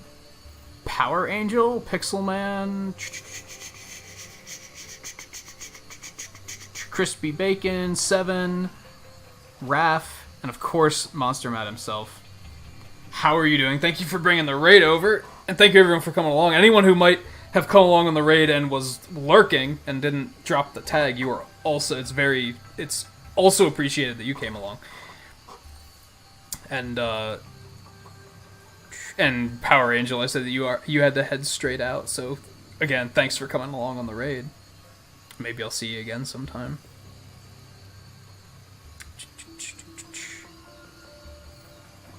See if I missed anything else in chat. It doesn't look like it though. Looks like I'm mostly caught up. And Monster Matt, what are you playing tonight? Now that you are here, and thank you again for bringing the raid over here. I'm really liking it so far. I've never played a Spyro game before this. I think it was like a year ago. It was around, like, it was after Crash and Spyro both came out. Like, both of the remastered trilogies came out. And I was like, I've never played any of these. So I should look into that.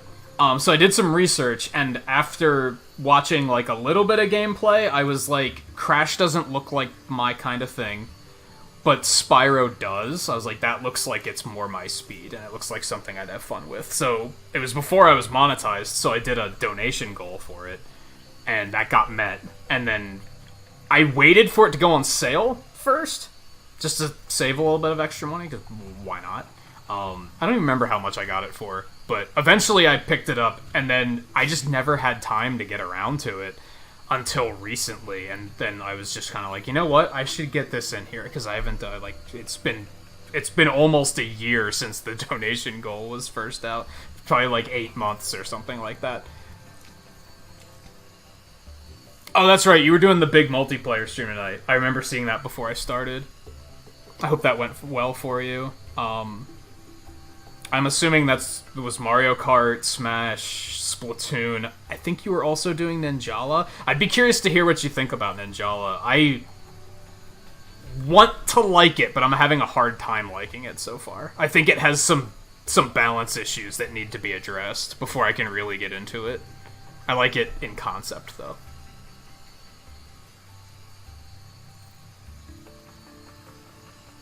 Oh, you played the originals, but not Reignited. Yeah, this seems really good so far. Like, I don't have anything to compare it to, but I am really liking it so far. What complaints have I had? There's like 2 very minor complaints I've had.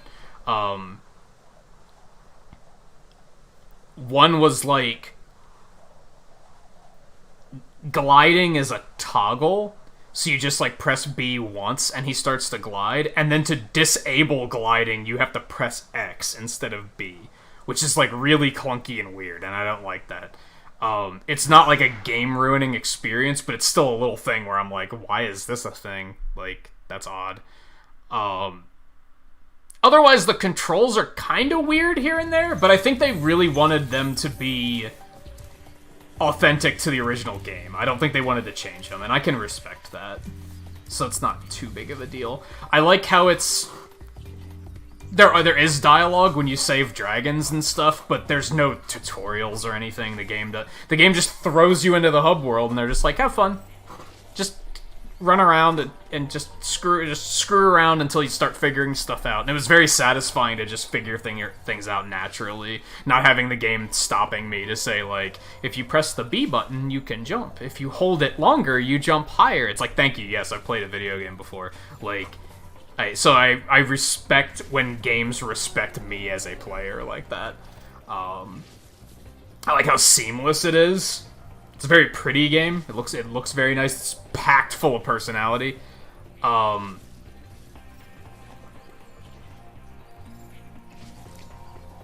soundtrack is good. I typically like soundtracks that are just full of bangers, and this is not a banger soundtrack. It's a very, like, atmospheric soundtrack. It still gets the job done, but, like, I'm not, like, over the moon with it. It's just kind of like, it fits. It does what it needs to do.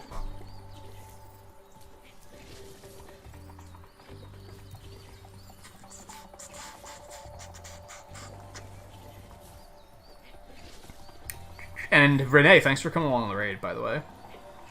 It's pretty good way to describe how I feel about Ninjala as well. I've been meaning to talk to you about this too, View, because I knew that you tried Ninjala and you were kind of the same thing, where you're like, I want to like it, but it has some serious issues. I put in like an hour or two the other day, and I was like, that's how I feel. Yeah, it's cute, it's fun, it's an interesting concept, for sure. Some of the weapons are a little busted, some of the specials are very busted, and I'm not exactly in love with how easy it is to stun lock someone or the rock, paper, scissors thing. The combo lock is so weird, because sometimes you can block and get out of it, but then sometimes you can't. And I don't... overall, the game doesn't explain anything to you. It doesn't explain how anything works. It's very... I don't know... I want to say clunky, but I don't think that's the right word. And it's funny because I was just saying that this game is good about, like, it doesn't tell you how anything works. It just lets you figure it out on your own.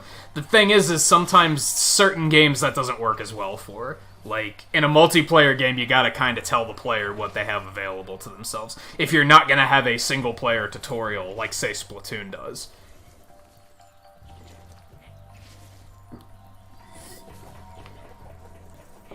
Spyro's just having all sorts of fun right now.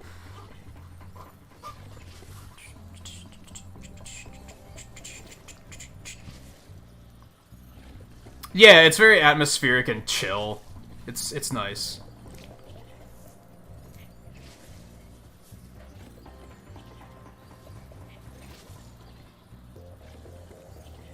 Yeah, exactly. The basic mechanics shouldn't be cryptic. They don't even tell you that there's a dodge button. Like, you just have to figure that out on your own. I was like, what? Dude, that's a key mechanic. that's a little silly. Oh god. That was terrifying. Oh, these guys, okay.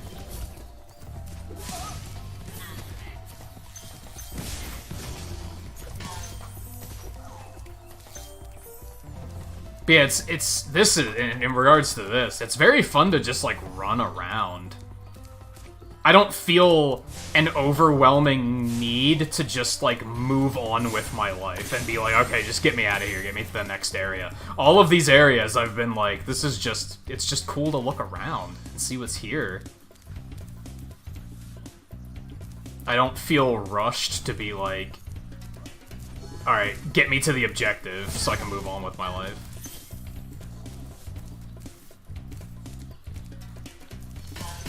And that's like a...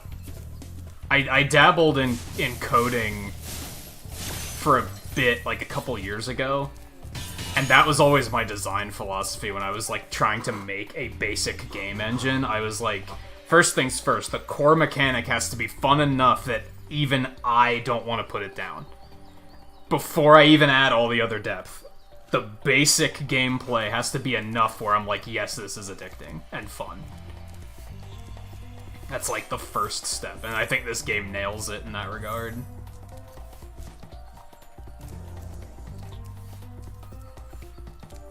Then we got these guys that are just packed full of personality. Oh, Spyro! You're not afraid of those big, noisy, gigantic, awful beasts, are you? Of course not. Oh, Yeah, not like you. I didn't think Clearly. so. Well, that was a helpful bit of dialogue, thank you. Thank you, Bonus Fairy, for appearing, and... They don't even tell you that that's, like, a save point. They're just kind of like...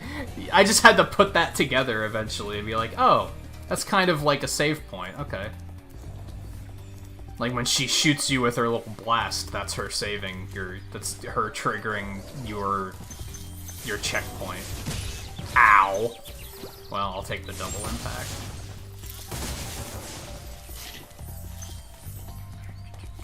But yeah, I could have seen myself be into this when I was a kid, for sure. Can I even...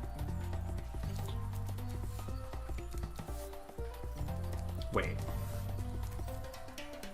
I can't really go back over there now. No, I don't think I'm supposed to.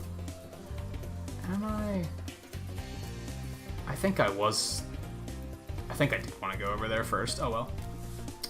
I'll have to wait. Okay, that's enough of that. Nope. You know what you did. I'm still 100% convinced that I'm not the hero of this story. And I might be a bully, and that dragons might be all Chad bullies. Because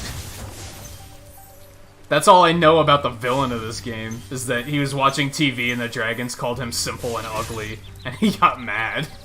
It's like, okay, so we instigated. Alright. Noted. Ooh, I see fireworks. That's fun.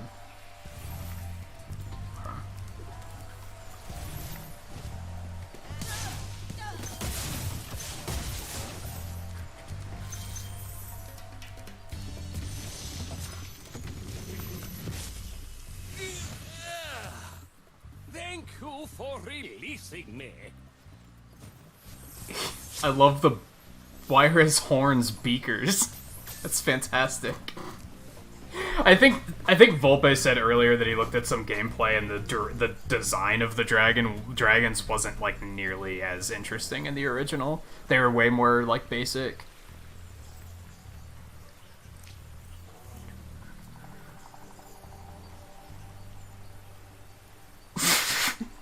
You want to like it, and some of your chat adores the game, but you're just kind of like, yeah, I can play it. That's where I got with Splatoon eventually, where I was like, I can play it. I'm just kind of bored doing it for different reasons, though. And yes, there's a dodge button. I don't even remember how I figured that out.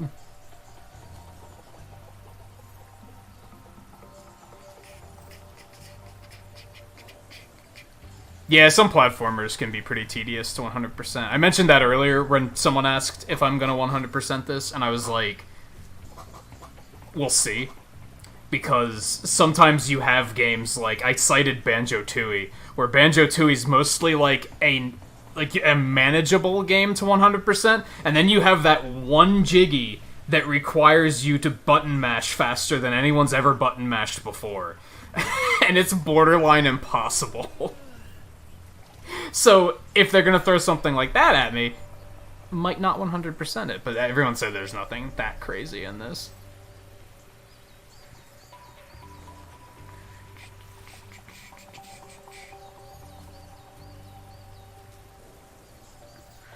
Oh, the original Dragons always repeated a lot of lines? Because these are all re-recorded lines, right? I think we were talking about that earlier, too. No, all they need to do is remaster Ape Escape. I've never played Ape Escape, but I've watched speedruns of it. Speedruns of that game are insane. You need to check that out if you never have View.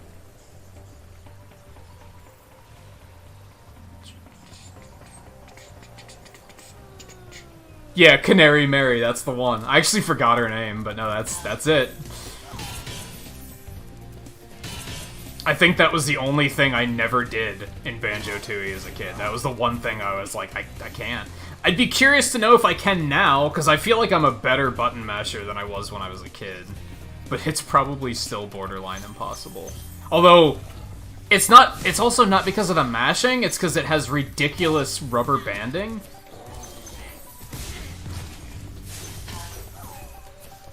Where am I going?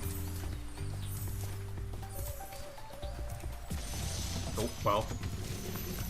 You're saved. Great work, Spyro! If you keep this up, you'll learn all the tricks of the magic crafter's world. Do you not actually have wings? Are those artificial wings? Is that a thing? All the treasure. All the treasure. Okay, so this is how we get home. I don't think we want to go there yet. Where are we, actually? Let me see. Yeah, because I didn't go over here.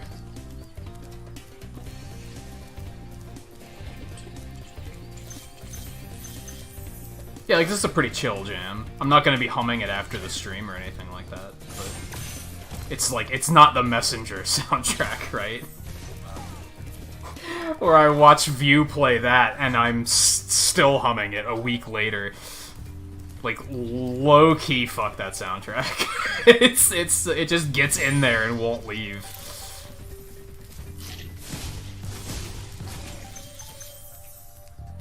Which I'd recommend The Messenger to you, Matt, actually. I don't know if you've played it. I feel like you'd be into it, though.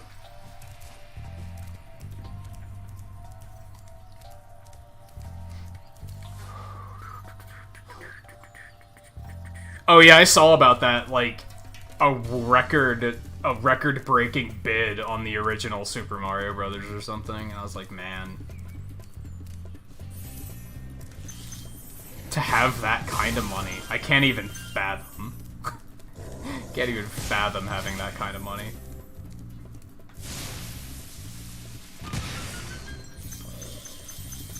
That's super satisfying when a bunch of gems pop out.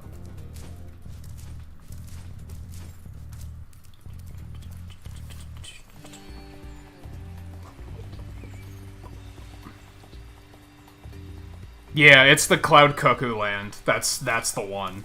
That's the one that's like borderline impossible.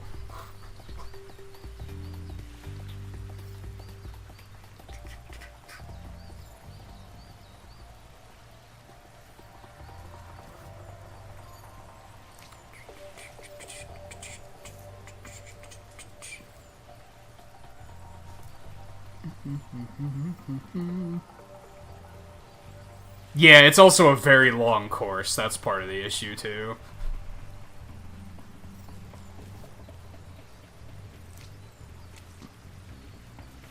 Yeah, it's that thing in Banjo-Tooie I was talking about earlier, Volpe.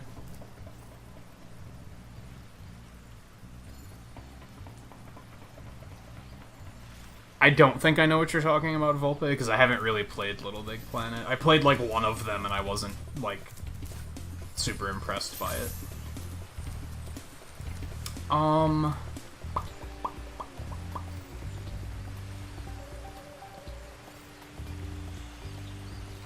Can we glide over there from here? I'm tempted to just, like... Oh, no, we could go this way to get back over here. Okay, let's do this. This is actually the start of the stage. Okay, that's even better than resetting the stage. I love it when stages do that in games, and you don't have to be like, oh no, I have to reset the entire level to get back to where I was. Let's come over here. Well, it's a blue one. Oh, you...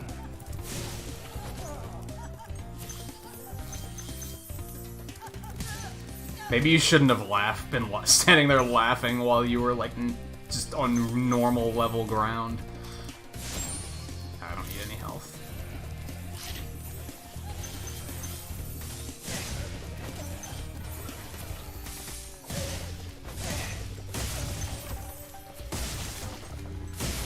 I like how, like, smooth this game feels, too. Like, you don't have to slow down to breathe fire or anything. You just go. I could see why people like speedrunning these games.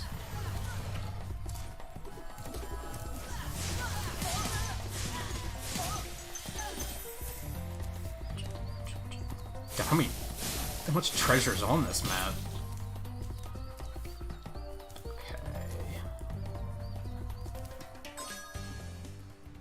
500. And then we still have an egg somewhere too. Alright.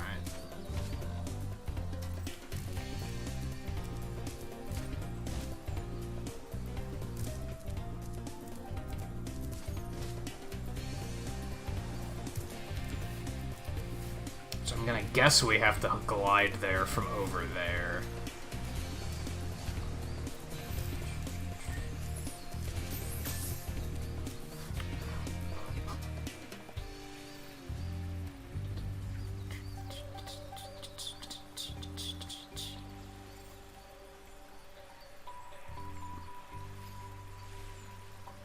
Because the levels in Little Big Planet felt long. Oh, you haven't played it though, you've just like watched it. I mean, I kind of recall that. I do kind of recall the levels being, like, super long. And, like, if it's a slow-paced platformer, I don't think long levels are necessarily a good thing. And it is very much a slow-paced platformer.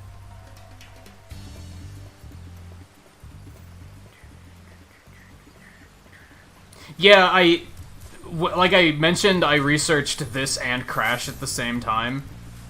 I actually played a bit of the original Crash, and I was like, no, I don't really like this. Like, I didn't hate it, but it felt very punishing in, like, not a good way. And there's a difference between challenge and punishing, right? And that's the thing, where I was like, this is more punishing than it is challenging. Stolen eggs outside the Magic Crafter's world as well. Don't worry, I'll take care of them.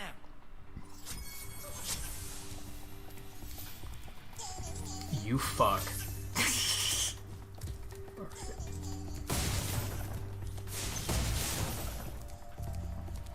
So much loot. There's just something so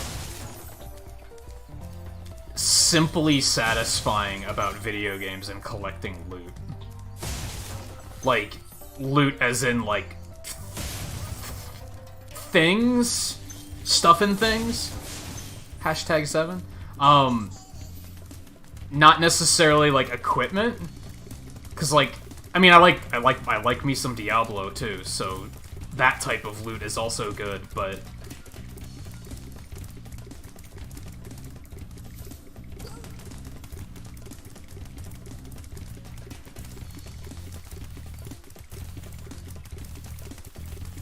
This is just kind of like legit a racing game at this point. Man. There's gotta be a trick here.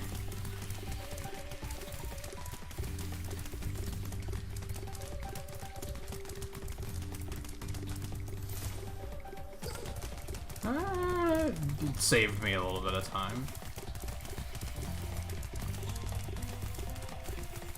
How can he move so fast when he's still turning and I'm going in a straight line? Oh, there we go.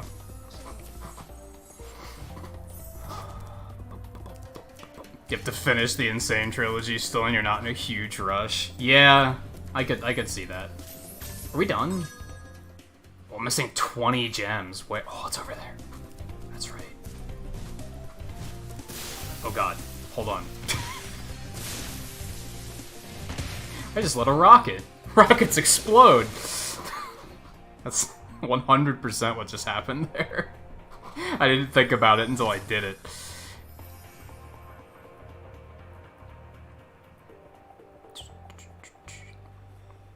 Long levels can suck, Volpe, especially in platformers.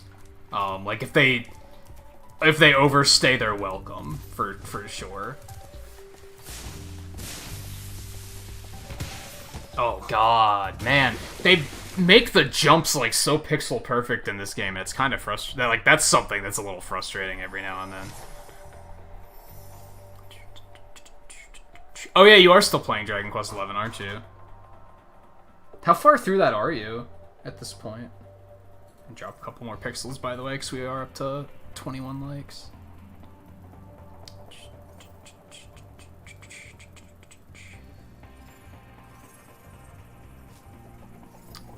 Crash is that game that's like, you can play this game casually and you'll be done in like 4 hours and will wonder what the big deal was, or you can commit to 100%ing it and suffer.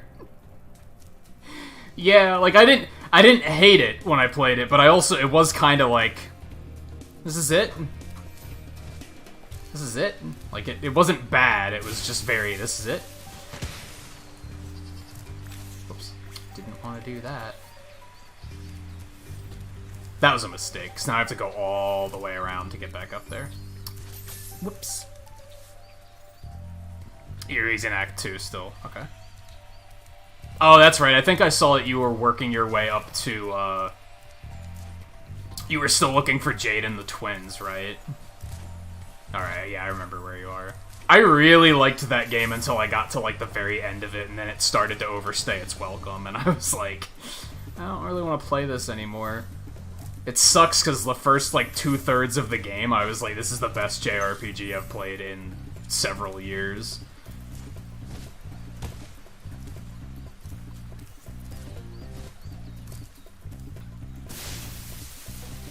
Oh god. What have I done? This is my fate now. This is surprisingly difficult for something that I don't think was supposed to be surprisingly difficult.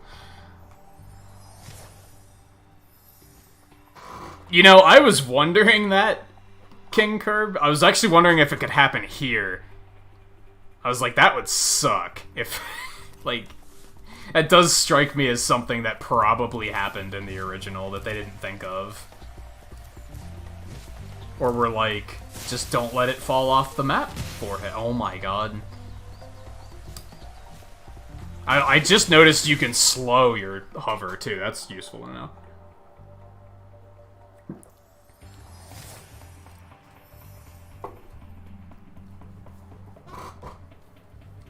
Yeah, I took like a month or two off from it too at one point. For that same reason, because I was worried about burning myself out, and then I still managed to burn myself out, so go me.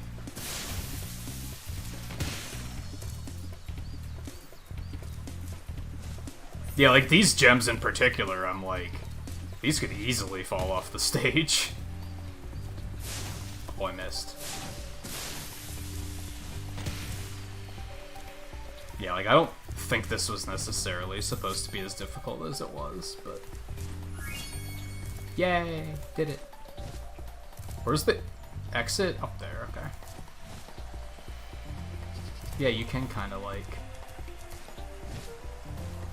Yeah, it's helpful.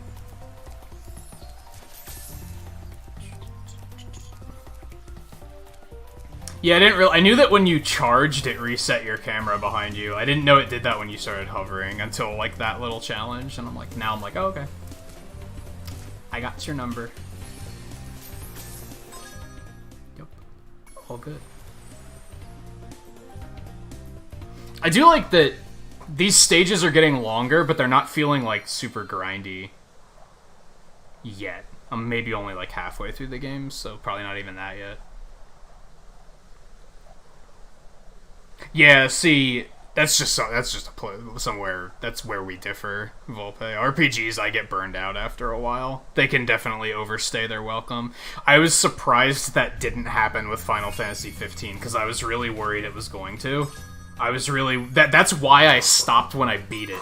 Despite the fact that there was so much else to go back and do, I was like, if I do that, I'm gonna wind up not liking the game, because I'm gonna be forcing myself to play it at that point.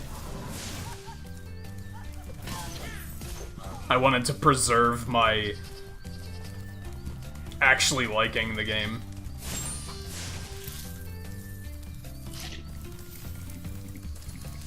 I didn't want to push it and then be like, oh, now I don't like it.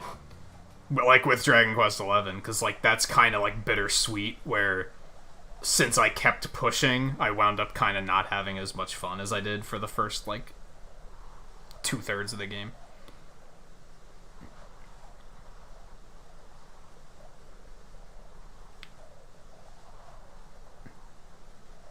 Yeah, we were talking about Persona 5 a couple streams ago. I don't know if Logan's lurking. He's the one that brought it up. But sometimes, like, Persona 5, like, kind of changed the way people think about game length, for better or worse. A lot of people are like, a game should just be as long as Persona is, ignoring the fact that a lot of the shit in Persona is very bloaty. Oh, these guys don't get along. That's interesting.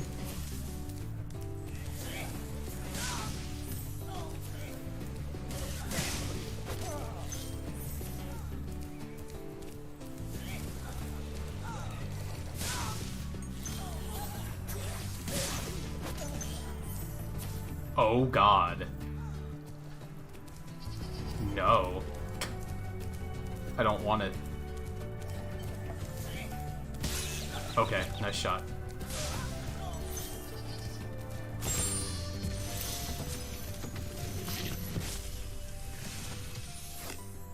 Please do something about these green druids. They insist on moving everything in sight. That eye roll as he was disappearing.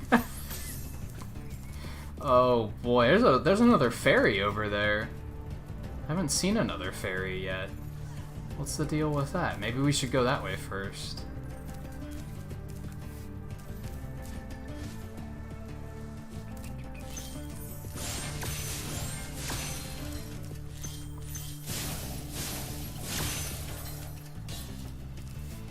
there's any over here. I don't think so. Nah, we good. Okay. Don't I go that way first? I kinda do.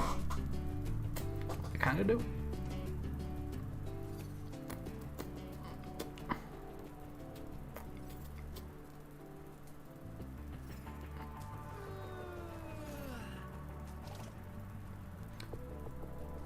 Yeah, like, I think my sweet spot with the game is, like, 60 to 80 hours. If it goes over 100 and it isn't a game with, like, natural replayability, like a roguelike, because you can kind of get more hours out of those pretty easily, or a multiplayer game. Like, if it's a single-player, like, story-driven game dragging on for that long, I'm kind of like, alright, you're really, really proud of yourself, aren't you? Like, it starts to go a little too far at that point for me. Hello? The fuck was that? Well, that happened. I'll even say like 40 to 80, maybe. If a game is like a little on the shorter side, but it's super good, then, you know, I'm okay with that.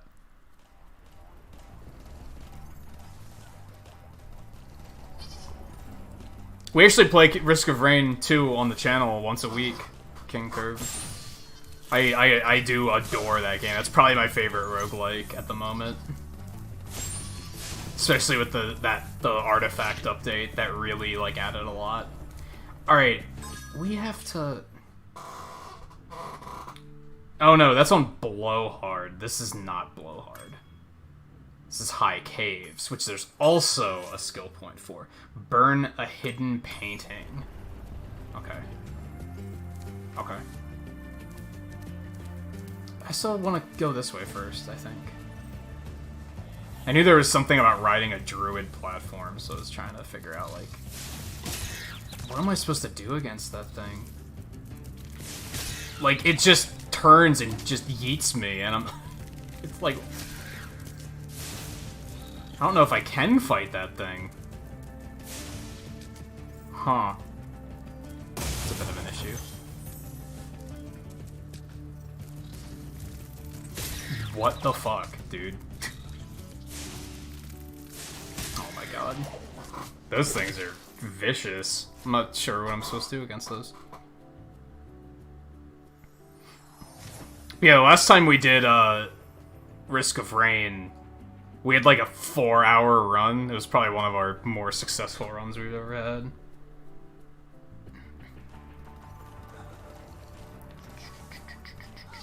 Yeah, I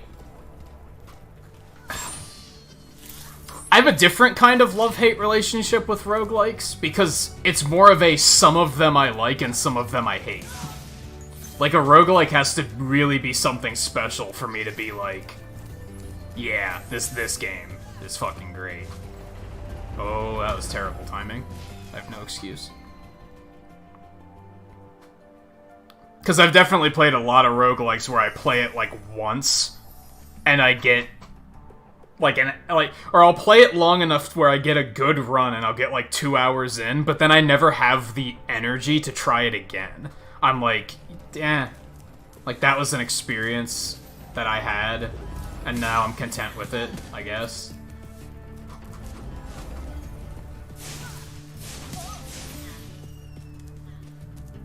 Okay, there we go. I'm trying to think of an example of that. Binding of Isaac was actually, that's an example of that, where I played it a bunch when I first got it. I had a really good run that went like 2 or 3 hours, but I like didn't finish it. I just made it really far, and then I was just like, I don't want to do that again. Like, it was so much work, and I was like, I can't. And honestly, Enter the Gungeon was the same way, and I always praise Enter the Gungeon and say, like, I really liked it, but that was another one where I got, like, really far once, and then I was like, I can't do that again. Like, enough is enough. Yay. Skill point. Which are absolutely not skill points. In any way. I'm not sure why they call them skill points. Alright, where are we?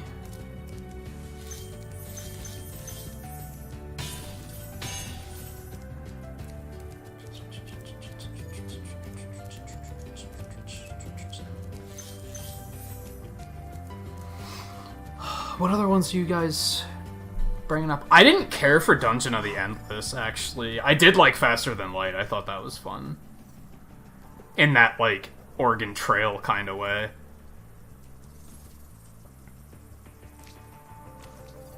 Yeah, exactly. Some of them are too punishing, maybe, and you feel like... Like, with Risk of Rain, it's like... You feel like even if you get shitty gear, if you're good, you can still make it far through the run. Like, your skill is still helping you get through the game. But there are a lot of roguelikes where it feels like your skill doesn't matter, and you're literally just relying on getting good gear, and just good RNG, and that's, like, not a good feeling.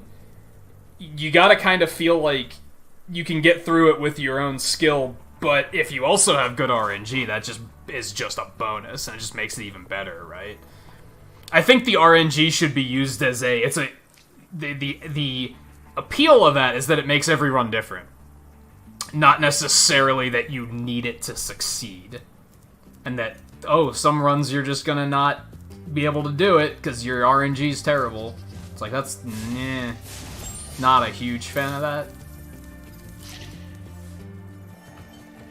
Oh boy, I can see where this is going.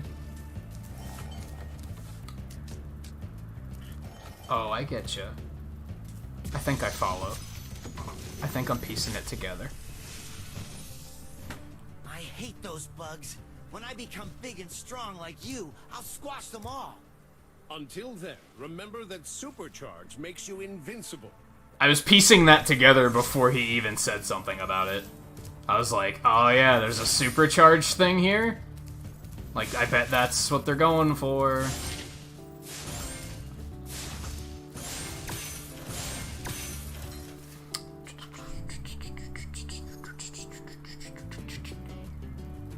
Take it easy, Sarah, by the way.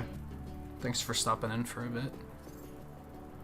Yeah, I still need to get One Step from Eden. I'm fairly certain that I'll really like it. It does look much faster paced, mostly in regards to it's just battles, right? You don't have like an overworld you have to wander around.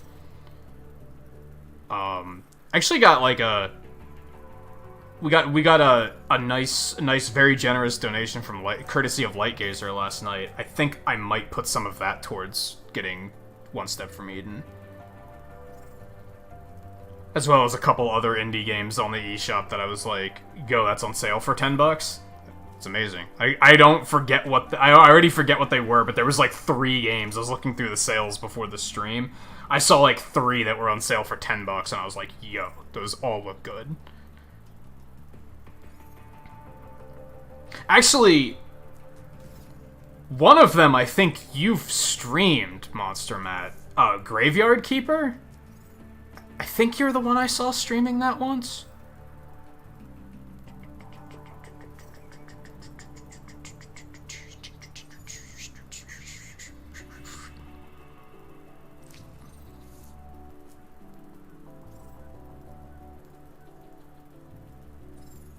There's one huge hurdle with Gungeon for a long time, and you realize that unlocking more guns was diluting your armory with crap you didn't want.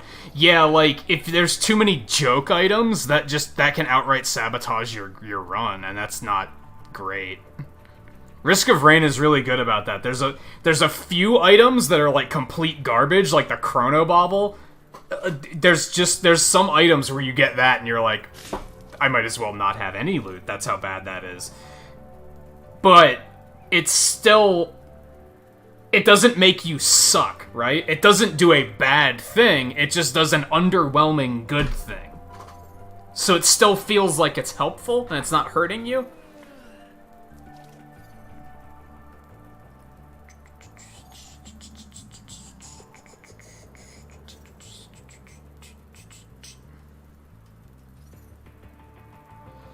And welcome back, Sarah.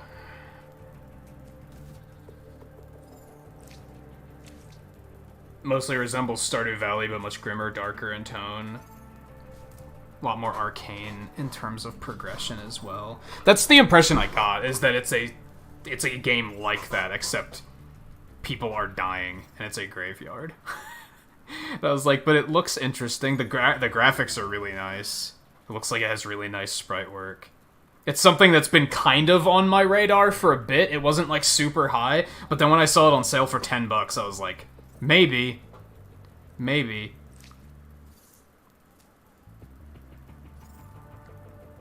Oh, sometimes you didn't even understand what you were supposed to be doing. So it's a game that you have to be willing to tinker with. Like, you have to be willing to just wander and be like, I'm not sure what to do next. Which I think that's mostly okay. Like, it depends on my mood. Sometimes I'm very much not in the mood for a game like that. And other times I am.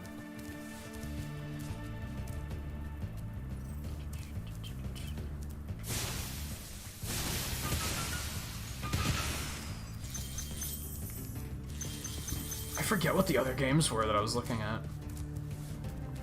Well, this looks suspicious, doesn't it?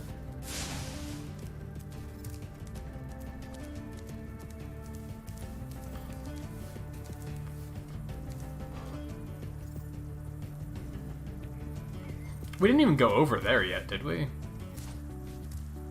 I don't know if I could make it from here, though. That doesn't look make-it-able.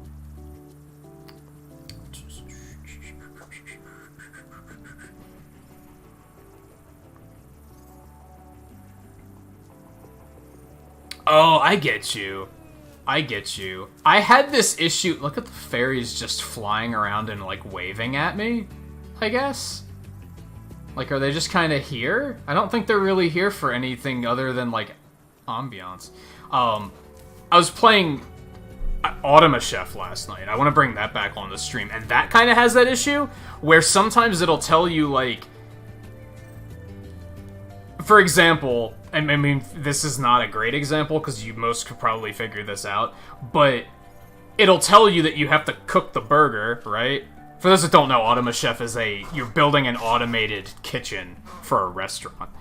So the recipe will tell you, like, you have to cook the burger. They don't tell you what machine cooks it. You just have to kind of tinker and figure it out. Or if, like, something needs to be cut up first, they don't say, this is the machine that does it. You have to kind of, like, piece it together and be like, oh, okay, here's what does this, and here's what does that.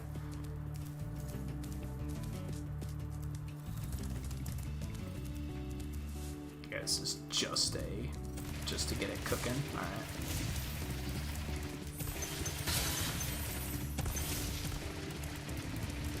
Where'd the other one go? Now he's there. Are you shitting me? Okay. This might suck a little bit, trying to get out of here. But yeah, I feel like indie games are sometimes susceptible to that, where they don't necessarily... Sometimes they're so worried about holding your hand that they forget to just let you play the game. Like, that's definitely a thing sometimes.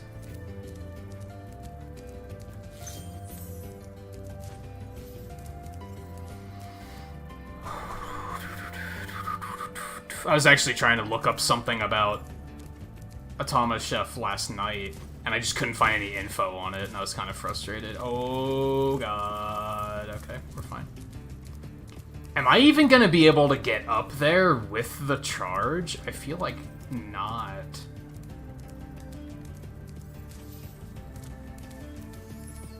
Not sure. Give me some health. Oh. And hey Raiders, how's it going? We're still reeling from the last raid, but welcome on in. We're kind of conversing more than we are playing at the moment, to be honest. So I apologize if there's some lulls in gameplay because we're having interesting conversation. So I keep pausing to kind of continue with that. Let me see. Geo, Tim the Taco, Legus Manus. Swagger, Seedy Madness, Ghostly Caruso, and Casey Latios, of course.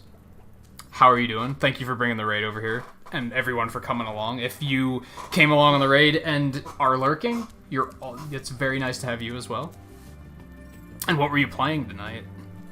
I don't think I saw what you were playing tonight. And Level Legend, how's it going? Thanks for coming along on the raid. You're not late at all. You're like 20 seconds late? That's done. That doesn't even count as late. Oh, you're smashing tonight? I've been meaning to get back into Smash. I just haven't had the time to do it. What do you think of Min Min? I haven't actually heard that many people talking about Min Min. Oddly. Whoops, I'm back. And yeah, for those that don't know, this is the Spyro Reignited Trilogy. I've never played a Spyro game before tonight, so it was as blind can be. There he is. There we go. Now we're clean. Now we can just explore to our heart's content. And there's not a lot to explore, so it doesn't matter, but it was satisfying all the same.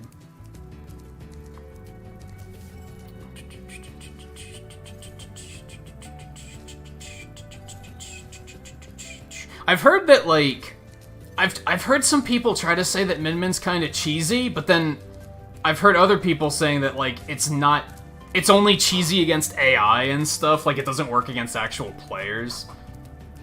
I think that's about, like, all I've heard, though. You have all the spirits again, Volpe. You guys remember, like, the original release. Oh, you're funny. Like, when the game first came out, before they added any, like, DLC or anything, I got all the spirits in, like, that build. And then eventually I was like, if they're gonna keep adding them, I can't be bothered with trying to constantly keep up with this.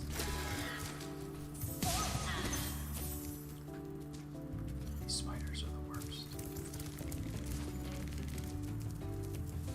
Who you?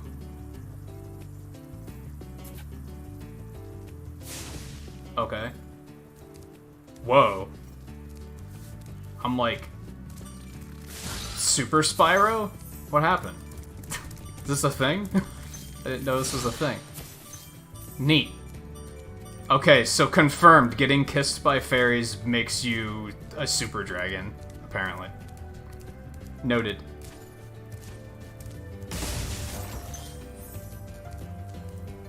Alright, where are we? What else do we gotta do? We're only 56%? What the hell? Okay.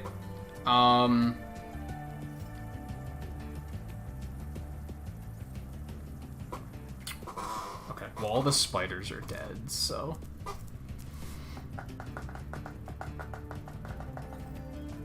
Oh, you didn't get Min Min yet? Yeah, I haven't bought the second pass yet. I'm probably gonna wait.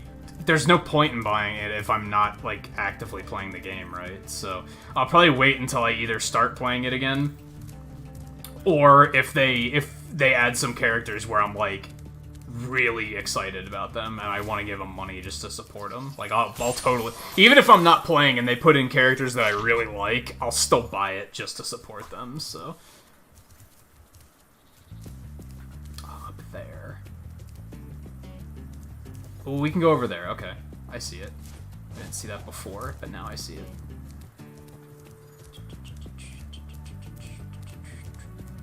So yeah, you probably only have the perspective of fighting against her.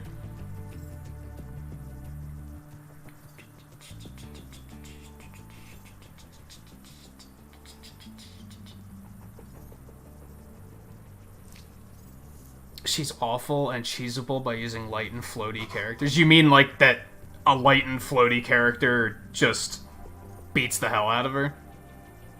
She's like, her strength is beating up on slow, heavy guys? Or do you mean it the other way around, where they just she just completely wrecks light and floaty characters?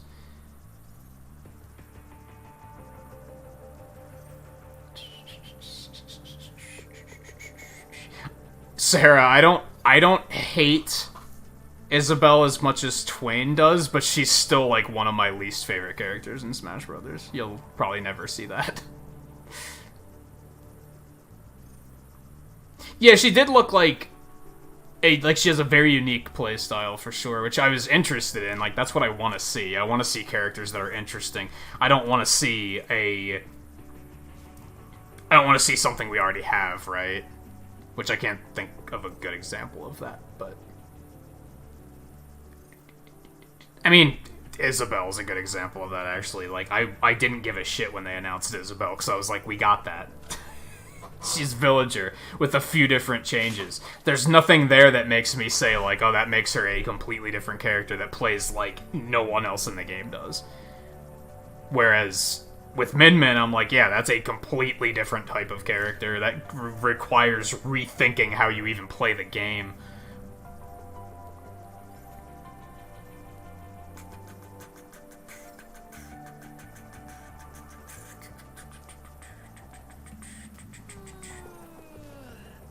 Hollow Knight would be a neat, I know a lot of people probably don't like to hear this, but I feel like Hollow Knight would be a pretty cool Mii Fighter costume.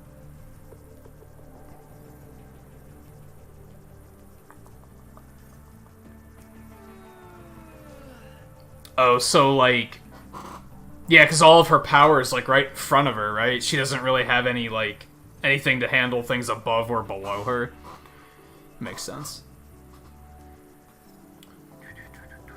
And yeah, I mostly agree, King Curb. You said you hated ARMS. The only thing that game had going for it was the characters. Yeah. Kind of like the characters and the world building in general. It was cool to see them, like, developing the game, but when I tried to play it, especially online, the metagame is so shallow. There's just nothing to it. I wanted to like it, but it was just, this feels so just arbitrary and meaningless.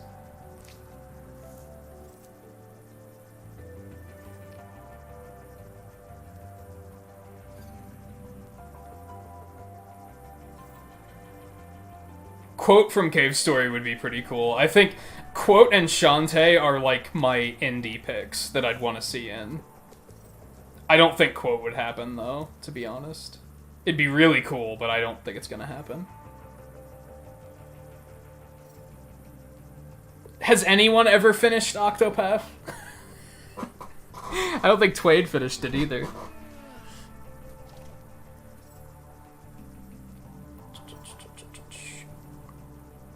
Oh, the characters you want to see in Smash don't even have a shred of a chance of being a fighter. Yeah.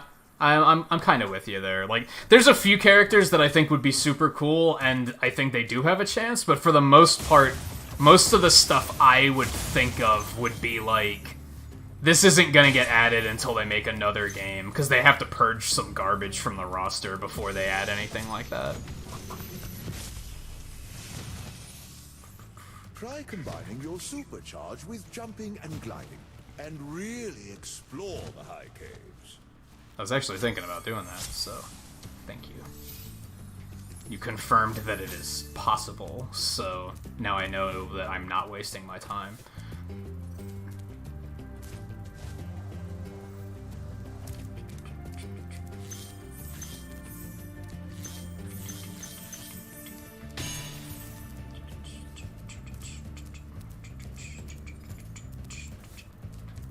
Like, I can't make that glide, right? I'm gonna need the... Especially if I do that. Ooh, look at that! Friendly fairies. That's what they're there for. Okie dokie. I don't really care about Rayman, but I think it would make sense. Like, have I played any Rayman games? I don't think I have. I played... Do you remember when... Not Origins, but the one after that. That had, like, a free version on Wii U for a while with, like, daily challenges or something. I played that quite a bit. I liked it. So yeah, I don't really care about Rayman. I think Nintendo has a pretty good relationship with Ubisoft, so I think it would make sense. Like, I wouldn't be upset by it. Although a lot of my issue with Smash picks anymore is, like, people only ask for third-party characters. So, there's a few third-party characters that I'd like to see. Like, I'd like to see Shantae. I think she'd be really cool. I still really want to see Tails. And then otherwise, I want, like, actual Nintendo characters. I want, like, Dixie Kong and Tingle and shit like that. Like, I'm tired of... I don't need any more third parties.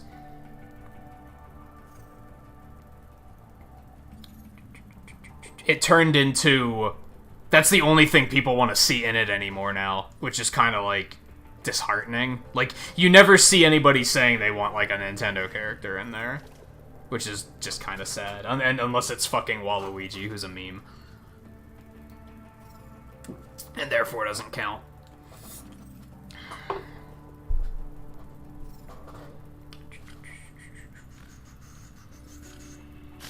There's a guy who's been tweeting 100 days in a row trying to get Beautiful Joe in Smash. That's crazy.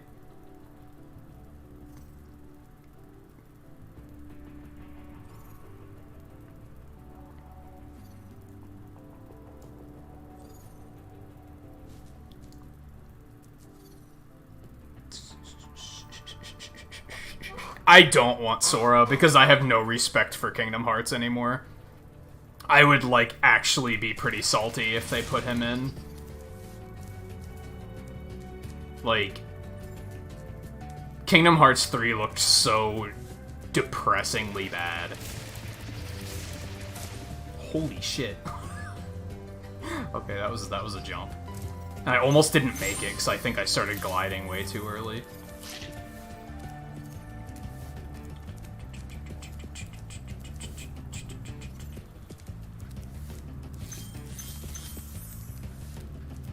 They didn't say it's gonna be the last pack. I think it's reasonable to believe. They can't continue making characters for forever. But yes, they did already pick the characters, like... So, yeah, to be blunt, if one of them wasn't Beautiful Joe, it's not gonna be. Because they're not gonna change their mind and be like... Oh, you know what? You're right. We're just gonna cancel this character we've already been working on. And you know what I mean? Just to be real. Oh, I'm so close. Oh, you can jump out of the water. I didn't know that. Totally cheesed that, but that's okay. Okay, I still have to do those caves over there.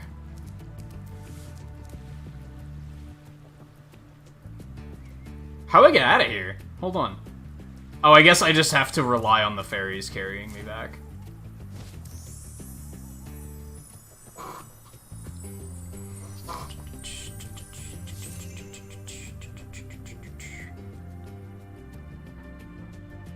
Oh god, not the DK crew. I think that's part of the issue, is a lot of, like, honest, like, admittedly, even though I'm like, people should focus more on Nintendo characters than just every third-party character under the sun, what Nintendo characters are there that they could add? Like, there's not a whole lot left without getting into, like, weird spin-off, like, weird one-off characters that aren't in a lot of games.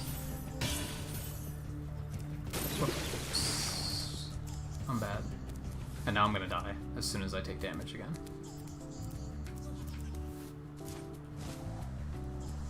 Just gonna have to take the respawn, I guess.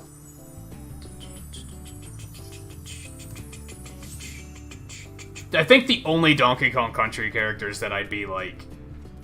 It's gotta be Tiny... Or not Tiny. Fuck Tiny. Dixie or Cranky. I think Cranky would be really funny. We don't have any, like, old characters in Smash, do we? Like, I think it'd be so funny to have a character like him.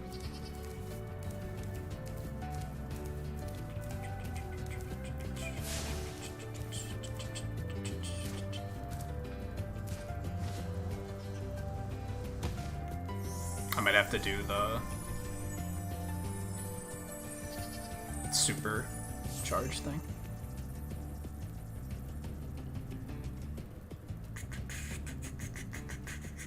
Bandana Waddle Dee would be pretty cool. I'd be okay with that.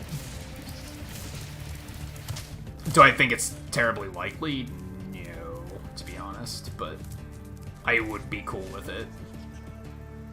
Fuck. I think I have to use the supercharge there. It's just such a weird angle that it's gonna be rough to do. I like that they put you right back here. Did these fairies exist in the original game, or did they add this to make it, like, less tedious? I pressed B, but the frames dropped, like, right as I hit it, so it didn't count. It's frustrating. Snake isn't old. He's, like, in his 30s. Snake is old. I should time you out for that. Oh, that was terrible. Terrible angle. Yeah, that Flash Smash game is cancer, and I wish it didn't exist, to be totally honest.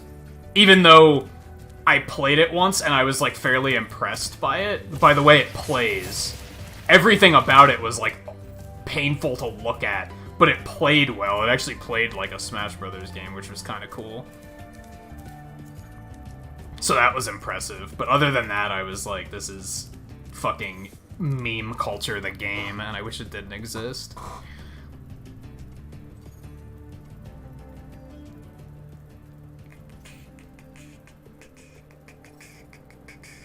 Now, the funny thing is, 10 years ago, I would have thought Sora was a perfect fit. It's just, Kingdom Hearts 3 is gross. The game just looks bad. In multiple ways. So now I'm, like, over it, and I'm like, nah.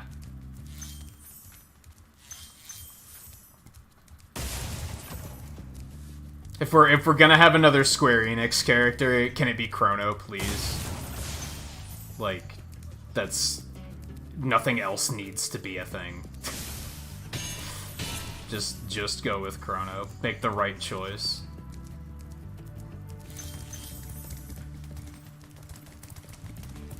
I have a feeling this one's gonna be a bit of a pain to get.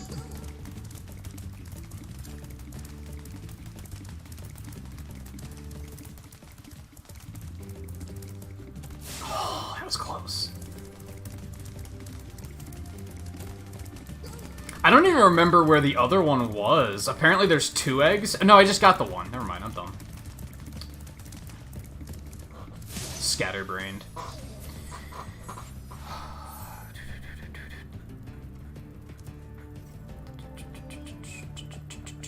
Yeah, people in their 30s aren't even boomers. That's the fucking annoying thing about that meme.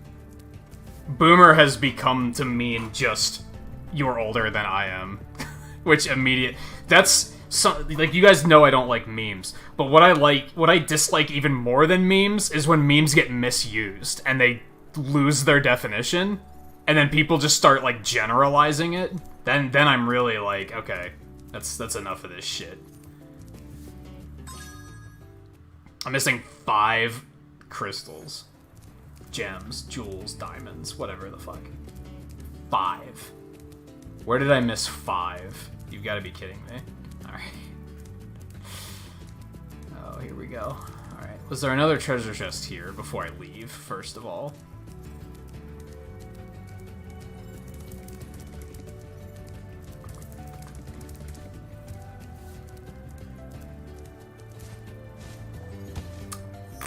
Pretty sure it wasn't over there, but...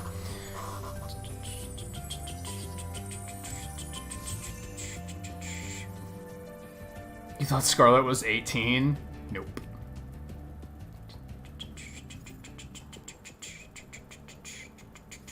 Yeah, Cranky, when they put Cranky in Tropical Freeze, I was like, yo, they should put Cranky in Smash. Like, that'd be great. Do it, Nintendo, no balls. Where did I miss a single... I'm not looking forward to, like, trying to triangulate where this thing is. Oh, wait, will he show me? Kinda. Okay. It's that away. Alright, let's check here first. I think it looks like it's over near, like, the beginning part of the stage. No, he's kind of, like, pointing in that direction, actually. Yeah, it's It's like over at that beginning section of the stage. I can jump there from here, can I? Maybe. Kind of. Sort of. Looks like it's over here somewhere. Oh, it's like one enemy that I never got, apparently. Interesting. Okay. Neato. Yay! We did it.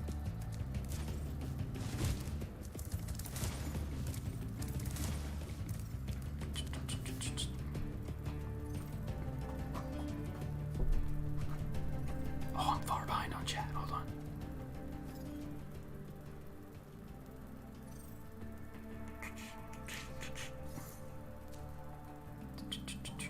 Yeah, that's another thing. Maybe Square Enix should actually, like, let them remix some music first, and then I'll be more into Square Enix characters. I'm kind of the same way with Capcom. I'm like, the fact that they wasted a slot on Ken is like, I don't want another Capcom character now, because you wasted your chance. You could have done so many cool characters, and you were like, hey, put Ken in the game. Like, come on. Really? Like, no. Could have at least made it Chun-Li.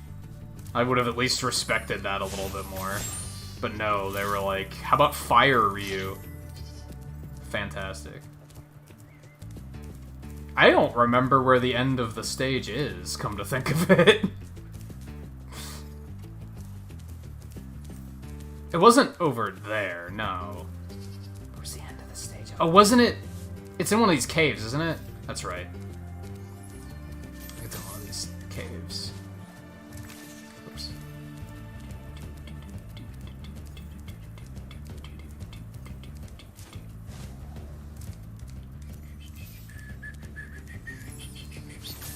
Wait. I still want to see him get another Sega character in there. No, Bayonetta and Joker don't fucking count as Sega characters. No one will ever change my mind.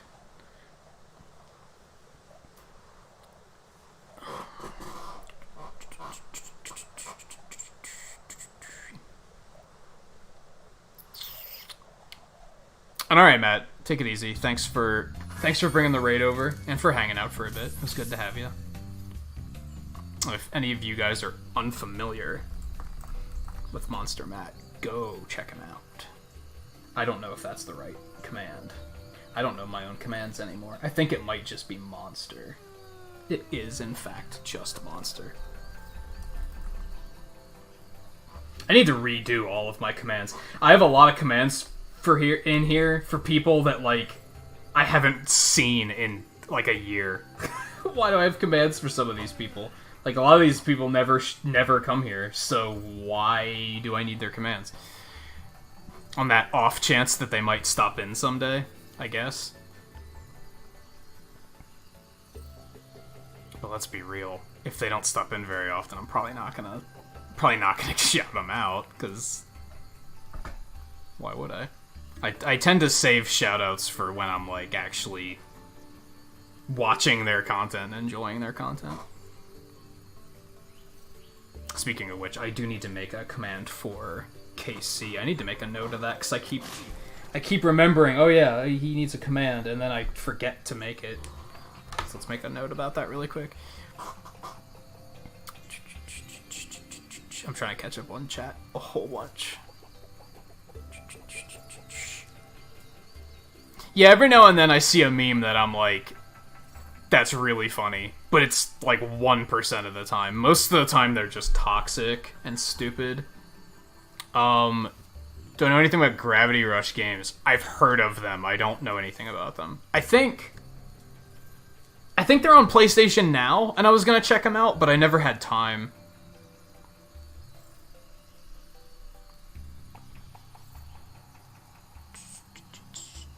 Yeah, there's good memes, but they're few and far between. Yeah, I agree with that. They're just edge. A lot of the times now. It's just people trying to be edgy.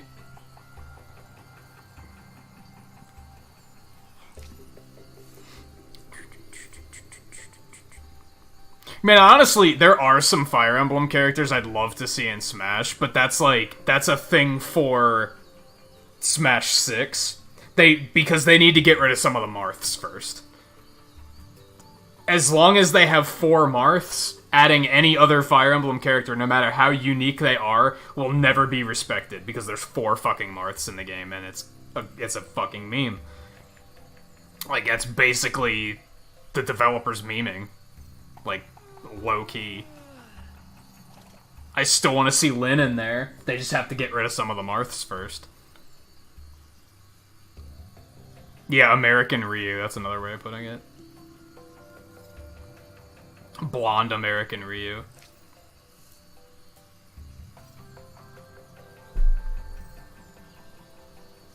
Didn't we have...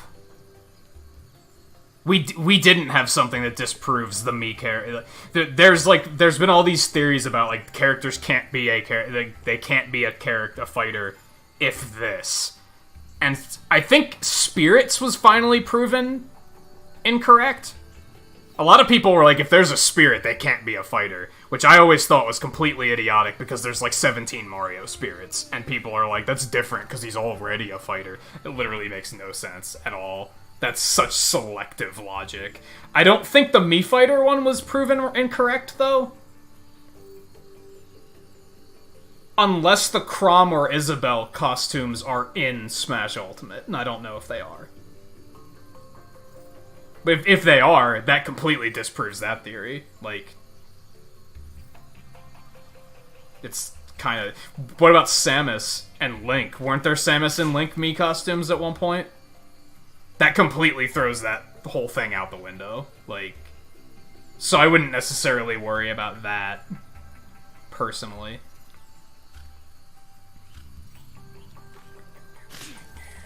Gravity Rush is such an interesting universe. Very weird, quirky game, but cool. Yeah, it was on my list of PlayStation Now stuff. I didn't get around to it.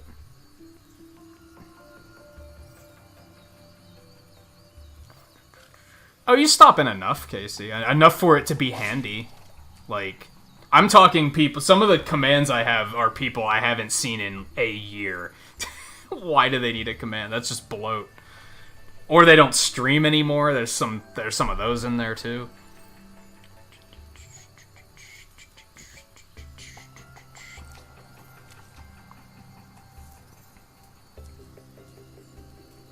Yeah, the spirit rule was really stupid. I think the only one I agree with is assist trophies. If it's an assist trophy, it's not going to be a character. They're not going to remove content to make a character. That's not a thing that they're going to do.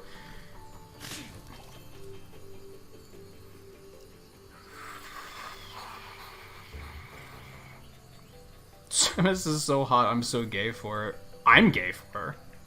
Wait. Yeah, I have no regrets with that statement.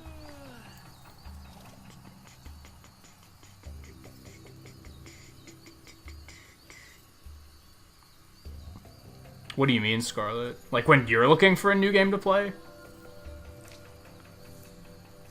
Or one of those rare cases where I'm sitting here going, I don't know what game to play, somebody help me. Which doesn't really happen anymore. My backlog is so packed that I'm like, that's just never gonna happen.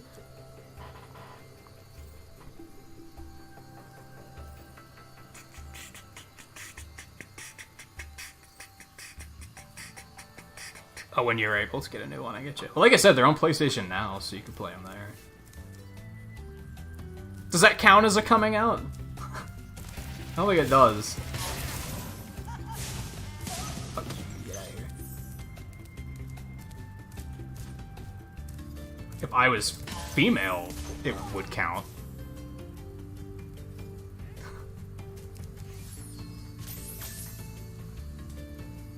It's more of a coming in. Let's drop this conversation. This is gonna get weirder and weirder. And at the moment, I think it's funny, but I'm worried that eventually it'll hit a point where I'm like, oh, okay, this is inappropriate now.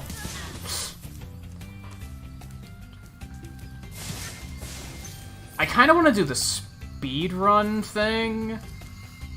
I think we're gonna do the speedrun one, because we have about a half an hour left in the stream. Although I kind of want to go later, because I'm having fun, so... And the last, like, hour, there hasn't been a lot of gameplay, because we've been chatting.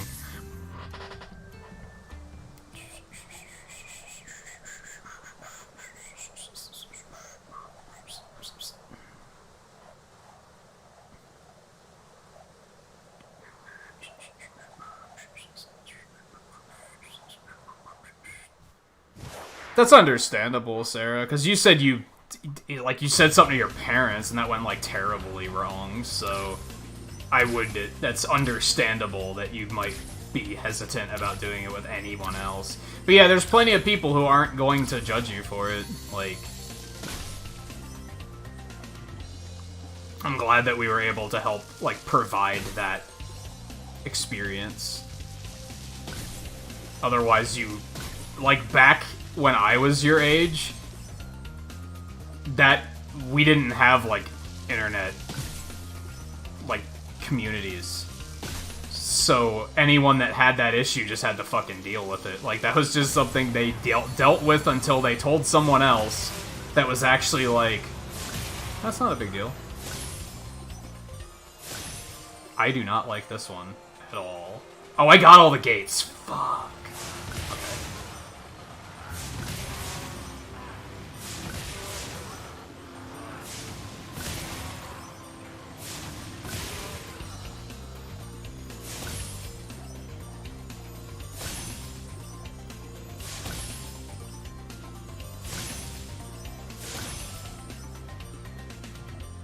Oh, I might not.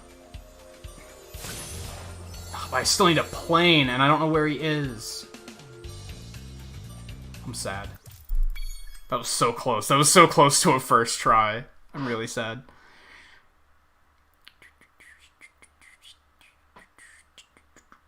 But yeah, I think I told you last night, Daisy, that, like, if like I said, I don't think we've ever had it happen here, but I have seen it happen in chats before, where somebody, like, super, like, closed-minded and judgmental will come in and they'll be like, oh, well, I can't be here if that's how if people are okay with stuff like that. It's unnatural. Then I would just be like, okay, well, then you have to leave, because, like, I'm not interested in having anyone that closed-minded here. I want people to be comfortable and welcome, regardless of any of that shit, regardless of skin color, regardless of sexuality, gender, age. Like, I don't want people to think, like, that they're not welcome for any of those reasons, because they are welcome.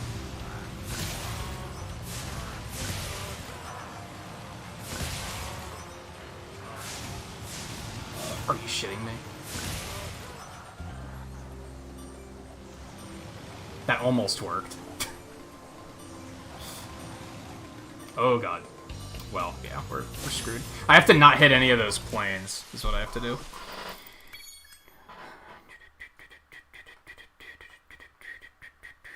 I don't know how I almost did that first try. It just almost worked out very well. The first one took me a while. The second one wasn't too bad. First one was definitely the hardest one so far.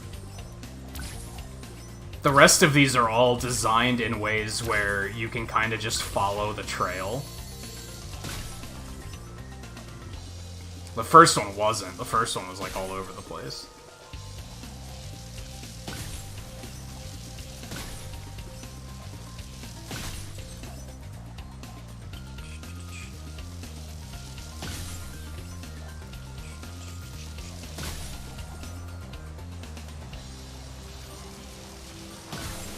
Oh, I went to...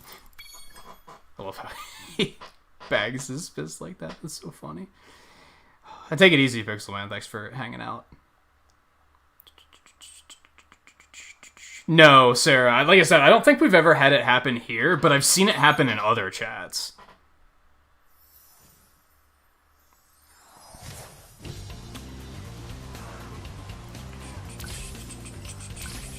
But yeah, I don't think it's ever happened here. I mean, when we were talking about it, was that last night? Yeah, because Eno mentioned that, like, a lot of it's not that common anymore, especially online. I think people are realizing that if they do feel that way, if they are homophobic, they realize that's a problem they have. That's not everyone else's problem.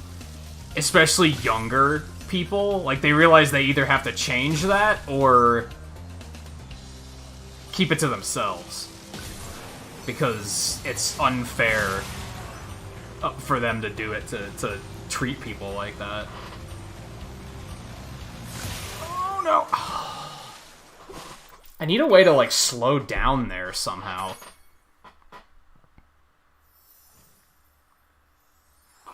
And alright, Casey, thanks for bringing the raid over and for hanging out for a little bit.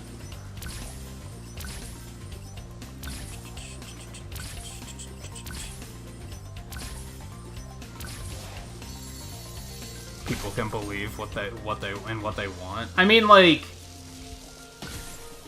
here's the thing, and I remember talking to someone about this a long time ago on the topic of, like, gay marriage in particular. This is the topic we were talking about, and they were like, I don't agree with gay marriage. It's whatever bullshit reasoning they had, and they tried to spin it as, like, they weren't okay with it because they weren't gay, is what it came down to. And they were like, well, gay people make me uncomfortable. And I was like, do you think gay people do make me comfortable? Like, it's not like...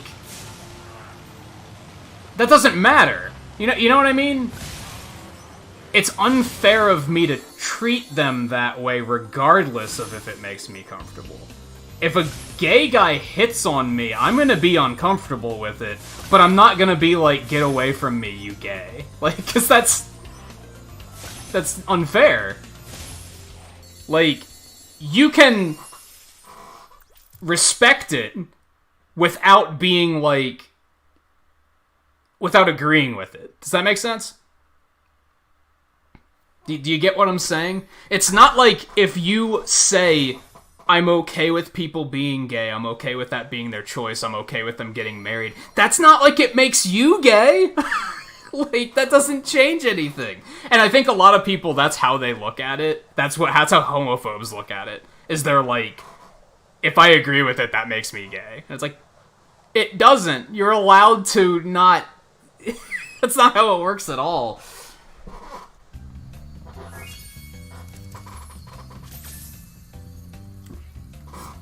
Alright, that didn't take as long as I thought it was going to, so I think we are still going to do another stage. Because I want to. At least one more. Ow! Fucker. There's one thing only that I will be judgmental about, and that's if somebody's a prick for no reason. Like, that's all it comes down to. If you're an asshole towards people because of something stupid like that, because they're gay or their skin color's the wrong color, then you're a fucking asshole. Like, that's the thing I will be super judgmental about.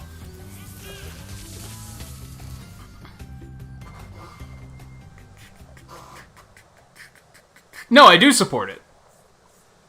I'm not saying I don't. I'm just saying because I do doesn't mean I have to, like, be okay with a gay man hitting on me, or that I have to be gay. You know what I mean? I do support it, though. That's my point. Like, those two things don't go together, and I think a lot of homophobes do think that they go together, and that's why they're afraid of being okay with it, because they're like, oh, if I support it, what does that mean? It's like, it doesn't mean anything. It means you're okay with people being happy. That's all it means. It doesn't mean anything else. I had no health. So that was a thing.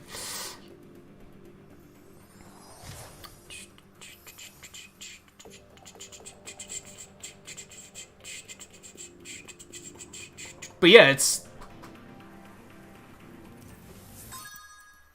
I remember one of the funniest excuses I ever heard for why someone didn't support gay marriage was it disrespects the sanctity of marriage. And I was like, what about the hundreds of thousands of people that get divorced every year? That's not that's not destroying the sanctity of marriage, but you're telling me that two people that shouldn't be getting married and get divorced in a year, that's okay, but people who are legitimately in love can't? That's fucked up. Like, that's just stupid and nonsensical. And ultimately, it doesn't hurt anyone, right? Like, it's not like that invalidates your marriage or something like that. That's stupid logic. Oh god. I don't like these guys. Anyway. This topic got too serious. So let's move on from that.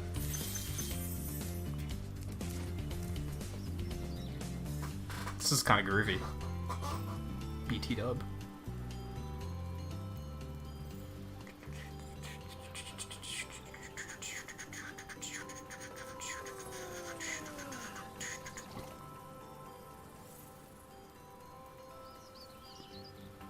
Yeah, social justice warriors are very much a thing that they weren't when the term got coined. It meant something very different than it does now.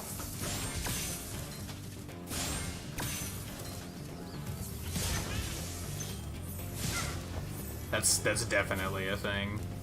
Like, and honestly, it was very quick to happen. I remember because I used to call them social justice pterodactyls because all they do is screech and make noise and shit on everything. And I remember when I came up with that, somebody was actually like, they were actually like low-key offended by it because they were like, that's not what all social justice warriors do. And I was like 90% of them do. If you're in the 10% that doesn't, stop calling yourself a social justice warrior because it just makes you look bad. Like, people are going to assume that they're not gonna... It's a negative label, right?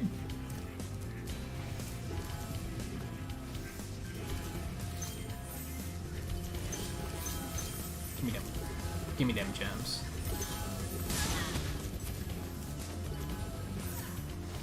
Oh god. Oh, I didn't make it. We're fine. This is fine. Oh, checkpoint. This game's had very fair checkpoints so far. I'm very suddenly realizing. Thanks for releasing me, Spyro. You have no idea how long I've been trapped in Crystal. And, neither do I. Who are you again? I'm old. I'm out of here. Oh boy.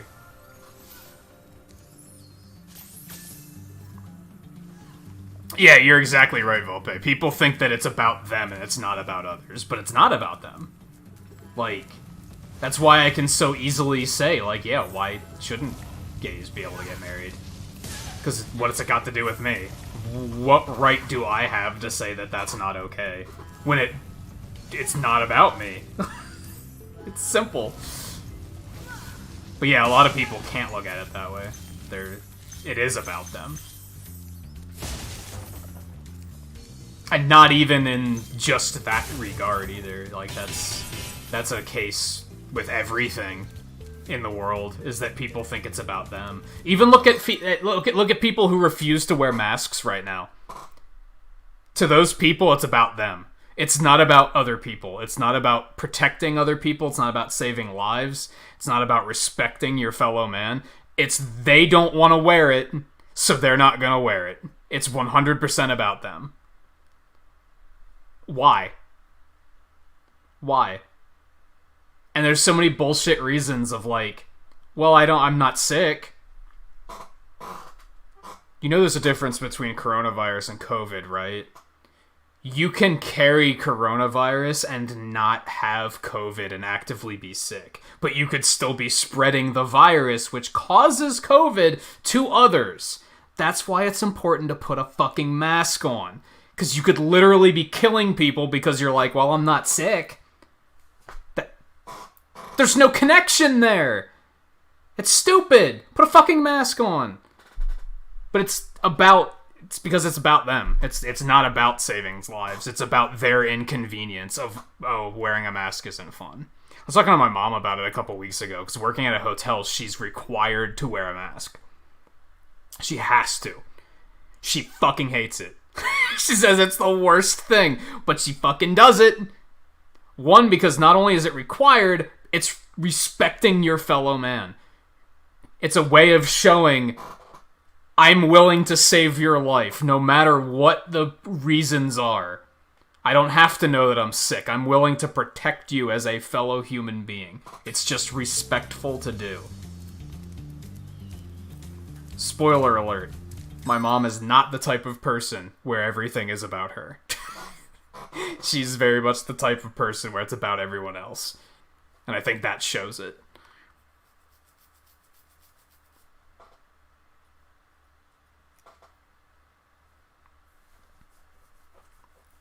See, that's another thing, King Curb. You can not agree with it, but still respect their ability to do it. That's another thing. Like, and yeah, some people would attack you for that. You're not wrong.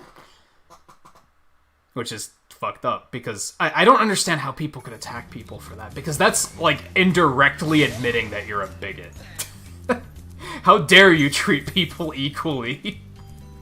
Like, what? Excuse me? I think my response for that should start becoming, well, I'm not gonna treat you equally because you're a fucking bigot. So, yeah. That's shitty. Let the music keep playing while we talk. This is another one of those games where you pause it and then there's no music, so...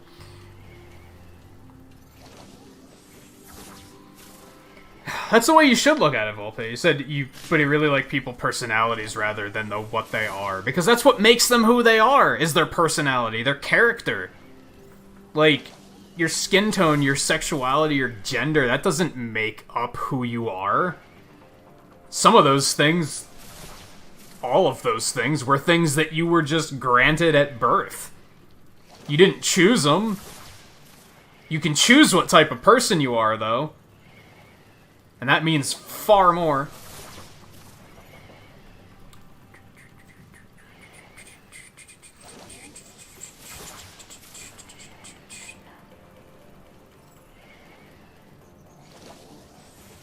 And hey, Logan. Welcome back. Did you take another... What'd you call it yesterday? A boss nap or something? I don't remember. I do think it's that, Scarlet. Some of them. I think some of them do believe that this isn't a real disease and it was fabricated. Bomb-ass nap, that was it.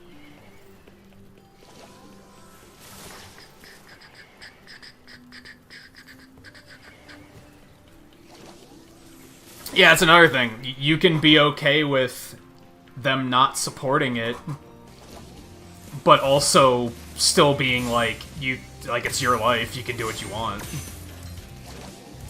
People don't look at it that way, though. And I think, Sarah, you asked this once. Maybe it wasn't you. Might have been someone else. I think you asked if it's always been like this, or if this is like a 2020 thing.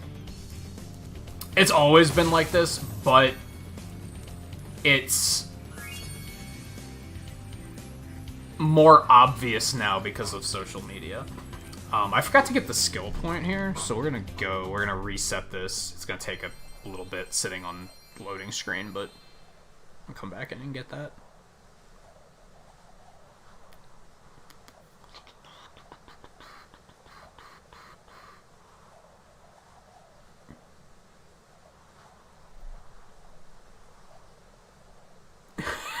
Napasaki.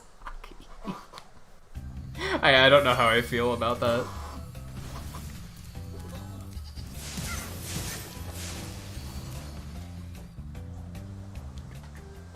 I mean, it was also, what, 80 years ago? Yeah, I don't know. I don't know how... I could understand why you'd hold it back and be like, not sure if this is the one. It's a very... You have to know it's the right audience, and that they're not going to be like, oh, how dare you? It's just what I talk about a lot. Like, that's a good example of what I talk about a lot, where a lot of, like, meme kids and edgelords, they don't think about the audience they're presenting something to. They just throw it out there, and then, like, if someone gets upset, they just retreat into their shell, and they're like... Or they act like, oh, well, you just shouldn't be offended. But that's a good example of, like, you actually thought of that, and were like,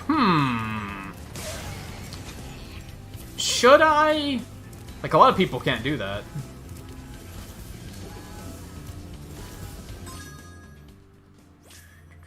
Ride a druid platform for 10 seconds. Yeah, all I had to do was sit on one of these, and I forgot to do it.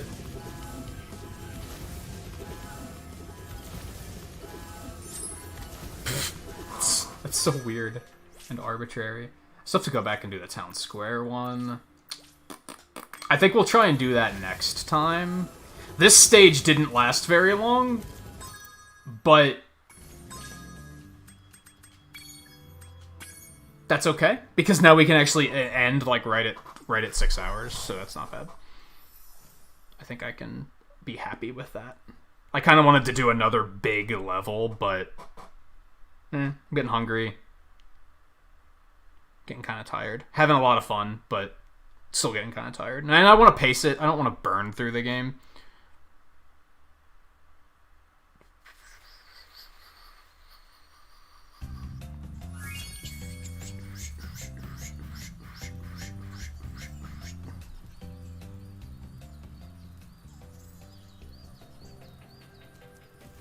Wait, what's Scarlet?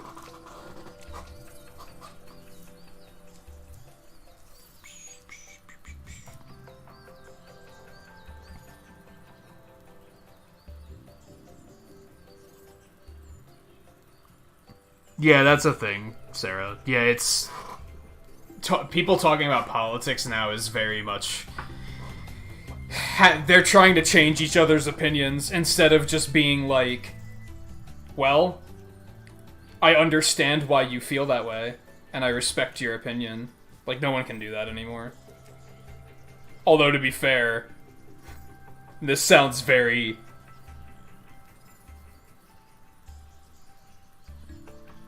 I don't know the right word for it. It sounds wrong of me to say this, but when it comes to mainstream politics, a lot of people have very wrong opinions. Like, factually wrong opinions. They're opinions based on fact that they read in fake news, for lack of a better way of putting it.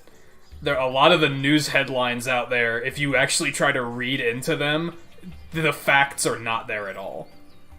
For example, you guys remember the murder hornets? You remember when a couple months ago and everyone was talking about murder hornets? That was nowhere near as big of a problem as people were making it out to be. Because people don't read into these things. They just look at the headlines and they're like, this is a problem. It's like, but it wasn't a problem. Like, at all.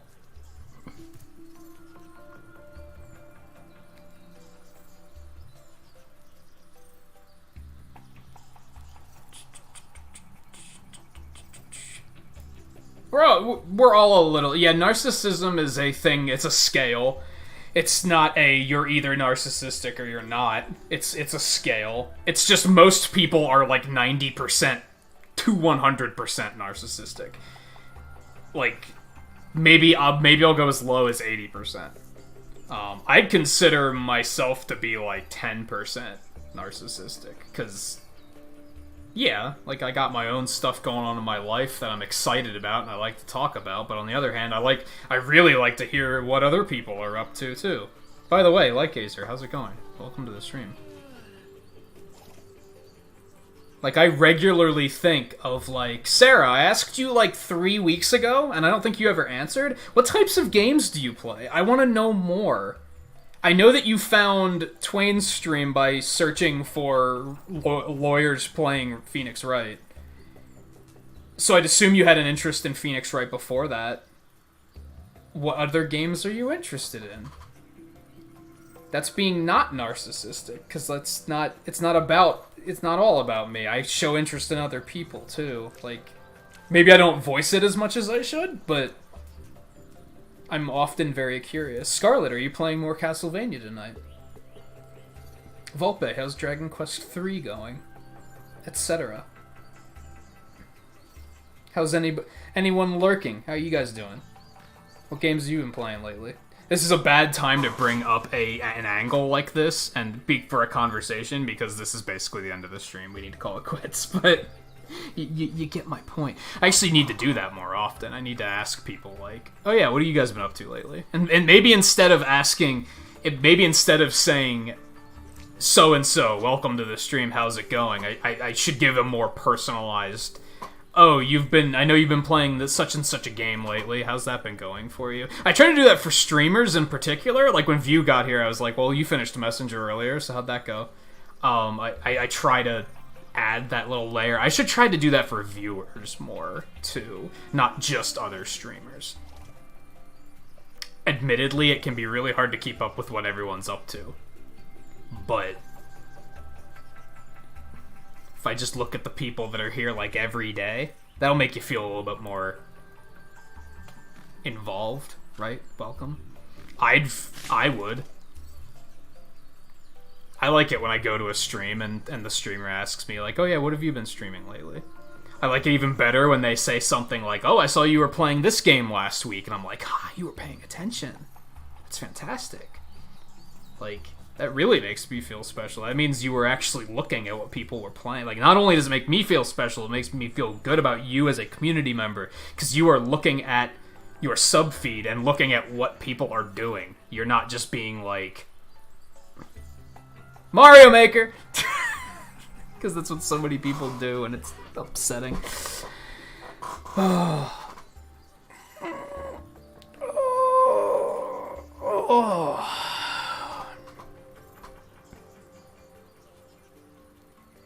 People need to treat each other nicely, not because it makes them feel good, because it's the right thing to do. Have you ever known anyone that has done that? The wrong angle? I've known people that only do good things because it's about them.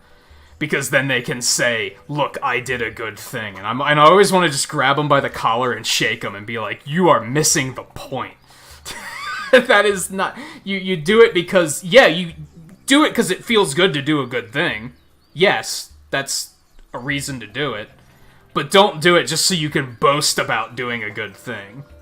And be like, oh yeah, I did a good thing the other day. You're like, yeah, I knew somebody who was like that once. Like, he'd do something nice for somebody and then talk about it for a week. And I was like, dude, at this point, it's not about the fact that you did something nice for them. It's the fact that you're bragging about how great of a person you are. And that's not... No. That's missing the point. I love all the little idle animations and everything. Let's go a little couple... Like, we're already going a little bit over 6 hours, but... I'm really liking this. I'm pleased. I was a little worried that we were gonna pick this up tonight, and I was gonna be like, it's whatever. Like, that I was gonna be very neutral on it, or just outright dislike it.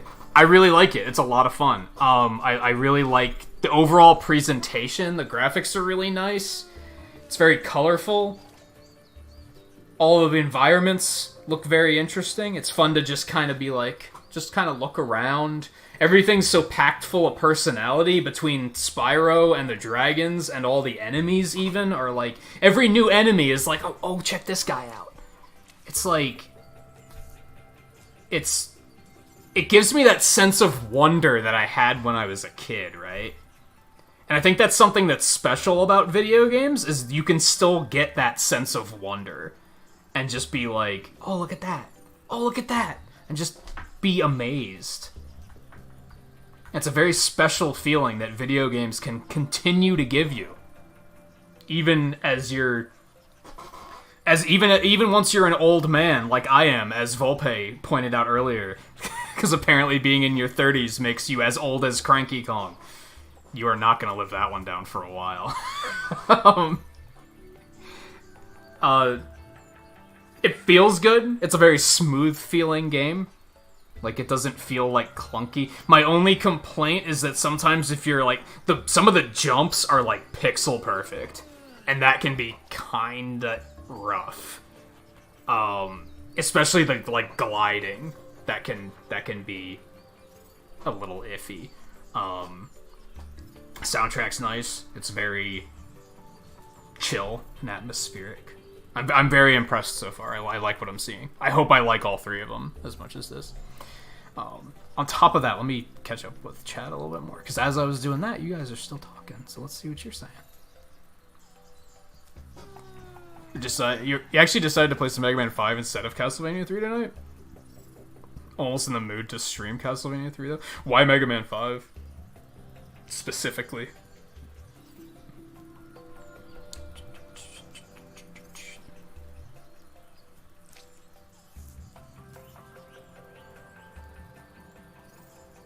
Yeah, that happens, Light Gazer. You'll see people like that being super supportive of a channel, but they do it just to be like, look how supportive I am. And it's like,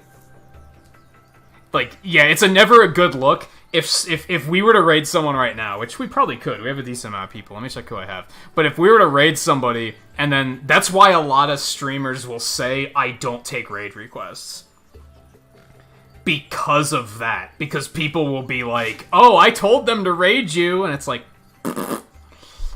that's just, you're making it about you, when it should be about, there's two people that transaction should be about. It should be about the streamer you are raiding, and the streamer that is raiding. More so the streamer you are raiding. Like, they're the one on center stage, right? We're just the ones transitioning.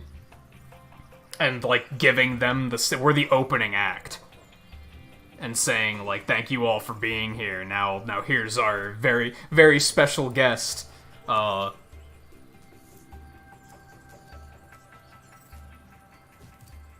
was gonna quote that Kermit line I did in Twain's stream the other night, but I forgot what it was. I quoted the beginning of Muppet Show, though. You get the joke. Whatever.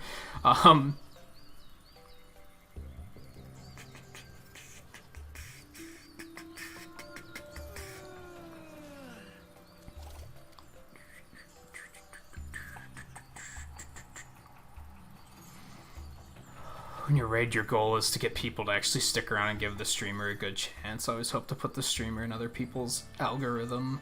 I get what you're saying, yeah. That's sometimes why I don't like raiding the same target over and over again, because, like, for example, if Twain was live right now, you guys all know Twain. Is there anyone here who doesn't know Twain? Like, so raiding him, it gives his stream a little boost in terms of stats, but it doesn't, like, get him a new viewer or anything. So it's nice to kind of raid somebody we don't raid very often, because then you might be introducing new people to them. And then they might have a new regular, because I might take someone over who's like, these guys are great. So that's always... It's something that sucks about this time slot, is I never have options for raids. And the options I do have are often games where I'm like, oh, that doesn't look interesting. So... It's really unfortunate. And I've come to just admit the fact that that's the case, and there's nothing I can do about it. I used to say I need to meet more streamers, but I think that's just the reality of this time slot. There's just not a whole lot. There's just not a whole lot to deal with. Especially because, like, Mega Harv doesn't stream as late now. Flapper doesn't stream as late now. He sometimes still does, but... I think I keep track of who I raid and who raids me. I have a big text document that has it all recorded. Most people I've raided like 2, 3, maybe 4 times. And then Mega Harv, Zombies, Flapper, Twain.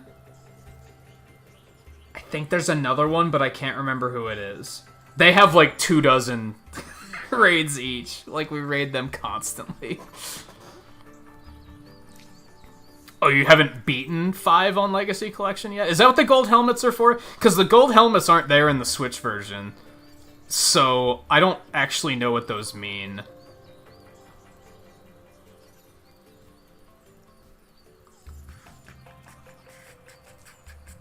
I'm assuming that's what it was, though.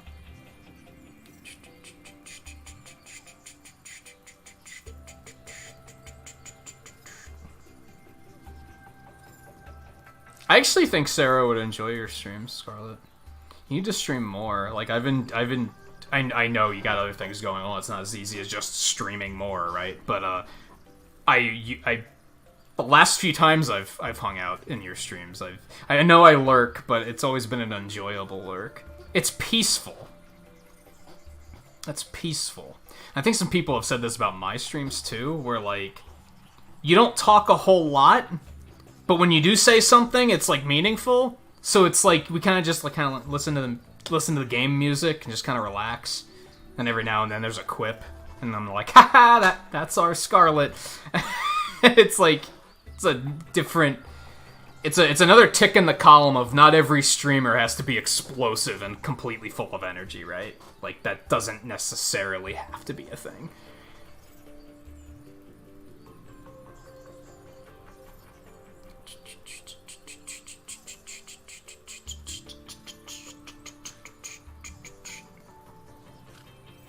Oh, it's just representing beating a game, okay. Yeah, like I said, they're not on the Switch version for whatever reason.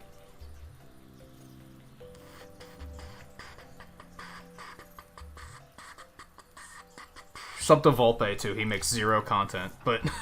but yeah, there you go. I need to make a command for Scarlet, too. I don't think I have one. Let's also make a note to do that. We're gonna make some commands tonight, and probably purge some old ones.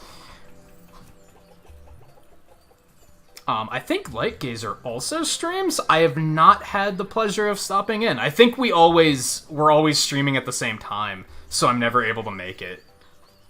Pretty sure I'm subbed.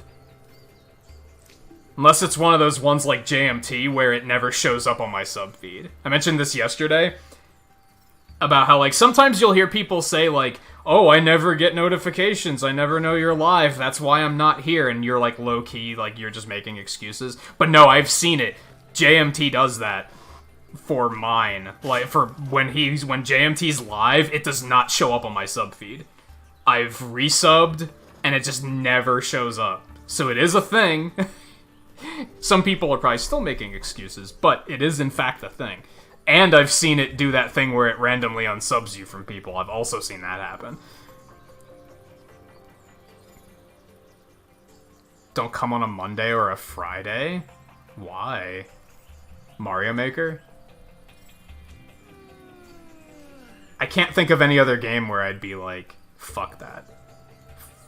Fortnite, but I'm pretty sure no one streams Fortnite anymore, so it can't be that. It's gotta be Mario Maker, right? Because I know you do play Mario Maker.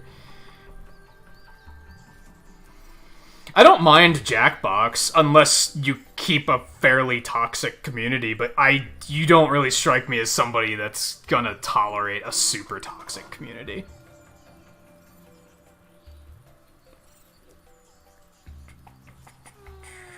And I think if you don't have a super toxic community, that Jackbox can be a lot of fun. I know Twain has had good luck with Jackbox so far, and people haven't taken it too out of line. But I've seen other people stream Jackbox where it gets really out of hand, because people are fucking edgelords.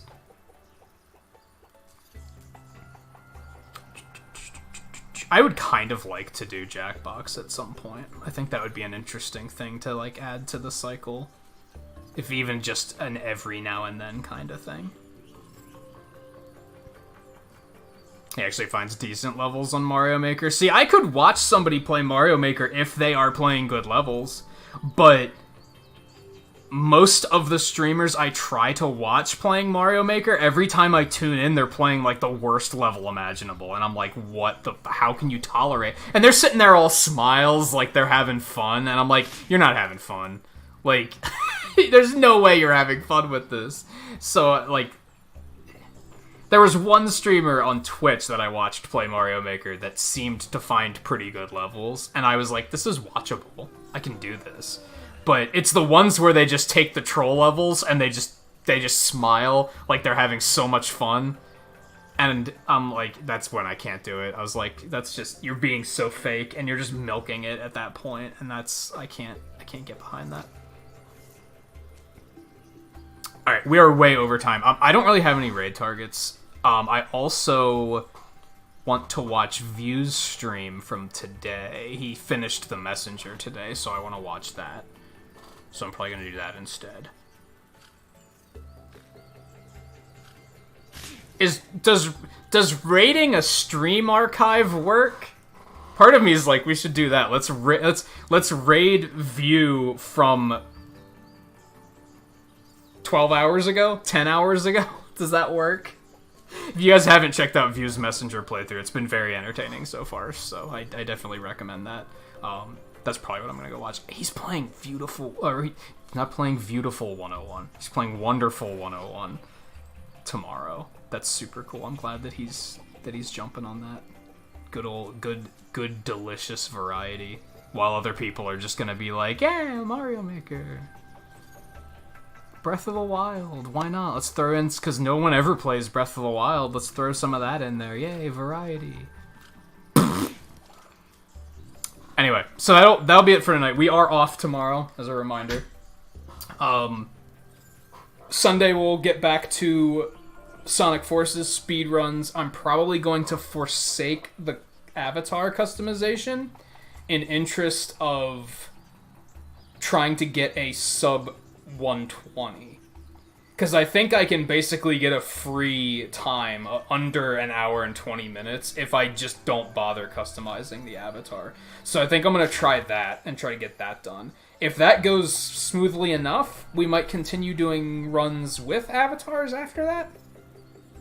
Maybe? Or maybe we'll run something else entirely. I do want to get back to some Mega Man runs, for sure. So yeah, we'll see. We'll wing it. Monday, we're going to get back to Risk of Rain. Tuesday, we're going to continue with Moonlighter. We'll probably finish Moonlighter, if I had to guess. We'll probably finish Moonlighter. Wednesday, we'll be off. Thursday, will be more Monster Hunter. And then Friday, we'll come back to this. Because, like I said, I am enjoying this a lot. So I almost don't want to wait a whole week. But I don't know where else I'd put it. So yeah, so we'll come back to it on Friday. Like I said, I think we're going to skip the raid. We drop some pixels here. Let me refresh like one more time and see if maybe anyone went live. And the sad thing is somebody pointed, I don't remember who said it. Might have been Lightgazer, might have been Scarlet, that said like they do have a list of people live right now if I need options. The sad thing is I bet a bunch of them are people I've already unsubbed from for various reasons. Whenever I ask somebody, I asked Twain about that once. I was like, who all do you have live right now? And it was all either people I'm already subbed to that weren't playing anything interesting, or people I have unsubbed to because they were never playing anything interesting. So it's like, I should probably gotta figure something out. Get somewhere to send somebody. Yeah, I don't know. I should just start putting random games in the search. Like at this hour. Find someone with like 20 subscribers that's like just starting out, that's playing a nice variety of stuff, and like try and find some like that, you know? Maybe that's what I should start putting some time into. Anyway. But yeah, we'll skip it for tonight. Thank you to Monster Matt and Casey Latios for the raids tonight. If you guys haven't checked them out, be sure to do that. Like I said, I gotta make Casey a command. I'm gonna put Lightgazer down too. I'll make you a command too. Because like I said, I have like 4 dozen commands for different streamers, and I would, if I had to guess, like half of them haven't been here in like a year. So I might as well refurbish and just get rid of them and add commands for people that are here. Fairly, like at least once a week's better than once a year, right? So might as well start. I should be more active about plugging people, is kind of what I'm getting at. So yeah, those are the raids. Thank you everyone for hanging around in general. Like I said, it was a lot of fun. I'm liking this so far. So we'll get back to it on Friday. Whether you were lurking or chatting or watching for 5 minutes or 5 hours or watching offline, it's all appreciated. And like I said, off tomorrow, we'll see you back here for speedruns on Sunday for some Sonic Forces. We'll hopefully get that hour 20. So yeah, take it easy. If I don't, well, since I won't see you tomorrow, enjoy the rest of your weekends.